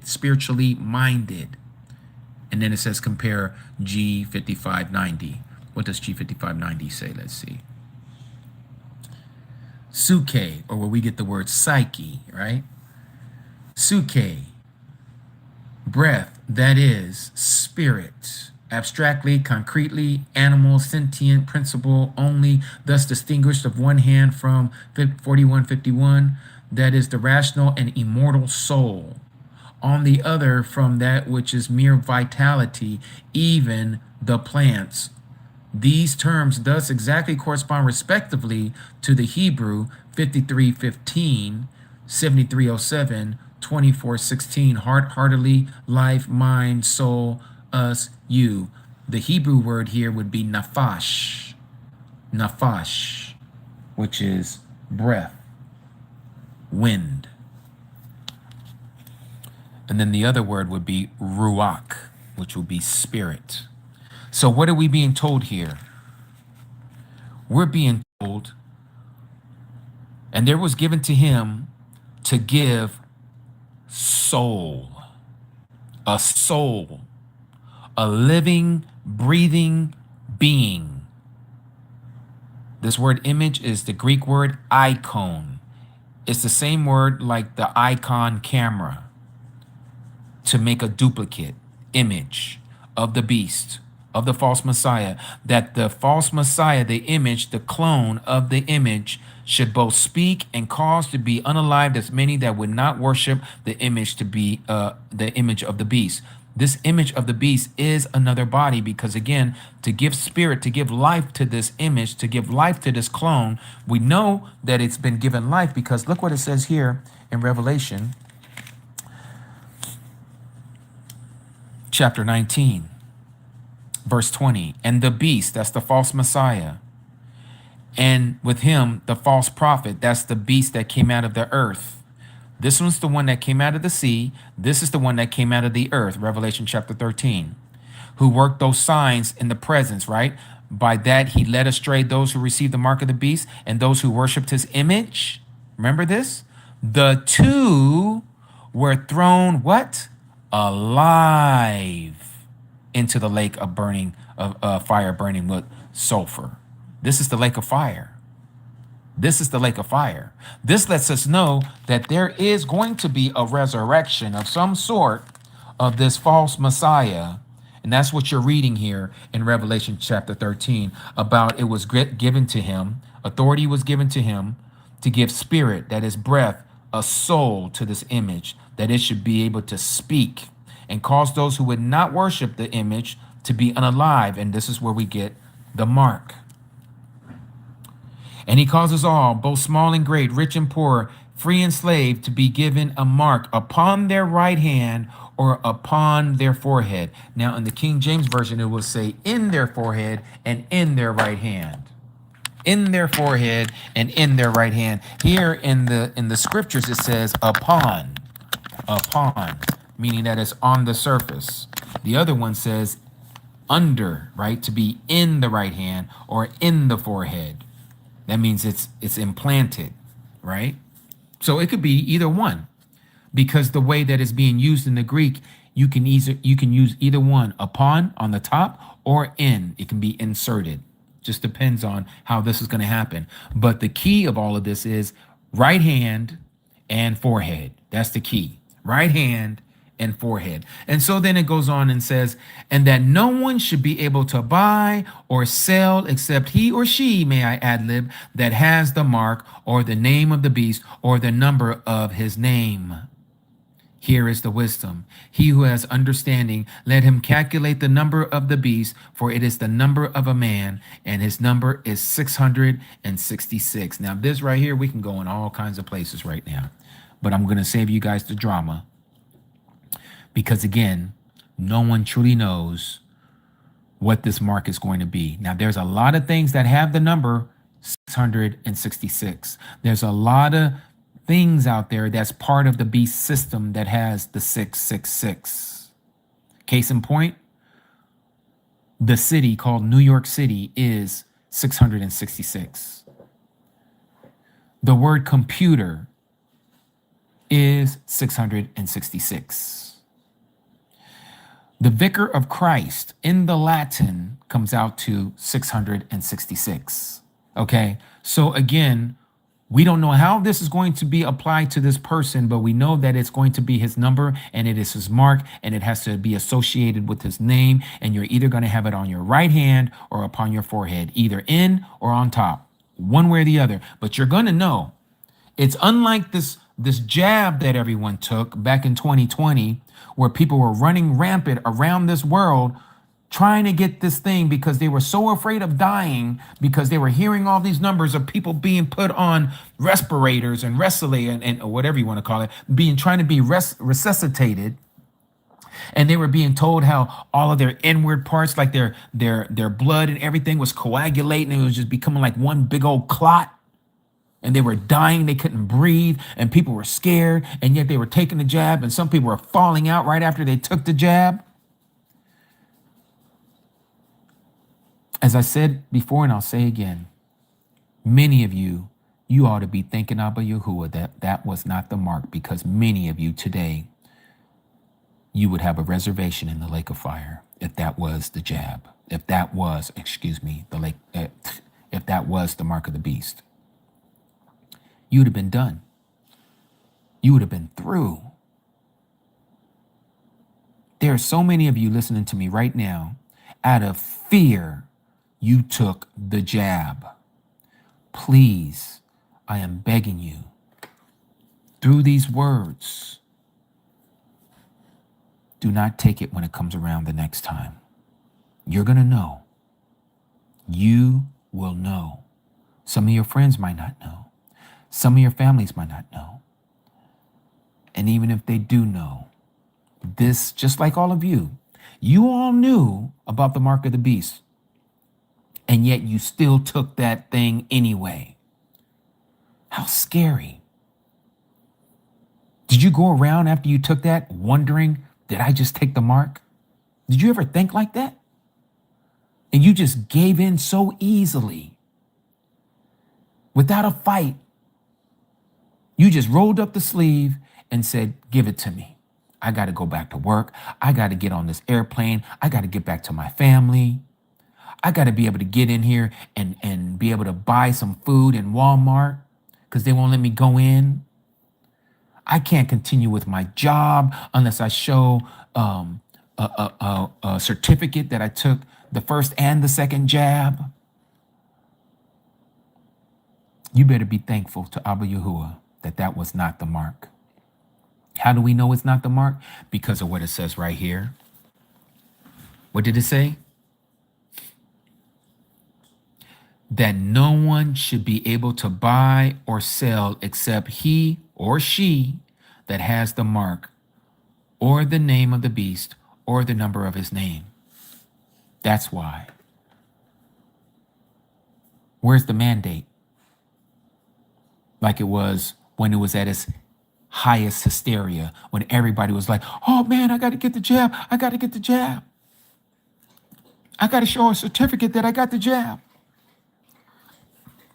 Where's that mandate now? People flying, people going in, buying what they want to buy, people doing what they want to do, getting jobs. The same people who are losing their jobs because they didn't take the mark, now they're rehiring people and you don't have to get the mark or get the jab, I should say, if that was the mark. So we see that this is not it. When the real one comes, you ain't going to be able to buy or sell unless you have that mark. You ain't going to be able to do it. And again, it is not the Sunday law, you Seventh-day Adventists. It is not the Sunday law that you have been taught by the false prophetess Ellen G. White. There's a lot of things that Ellen G. White said that was on point. But all it takes is us to be wrong one time, and you cannot call a person a prophet or a prophetess anymore. They're still calling Ellen G. White a prophetess, and she's been wrong multiple times. Now, this ain't about Seventh-day Adventists. I just want you to know that the day is not the mark. People say, and this is how they like to use this. Let's go here to Exodus.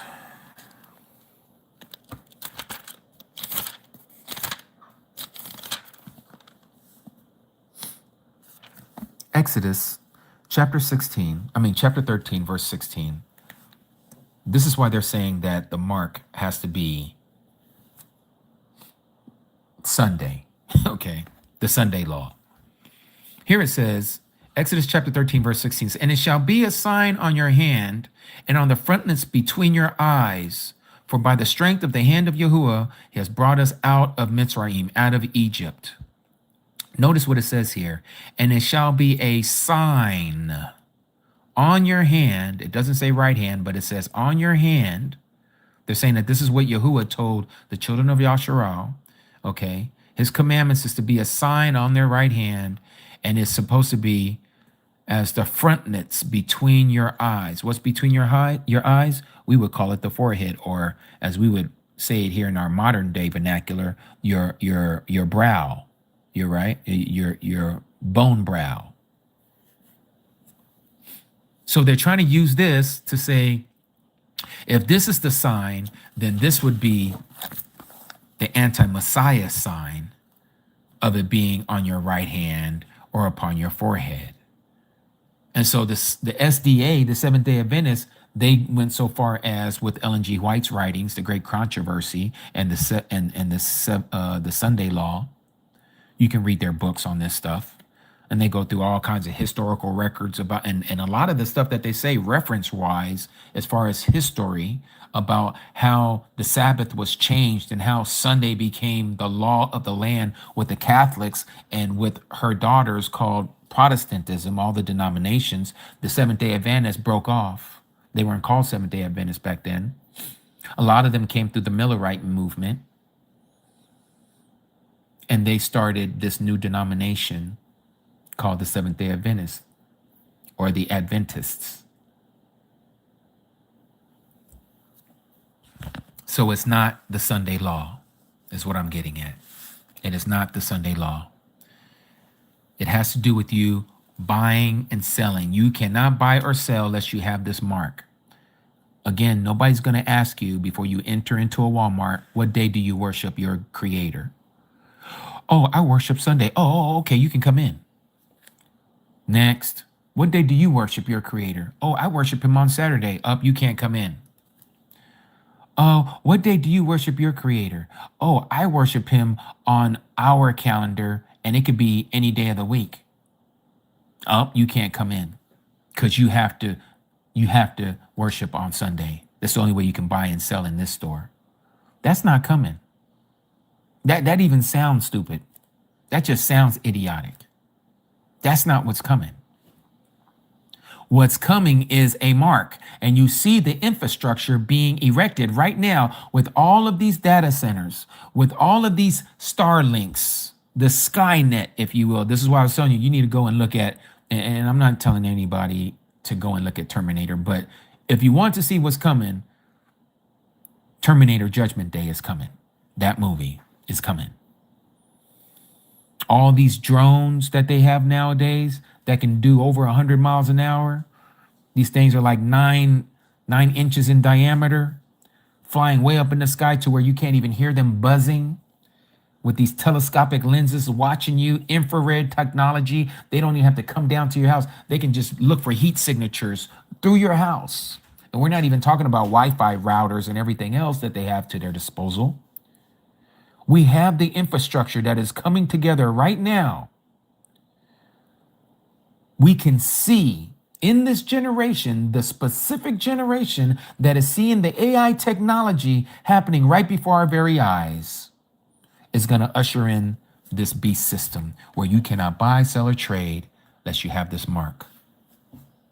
This is real. This is coming.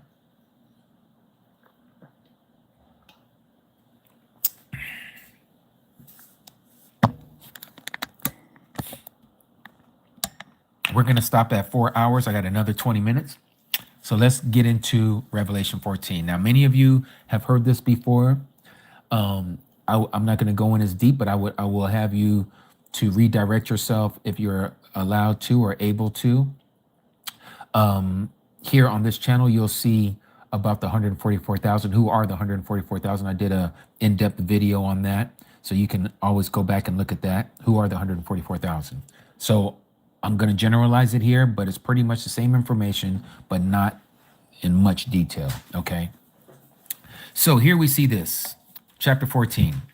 And I looked and I saw the Lamb standing on Mount Zion, and with him 144,000, having his Father's name written upon their foreheads. And I heard a voice out of the heaven, like the voice of many waters, and like the voice of loud thunder. And I heard the sound of harpists playing their harps. And they, the 144,000, they sang a renewed song before the throne. One throne, the throne. And before the 4 living beings, and before the elders, that is the 24 elders. And no one was able to learn that song except the 144,000, who were what? Redeemed from the earth. How can someone be redeemed from the earth unless they're no longer on the earth? I can't say that I redeemed you from jail unless I took you out of jail. I can't redeem you while you're still in jail and you stay there. I redeemed you from jail. Here he's saying He redeemed them from the earth. So the 144,000 are not here on the earth. This is the woman, like I shared earlier.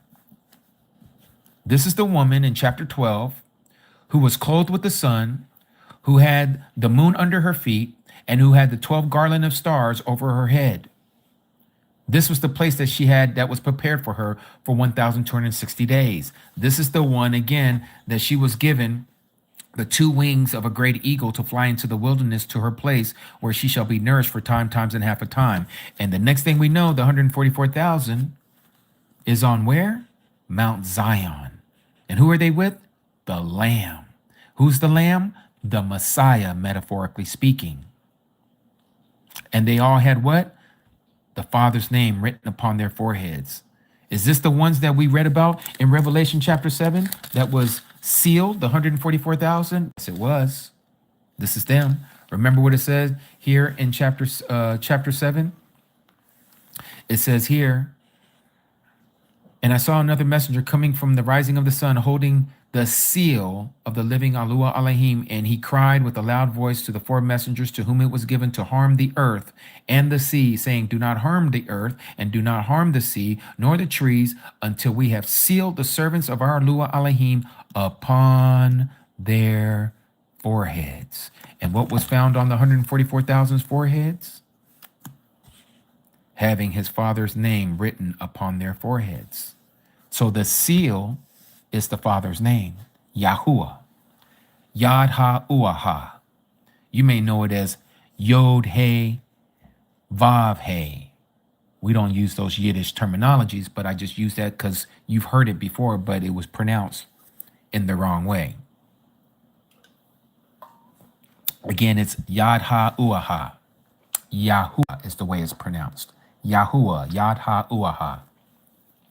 These were the ones that had his name, Yahuah, on their foreheads. And it says here, they were playing this, and no one knew this except those who were the 144,000 who were redeemed from the earth. Now, this is where I'm going to spend a little time, because this is where there's much confusion, where it tells us who they are. It says, they are those, who are the they? The 144,000 are those who are not defiled with women, for they are maidens, or for they are virgins. This right here, this prophetical speech causes so much confusion, but it's not to be confusing if you only allow the Spirit to tell you what this woman represents. It says, they are those who are not defiled with woman, plural, for they are virgins.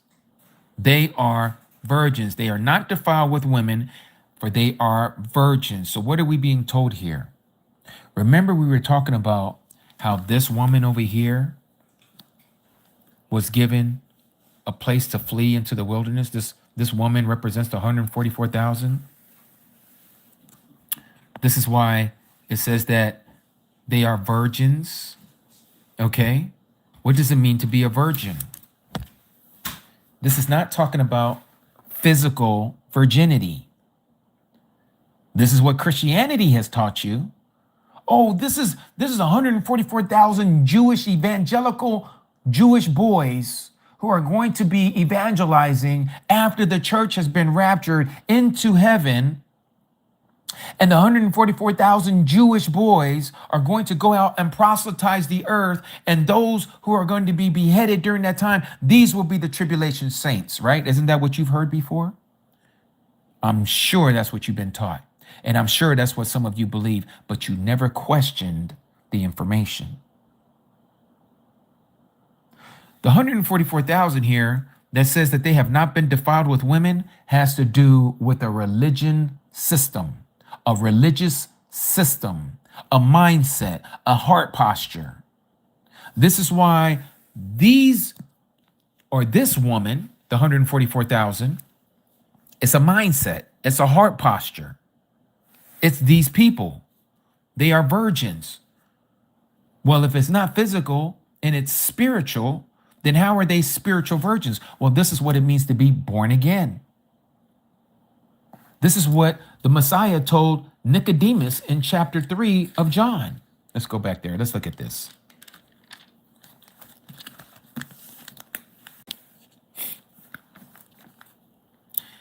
John chapter 3, verse 1, it says, and there was a man of the Pharisees, Nicodemus, you know him as Nicodemus, was his name, a ruler of the Yahudim. He's a ruler of the Jews.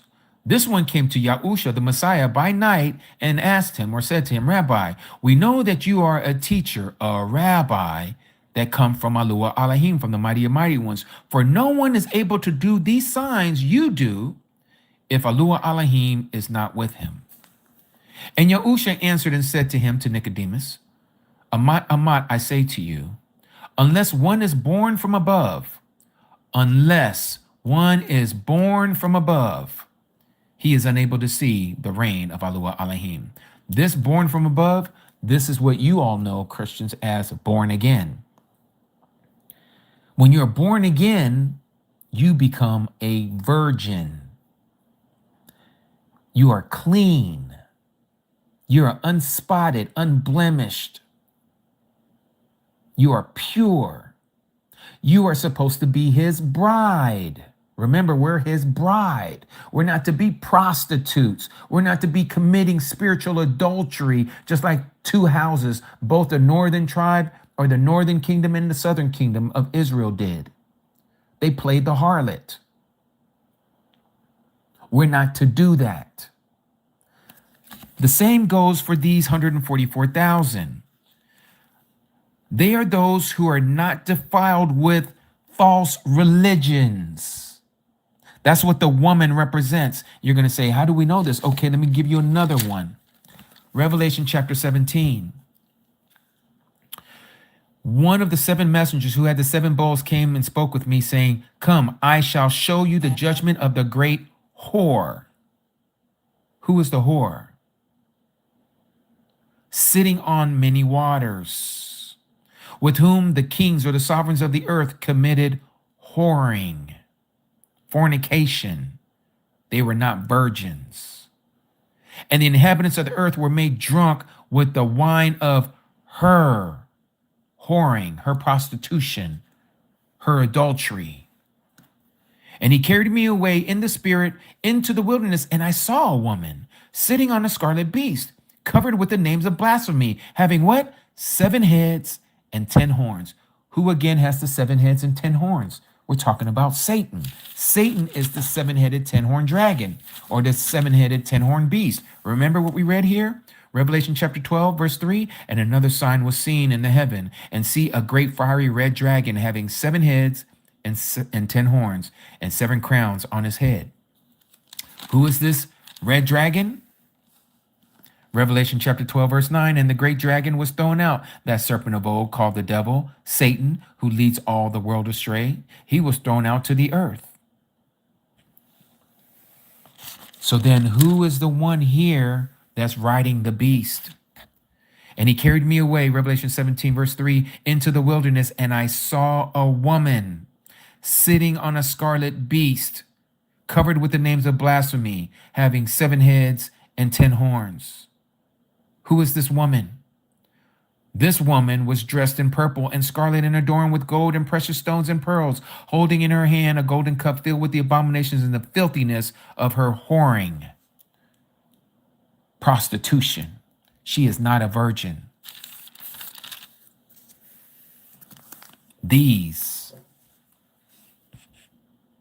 did not defile themselves with women, like that woman in Revelation chapter 17. That woman in Revelation chapter 17 is a harlot. It's a religious system. Many of you know religious system. I talked about it earlier. And this religious system has many daughters. She has offsprings from the original teachings. It is Christianity. The mother church is the mother of harlots. The daughters, who are the harlots of the mother, is Protestantism. You may know it as denominations of Christianity. That's the harlots. Why are they called harlots? Why is Christianity these harlots? I thought Christianity was the truth. Because if you go back, and when we get into this study, we're going to get into it deep about who this harlot is and what she has done and her teachings that has caused all of us to commit spiritual adultery. Not only because she has idols, but also because she has given us a false calendar. She has given us false holidays or holy days. She has given us a false Messiah with a false name. She has given us false doctrine. And so this 144,000, they were not defiled by this woman's doctrine. They were clean. They were pure. They had the true doctrine. They had the true understanding. They had the true instructions. They had the true Apostles' Creed. They understood what the apostles were taught by the Messiah, and they clinged on to what the apostles have learned and what they had taught through their letters, not through the interpretation of their letters, like you see so many denominations doing today. And this is why so many people are lost and call themselves Christians, and that they follow the Christ, who they call Jesus, this blonde-haired, blue-eyed European figure.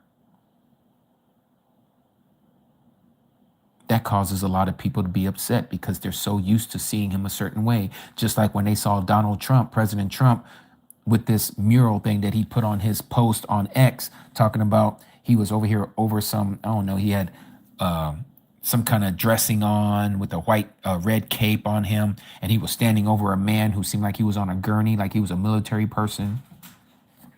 And all of a sudden you hear Christians crying out, "Oh, Donald Trump is trying to act like he's Jesus." Okay, what's wrong with that? Why did you already assume the imagery of Donald Trump in the position that he was in as Jesus if it wasn't a sign and an idol to you? Why would you associate President Trump in that imagery as he was acting like he was the Messiah if you are not keeping an image of in your mind of what the Messiah looks like? You got to ask yourself that question. Why did that imagery come up to you like that? Why did you already associate what Donald Trump did as he was placing himself in the position of Jesus? Because you have been taught spells. You have taken on an image and you didn't even realize it because the Roman Catholic Church gave you an image of the Messiah.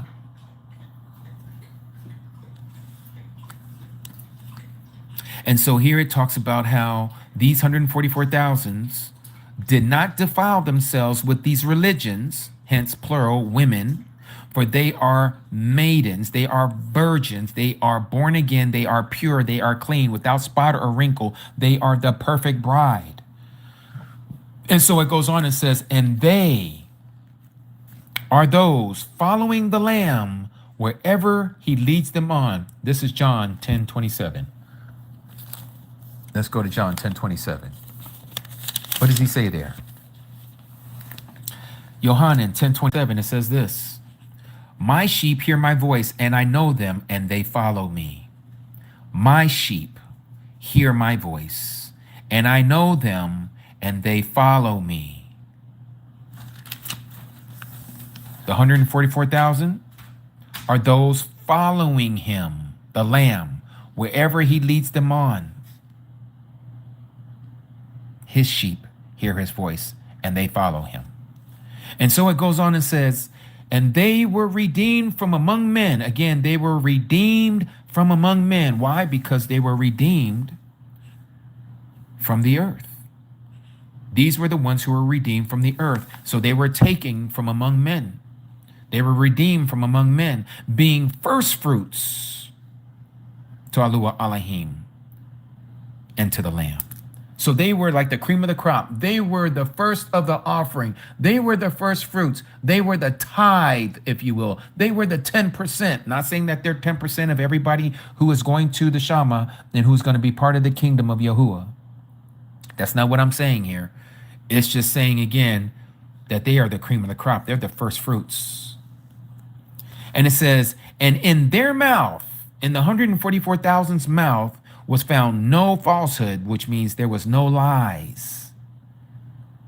For they are blameless before the throne of AoY Elohim. So what is it about the mouth that they were found blameless? There was no falsehood in their mouth. Because we see passages like this. Exodus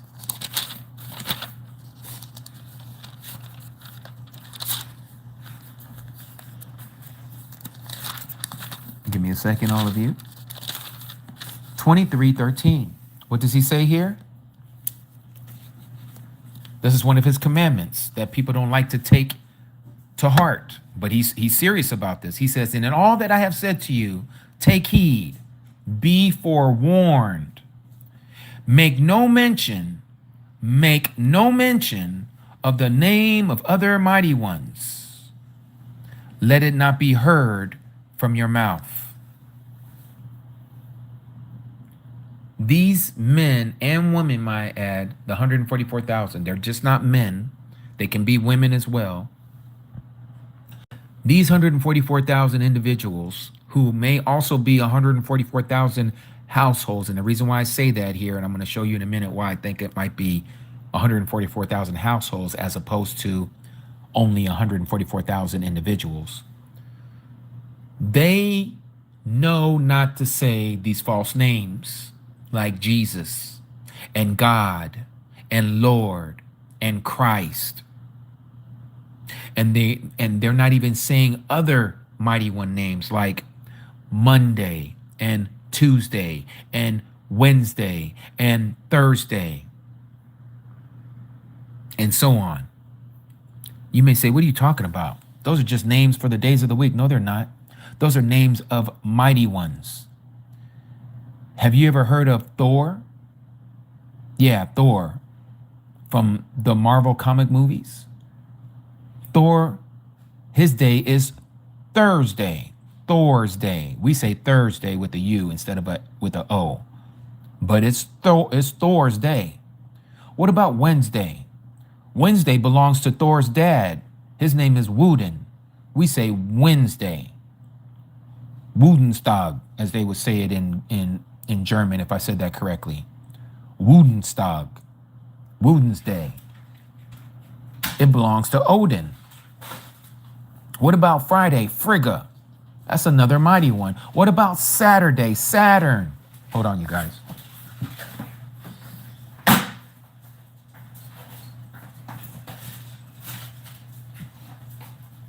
had to grab this real quick because my little pit here, she likes to grab and eat all kinds of stuff. She's still a puppy.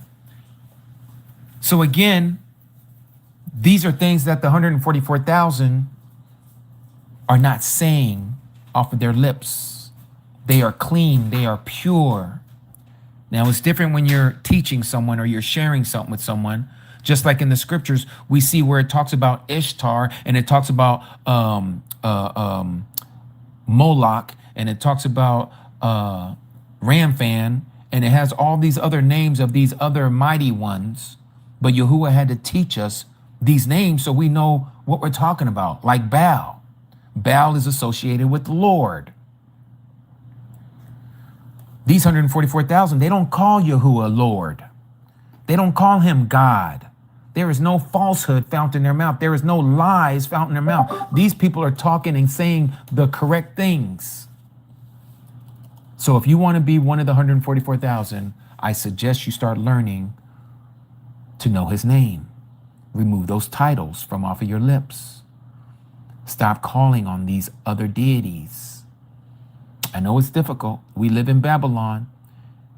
And when we're dealing with Babylonians and they're talking about these days of the week, it's hard to just be saying, oh yes, the first day of your week or the second day of your week, because they associate their days of their week with these names of these deities, these false deities. This is how Satan plays this deception on us. But if you want to be one of the first fruits, if you want to be one of the 144,000, this is one of the prerequisites. You're going to have to remove the names of the mighty ones from off of your lips. Don't even allow it to roll off of your tongue. That's how serious it is. Let's go back to Revelation 14. Almost done, because we just passed the 4-hour mark. And it says here, again, and their mouth was found no falsehood, for they are blameless before the throne of Yahuah Elohim. They are blameless before the throne. And so it goes on and says in verse 6, and I saw another messenger, another angel flying in the midst of heaven, holding the everlasting Basora, the great news. You may call it the gospel, to announce to those dwelling on the earth, even to every people, or that is to say, every ethnic group, every tribe or clan, and to every language and people, saying with a loud voice, fear Yahuah Elohim and give esteem to him, because the hour of his judgment has come. Sounds like we're coming to the end again of another sequence, isn't it? Notice what it says, for the hour of his judgment has come. That's the wrath of Yahuah. And worship him who made heaven and earth and sea and fountains of water. So who created the heavens and the earth and the sea and the fountains of water? Was it the Father or was it the Son? It was the Son, not the Father. People like to call the Father the creator. The Father did create. He created himself a body who we call the Son, the image, but it was through the image, the Son, that everything else was created, known in the heavens and on the earth, visible and invisible. We see that 3 times just in the New Testament alone. What does it say here in John chapter 1? It says here, all came to be through him. And without him, not even one came to be that came to be. That it's saying right here in John chapter 1, starting in verse 3, that the Son, the Word of Yahuah Elohim, he created all things. The Son, the S-O-N, created all things. The same thing that we see here in Colossians. What does it say here in Colossians chapter 1, verse 16? Because in him were created all that are in the heavens and that are on the earth, visible and invisible, whether they be thrones or rulerships or principalities, authorities, all have been created through him and for him. And he is before all, and in him all hold together. He is the head, in case you don't know who we're talking about, of the body, the assembly, who is the beginning, the firstborn from the dead. Who was the firstborn from the dead? It is he who is the head of the body. He is the one who created all things. He's the one that is before all things. He created all things, whether they be visible or invisible, whether they be in heaven or on the earth. He created all these things. And so again, I saw another messenger flying in the midst of heaven, Revelation chapter 14, verse 6, holding the everlasting Basora to announce to those dwelling on the earth, even to every nation and tribe and language and people, saying with a loud voice, fear Yahuah Elohim and give him esteem, because the hour of his judgment has come, and worship him who made the heaven and the earth. I just showed you in 2 places. The third one will be in Hebrews chapter 1. All things were made by him, and everything is made by him and is sustained by his word. He did this, the Son. He created all things through the Son. And so again, worship him who made the heaven and the earth and the sea and the fountain of water. And another messenger followed, saying, Babylon is fallen, that great city, because she, notice the gender again, she, a woman.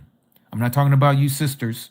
I'm just talking about you about what it says here about this mindset of a religious order. It's always talking about the female as a gender, this foreign wisdom, as it says in the book of Proverbs, the strange woman, the foreign woman. And so it says again, Babylon is fallen, that great city, because she has made all the nations drink of the wine of the wrath of her whoring. There it is again, whoring. And when we get to Revelation chapter 17 next week, we're going to talk about this whore who causes all the world to drink of her wine of her wrath. And it says, and the third messenger followed them, saying with a loud voice, if anyone worships the beast and his image and receives his mark upon his forehead or upon his hand, he or she also shall drink of the wine of the wrath of Yahuah Elohim, that is poured out undiluted, literally meaning full strength, the full strength of his anger into the cup of his wrath. And he shall be tortured, or she shall be tortured with fire and sulfur before the set apart messengers, that is the set apart angels, and before the Lamb, before the Messiah. And the smoke of their torture goes up forever and ever. And they have no rest day or night. Right there, it lets you know this is an eternal torture. They have no rest, day or night, those worshiping the beast and his image. Also, if anyone receives the mark of his name. There are people who are teaching this new doctrine that you're just going to be exterminated. You're going to be thrown into the lake of fire, and then you're just going to be extinguished. Poof, you're gone. You're just gone. Why would we see something like this? And they have no rest, day or night, if you're gone. If you're just going to be obliterated once you get thrown into the lake of fire, you might as well live it up. Do all the transgressions of the law that you want. Do all the things that your fleshly heart so desires, because you know what? You're just going to be thrown into the fire and you're going to be extinguished. You're not going to feel no pain anymore. There's no punishment for what you have done to people. No, this says that you're not going to get no rest, day or night. Those worshiping the beast and his image. Also, if anyone receives the mark of his name. And so then verse 12, again, gives us encouragement for you and I, those who know the truth. Here is endurance of the set apart ones, the Kadashim, the saints. Notice what it says. Here are those keeping the commandments of Yahuah Elohim.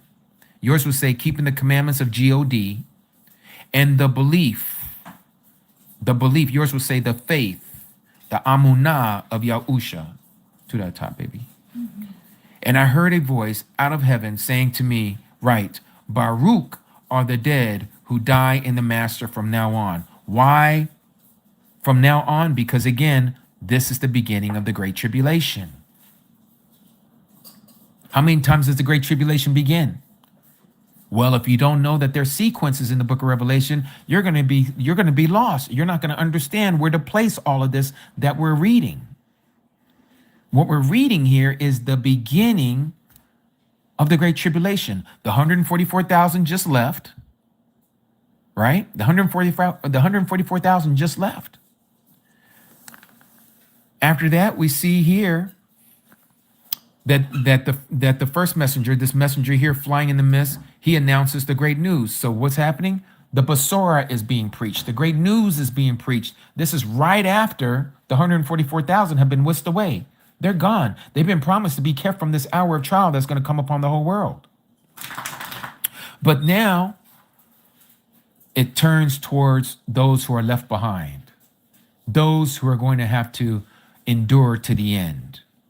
And so it talks about how this everlasting Besorah is going to be announced, is being announced by us, those who are left. And it talks about how now judgment is coming upon Babylon. Babylon is about to fall. It's already fallen. It says is fallen.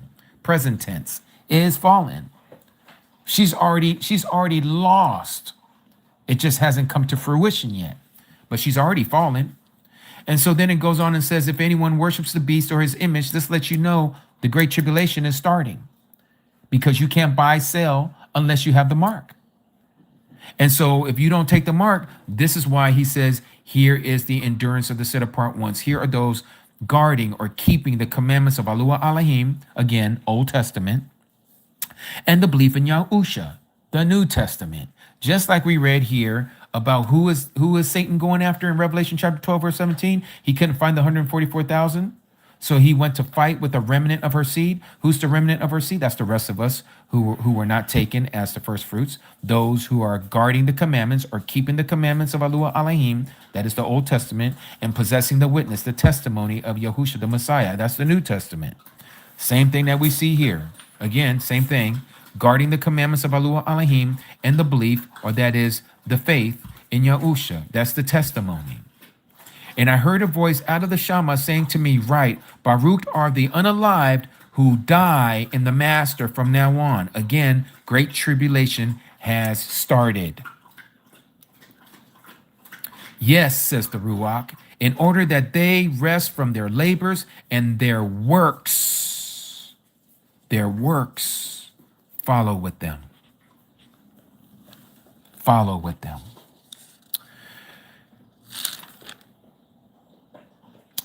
So the next part of this we're going to save till next week, because this, at this point, takes us from the Great Tribulation to the second coming, which is what we see here, just to give you a little foreshadow.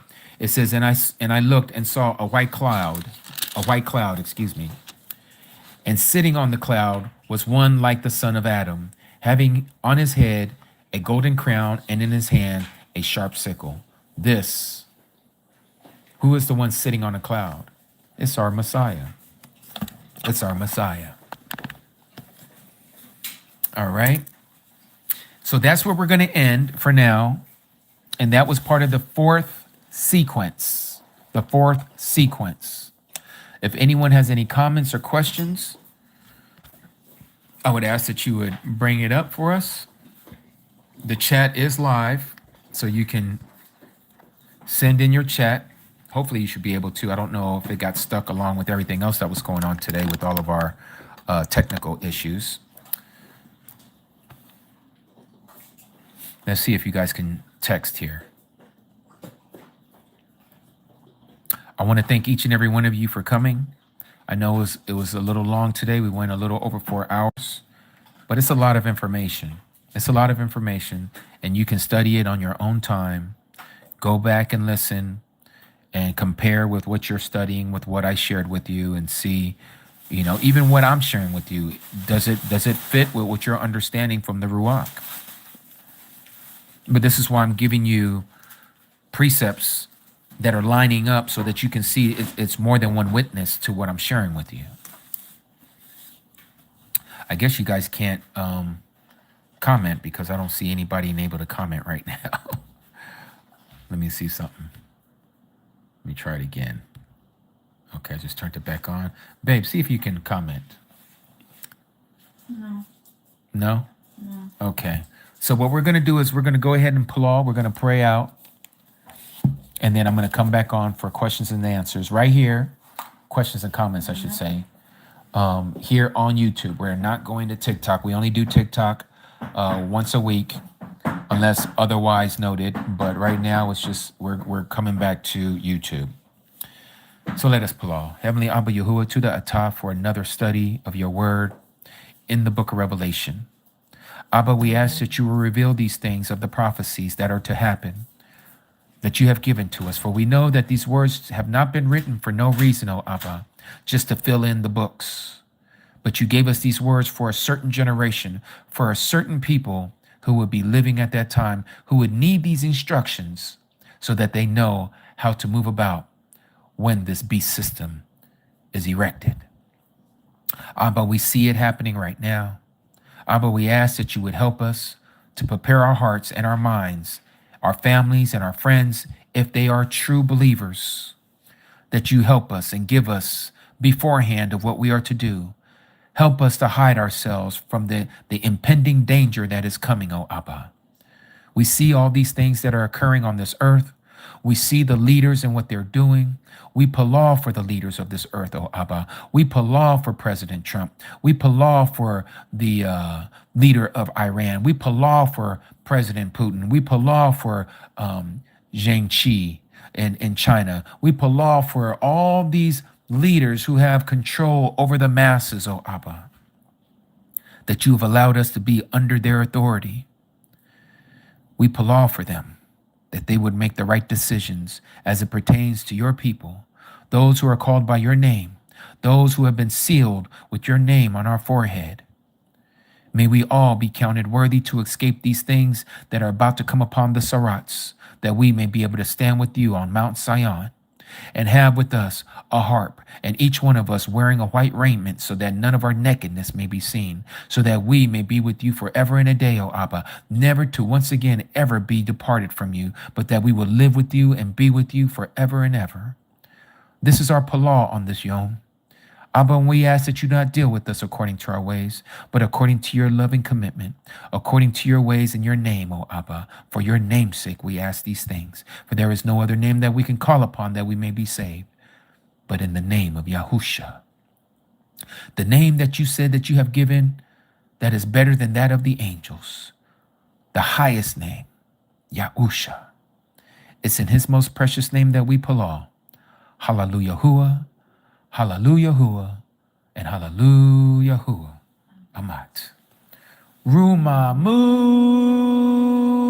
Yahuah, for he is truly worthy to be praised. I want to thank all of you again for coming. I'm going to turn right back around and turn this right back on. Might take no more than a 5-minute break and then come back. My name is Jimmy, also known as Brother Jimmy. And if you need to get a hold of me, please email us at ambassadorsofyah@gmail.com. That is ambassadorsofyah@gmail.com. And I would ask that you please be patient with me. I might not get with you right away, but I will get to you. I will get to you. Yahuwah barak you and keep you. May he continue to allow the countenance of his light to shine upon you, Mishpachah, on this Shabbat Yom, the last Shabbat of the second month. Tomorrow is Rosh Chodesh. Tomorrow is the head of the third month. It is celebrated pretty much like a Shabbat, other than you are able to cook, but no work is to be done and no commerce is to be done, meaning that you don't go buy and sell anything tomorrow. Tomorrow is a day of rest, a celebrated day. Get on the grill, cook something in your backyard before Abba Yahuwah. Enjoy the day. It's the head of the month. It's the head of the month. All right.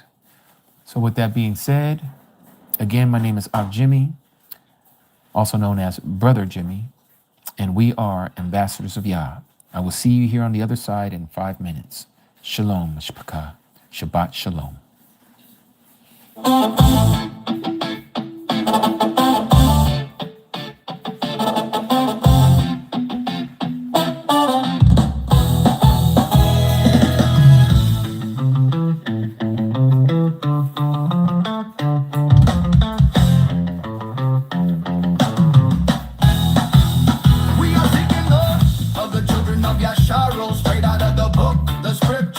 Sharper than fishing hooks, snagging souls, taking tolls, leaving devils shook. Who we be? Messengers, truth bringers, that's the key. Unlocking minds, leaving darkness in debris. We are the ambassadors, ambassadors of Yah. We are the ambassadors, ambassadors of Yah. Spreading love from near to far. We are the ambassadors, ambassadors of Yah. Listen close, hear us, yeah. We are the ambassadors.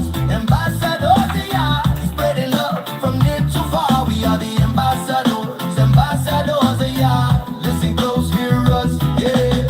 Verses be thumping, shofars be blowing, beat be steady. Word power every hour, truth already.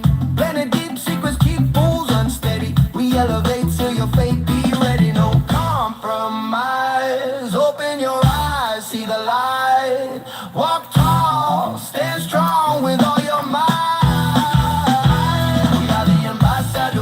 Ambassadors of Yah, spreading love from near to far. We are the ambassadors, ambassadors of Yah. Listen close, hear us, yeah. We are the ambassadors, ambassadors of Yah, spreading love from near to far. We are the ambassadors, ambassadors of Yah. Listen close, hear us, yeah.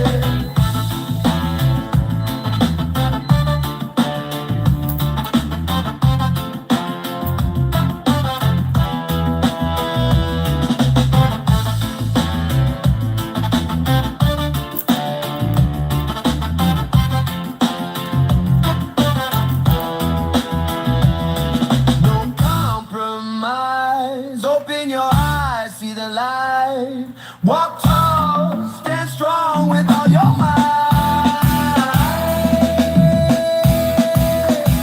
We are the ambassadors, ambassadors of Yah, spreading love from near to far. We are the ambassadors, ambassadors of Yah.